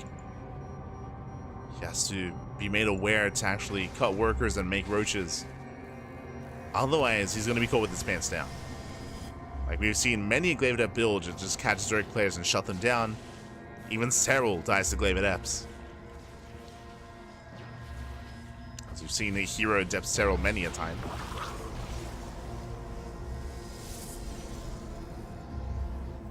Wait, cancels? Wait, what just happened? We got a delayed forge. We cancel glaives. We're going into blink. Nihedi changes his mind. What did he see? He saw the roach warren, and that may have been enough to deter him. Oh, so Nihedi does change his mind. So he cancels, which means he's going into late +1. Because of all these gateways as well, it means that, I mean, that eats into his own fourth base, into his own economy. Okay. So a rough moment here for Nihed, as he does switch gears. And meanwhile, Trifax is going into the Spire, going into Mutaplay. Nihed is clearing up creep, but yeah, Mutas, they're coming. Time for 4 tournaments every day. True, true. We have to make up for it. Nah, no.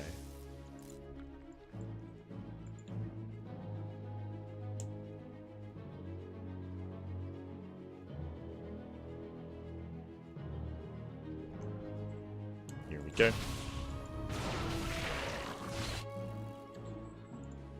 As we do see Nihed building up, getting his 4th base. Again, lack of scouting. He has not checked the main base in quite some time. He has no idea what's going on. Stalkers are poking, but this is not a dedicated push. We're rushing into a fleet beacon. Working towards Sky Toss. Again, this is only to poke out. He has no intention to actually break a base. Which means Trifax will get away with the Mutas. He will get away with it. He does spot him. Oh, he is spotted. Nice scouting here from... Very nice scouting out of Nihed. That was a bit of miscontrol and mispathing out of Trifax. He should not have revealed him so soon. And cannons are on the way. More Mutas going down. What was going to be a beautiful start here for Trifax, I mean, it's falling on its face. Again, you have to keep them hidden, and he's failed to do so. Yeah, the army warps in time. The Muta's doing no damage. But Trifax, he is taking out some Stalkers, not bad. Collapsing in the army, stasis goes up.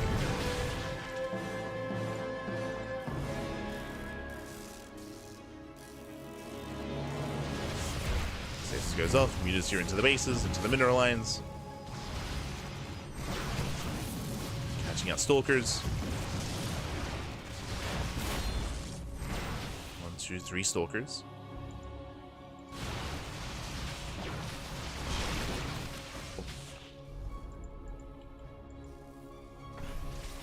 But overall, these Mutas have no pay for themselves. They're at least keeping the main army busy. At the same time, Traffic's going for a counterattack. Ooh, more Mutas going down.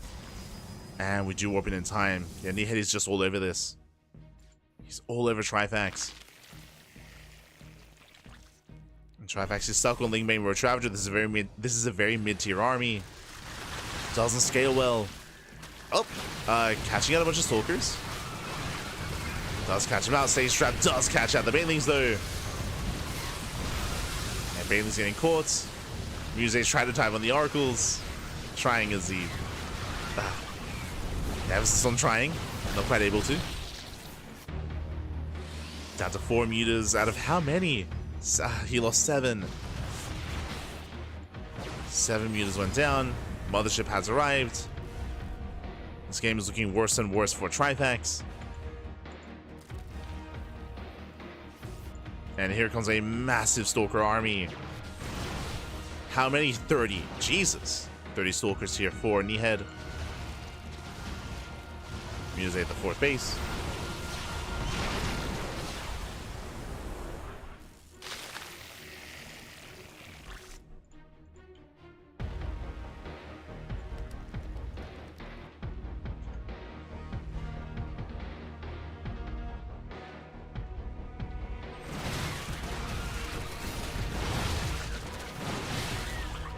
Stalkers do punish.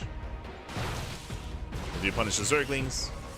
Again, here the soup does lie. Even though we do see that Trifax has a larger army, I'll say that Nihed has something more efficient. Oh, actually, in my mind, I just assumed that he had splash damage. The Temple Archive's only just now finished. So there are a lot of Blink Stalkers, and they do trade very nicely, that is true, but at the same time, he has no Storm. Yeah, Storm just now begins. Without Storm, this army can be okay, it can hold its own from the side of Trifax. Takes down the 4th. Pushing on forward.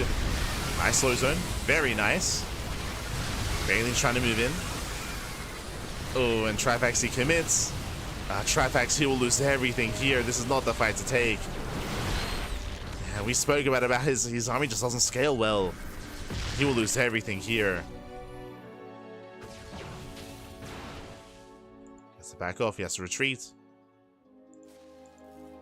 Now Trifax, he is able to rebuild. He has no Hydroden. He's working. He has a Hive. He's working towards Adrenal. He's still stuck on Lingro Ravager. Now, without Storm, he can keep trading. He can keep trying to pick off these High Templar, these Stalkers. Speaking of High Templar, they're looking a little bit more exposed. He wants them. Oof, Stasis goes up. And he's denied. And now he knows. Now he's aware of the High Templar. He's aware of Storm. He is made aware. If he can keep denying the 4th base, then he can get us over the economy.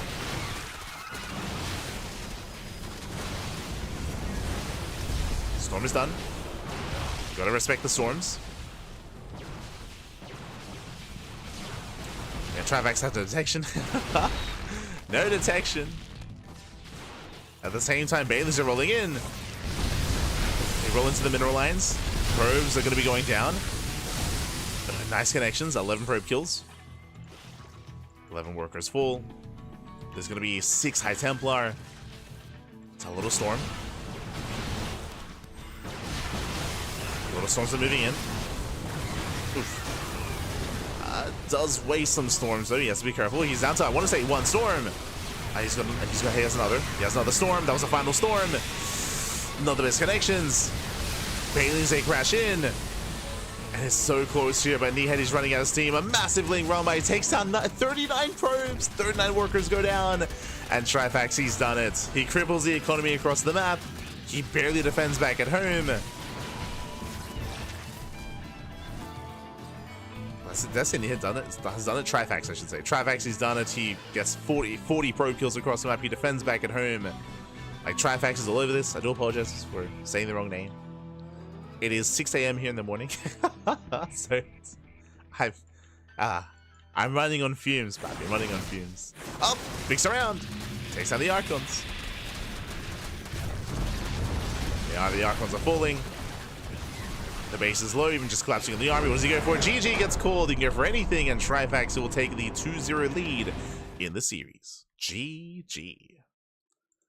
Whew, GG, well played. A solid lead so far here out of Trifax. Again, when it came to that game, we saw that Nehead, I want to say he had a stronger start. Remember, the mutas didn't do anything. The mutas, they did not pay for themselves. Like, the mutas were completely shut down, and we saw that Nehead was able to build up a high Stalker count. But something that I didn't notice until we saw the Templar Archives was how late any splash damage was. Whether it was Storm, whether it was Disruptors, whether it was Colossus, or mainly Storm and Colossus, it was heavily delayed. Later than it should have been, later than it needed to be. So because of that, we saw that the Lingro Ravager army was actually holding its own for a time there. It was able to hold its own, able to trade with the Stalkers. More importantly, was able to deny the 4th base for as long as possible. And we saw that Nehead, it was almost like the Nehead versus Angry series, where Nehead just could not maintain his losses and could not keep up economically. GG. GG well played with that Trifax 2-0 lead. Now we're jumping into game numero 3. Game number 3 here. Let's go.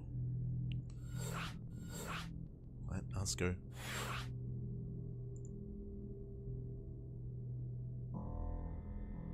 So we're getting into that final game. And we'll see how this story ends.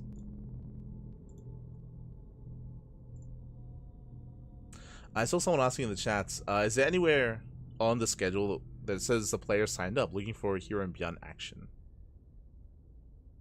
That's a bit of an awkward thing to look for, in the sense that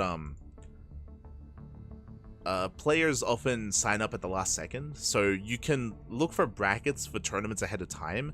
But if you're referring to like open brackets or open tournaments, so like the Wardy TV Monday or Korean StarCraft League or Pegasus Cup, that isn't really, seeing the bracket ahead of time isn't really indicative of who's going to play. Like, you don't really know until the tournament starts, right? You don't really know until the tournament starts.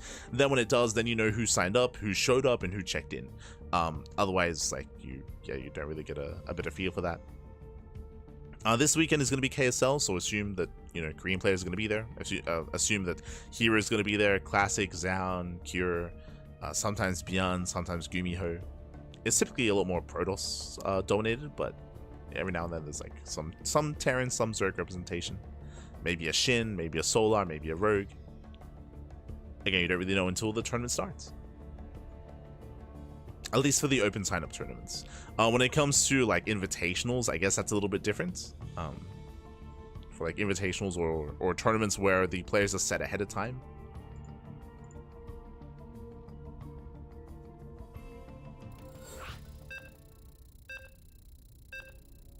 But here we go. We are getting into game number 3. Game número 3.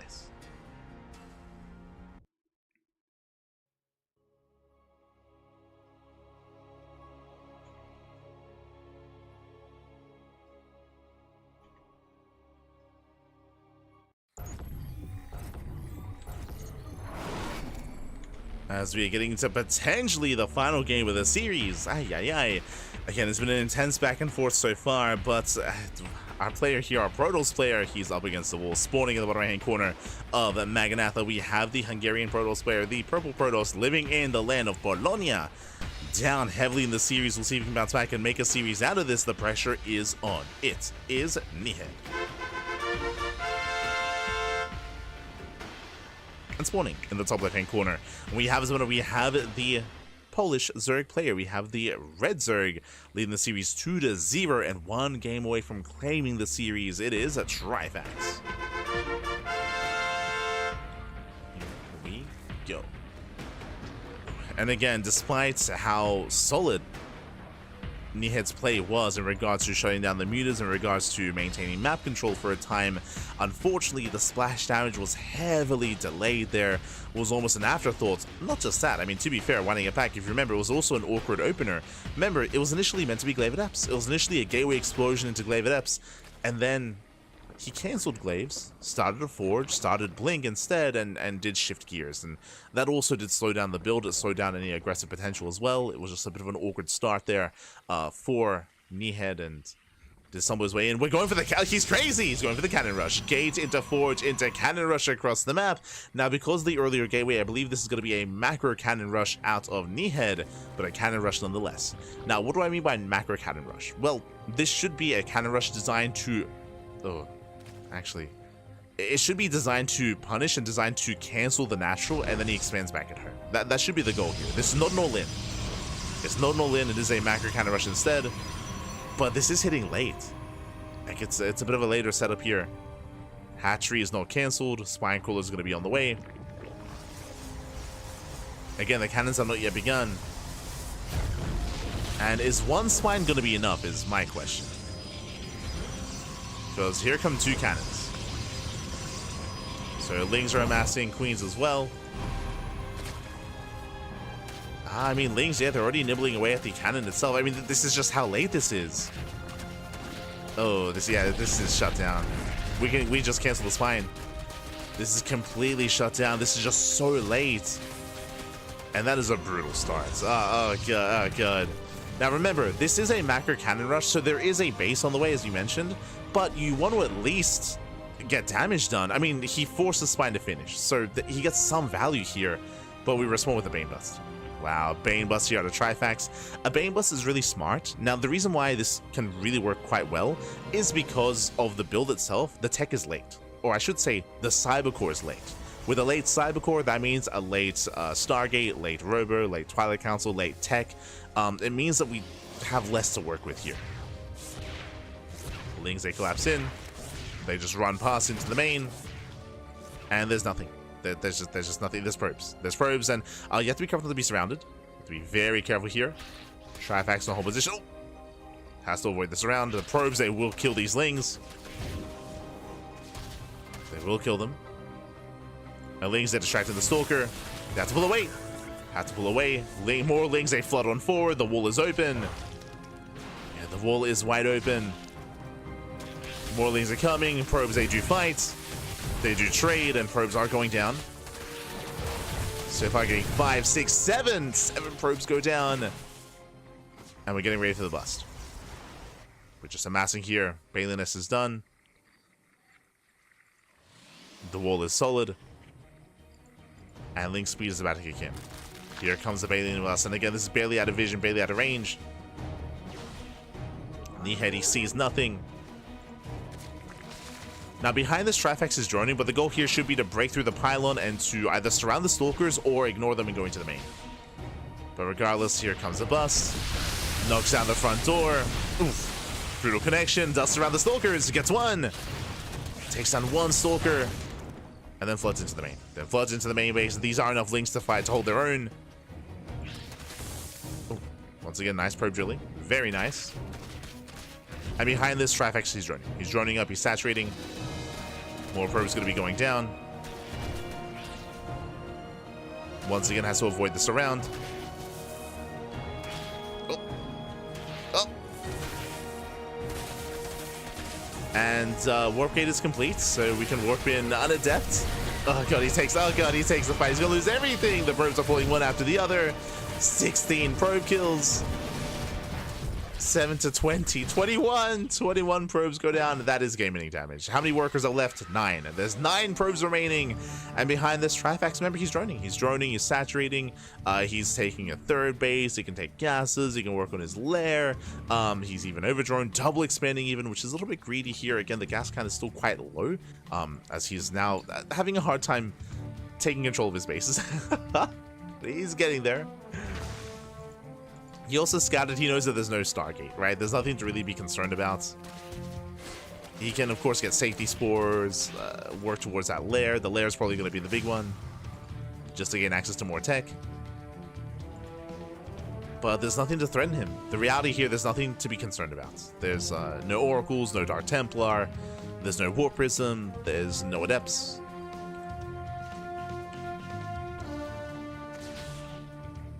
Trifax is free to just, yeah, do what he wants. He can do as he pleases. There we go. Yeah, there it is. GG, congratulations! And Trifax will claim the series 3-0, qualifying for the Fusion Esports League Cracov 2025 Polish Championship. GG. GG, well played. Congratulations here to Trifax. He will claim the win. He will qualify for the main Polish event. GG, well played. Again, an intense series, an intense qualifier here.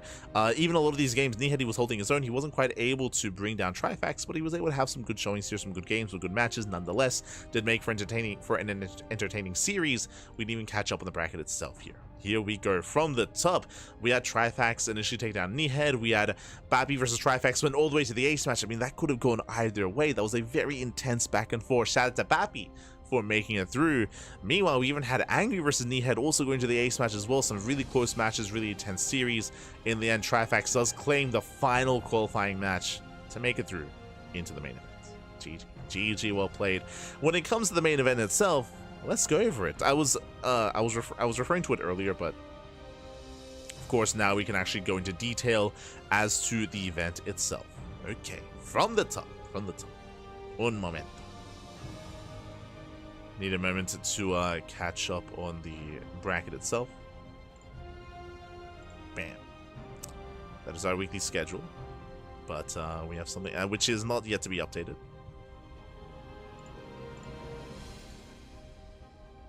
Which the schedule is a little bit out of date here, but un momento. Let's go over the event itself. Beautiful. There it is. Okay. Exclamation mark B in the chat. Have a look at the back yourselves. The Wikipedia page does link to eventually this this page as well. This is going to be a 900 USD tournament with the best Polish players, with the best players in all of Poland. You can see here the invited players, players that were not a part of the qualifier, but of course are the best of the best in Poland. We have Art, we have Geralt, Cristiano, and Mana. We have 4 top-tier Protosses. We have Spirit for Terran. We have Elaser for Zerg as well. And from the qualifier, we have 1 more Protoss in Papi and 1 more Zerg in Trifax. So 2 Zergs, 1 Terran, and 5 Protoss are going to be taking part in the main event, again at 900 USD, and the winner qualifies for the Fusion Esports League at Cracov 2025 main event. This is the Polish Championship, but this event here that this leads into, that this qualifies to, is a global event, an offline tournament in Krakow. Scrolling down, you can see it's going to be an 8-player event. We have 2 groups which have yet to be seeded. We have Group A and we have Group B, and we have the playoff bracket as well, with our top 4 with a 3rd place match alongside it. Best of 5s, best of 3, and best of 7. So plenty of games are ahead of us, plenty of games to come. It does look like, it does look like a round-robin format as well. So plenty of matches, plenty of games, plenty on the horizon. Oh, no, sorry, my apologies. Not round robin. GSL format. Let's go. So GSL format brackets instead, which is even that much more hype. Let's go. To appreciate it. And again, we have yet to confirm the seeding for the bracket itself for the tournament, but it is going to be hype nonetheless. And of course, we are going to be casting this event in English. As always, we're going to be covering this event in English. And when it comes to the offline events happening in Krakow, we're also going to be covering as many of the qualifiers as we can. I say as many just because I believe there's going to be a little bit of overlap. There's going to be a little bit of overlap between this event and between some of the qualifiers for the offline event as well, but we'll do our best to cast as much as we can. So look forward to it. Look forward to some Polish on Polish action that we're going to be featuring here on the channel in a couple of days. Just double checking here, the main event is going to be next weekend. Next weekend is going to be the Polish Championship. But of course, tomorrow we're going to be live at this time, at this hour, with the very first qualifier for the offline event. For the offline event, there we are going to be covering the qualifiers. We're going to be all over it. 2 qualifiers tomorrow. 2 qualifiers. Otherwise, when it comes to our next broadcast, when it comes to our next event here on the channel, bam, you can see it here. We just wrapped up with the morning cast of the Fusion Esports League Krakow Polish qualifier. Later on here this evening, in around 14 hours. 13. In around 13 hours time, we're going to be live with the Masters 1 Open. That is our monthly amateur tournaments for bronze to bronze to Masters players. So that's going to be featured here on the channel. Again, that's going to be in 13 hours. Meanwhile, you can see right after that, we do have the first qualifier for the offline event. That's going to be the Fusion Esports League Krakow 2025 qualifier.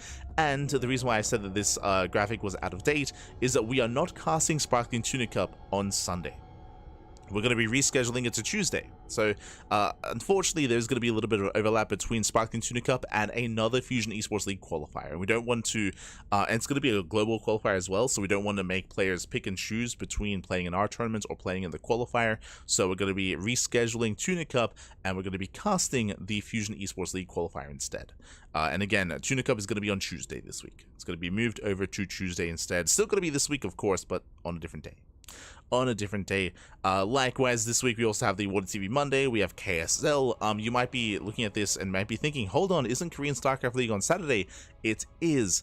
But because right now it's 7 a.m. in the morning, and because we're going to be casting in the evening as well, we need some time to sleep. So unfortunately, we have decided to not cast KSL live. We'll be casting KSL via replays instead. So KSL is going to be replay cast. That's going to be on Tuesday. That's going to be before Tuna Cup. So the morning before Tuna Cup is going to be KSL. And then Tuna Cup in the evening. We have the Pegasus Cup. We have SEL Masters number 4 throughout the week as well. And of course, we have the Polish Championship over the weekend of the 11th, 12th, and 13th. 3 days. 3 days of Polish Championship action. Jesus. I believe that means day 1 should be Group A, day 2 is Group B, and then day 3 the playoffs. I look forward to it. I do look forward to it. It's going to be a lot of StarCraft. A lot of StarCraft. And again, we're getting into more of these offline events, more of these big tournaments. Epic Land is, of course, as well in a couple of weeks, and that's all leading into the Esports World Cup at the end of the month. Oh boy, it's all coming to a head.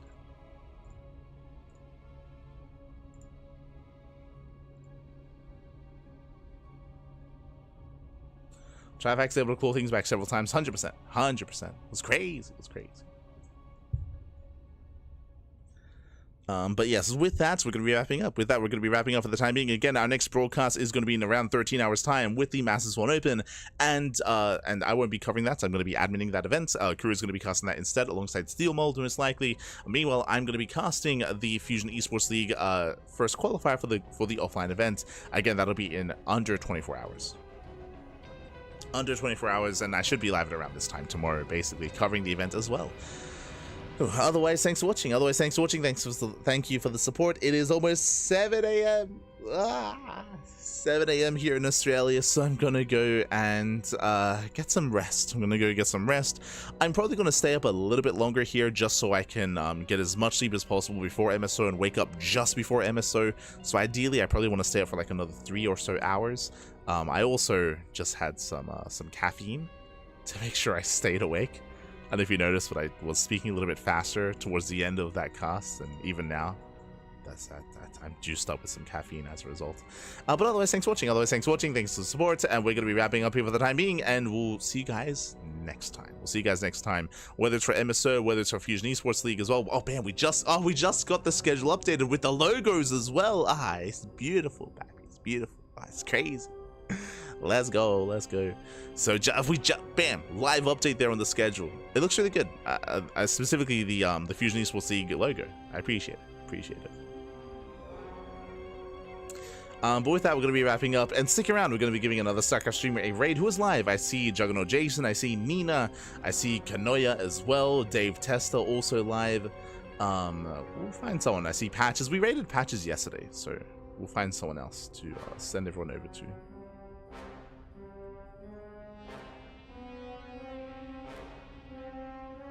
Your Kamikaze's live.